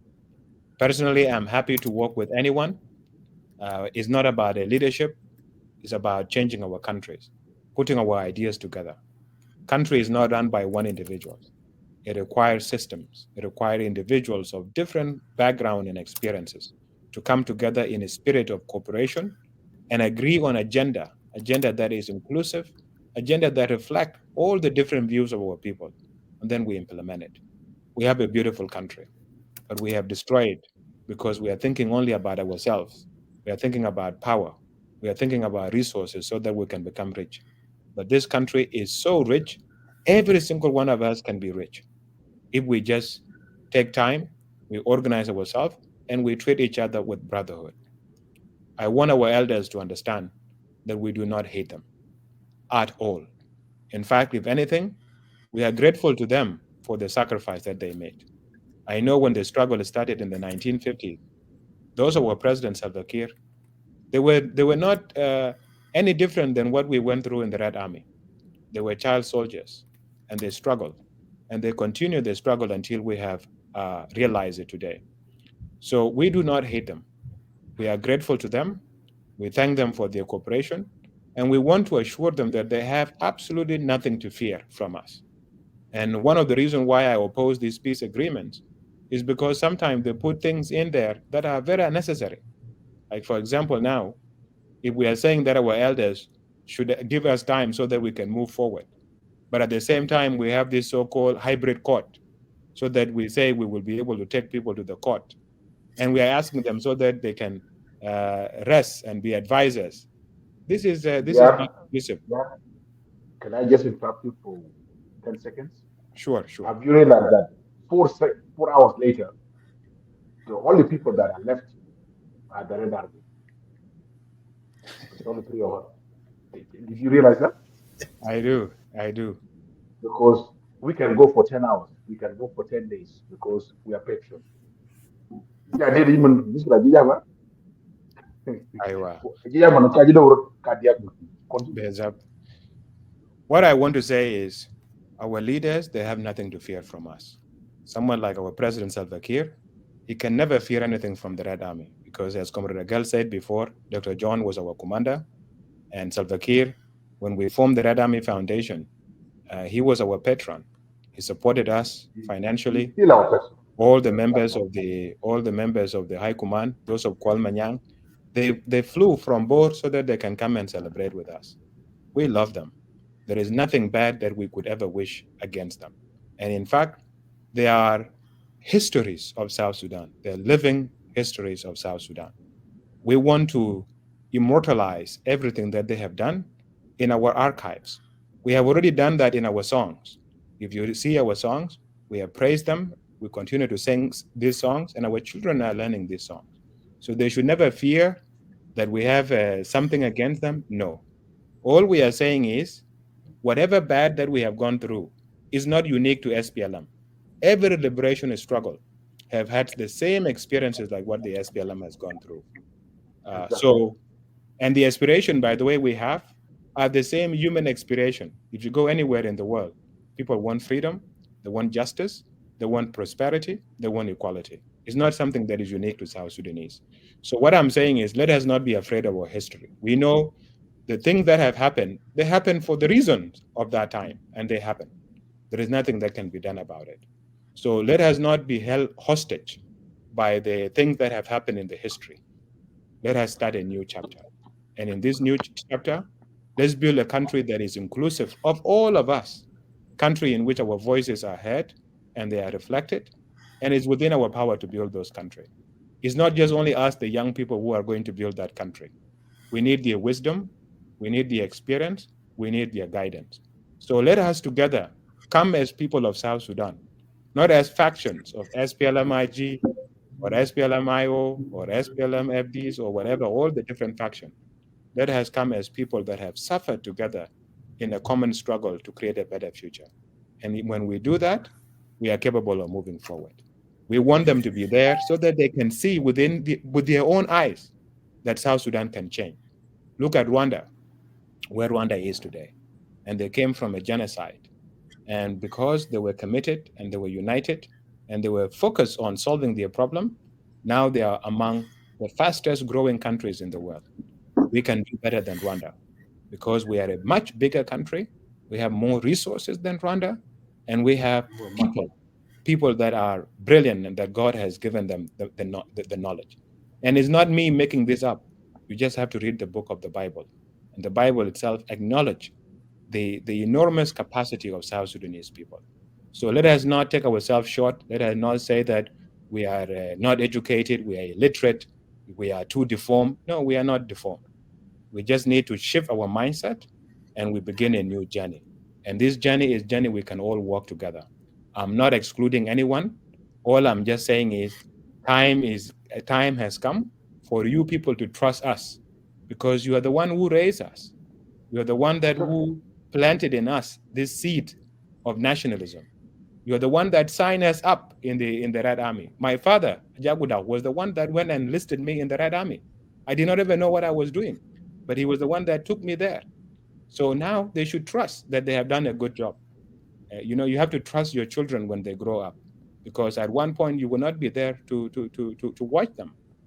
You will have to have faith that you have trained them well and that they will carry on and they will do a positive contribution to the world. It is time really for our leaders in the SPLM to trust us, the Red Army, to know that they have done a good job with us and that we are capable of taking from where they have left the struggle of our people and take it to another level so that the South Sudan become that beautiful country that we are all proud of. It has really been a great honor to share this platform with you, Comrade Agal Ring Machar, with you, Dr. Sunday DeJohn, with the brothers that have already left. Dr. Jok Madut is a great scholar, is someone that has put South Sudan on the map in so many different ways. With our brother also, Edmund Yakani, is doing a great job inside the country. And also to be joined by our brother, Bol Makur, Abraham Madin Majak, Paul Tieng, and Majung Makur. It's really a great honor. And I thank also our brothers that has joined us in the clubhouse, like Walpeter Moranyar is also one of the great Red Army veterans, is someone that is also devoted to the struggle of South Sudan. It is time really, brothers, that we come together. Let us not allow ourselves to be divided. Let us come together, unite ourselves, and unite our people, and begin a new path for the country. Not because we're excluding anyone, but because we really want to realize those aspirations for which our people suffered for so long. Thank you so much. And I look forward to being invited again to the Lakes State Media so that we can continue this conversation with our people.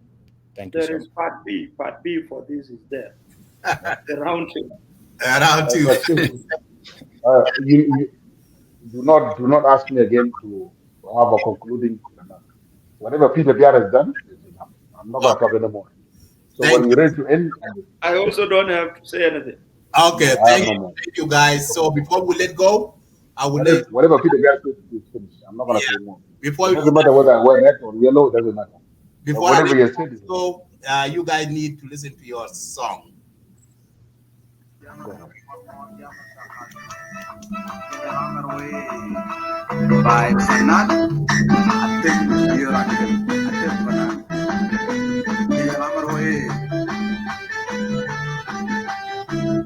Indeed,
Somebody has to bull beat yourself.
Thank you, gentlemen. Our next show, part 2, round 2, will be organized, and the next round 2, I would like all our viewers to know that the next political debate will come round 2, and we wish SPLIO representative will be available on the round 2. I would like to say thank you, our guests, Dr. Biara Jack, Comrade Galmacharing, Dr. Sandy John, Mr. Irmun Yakani, Dr. Jogmadu Jog.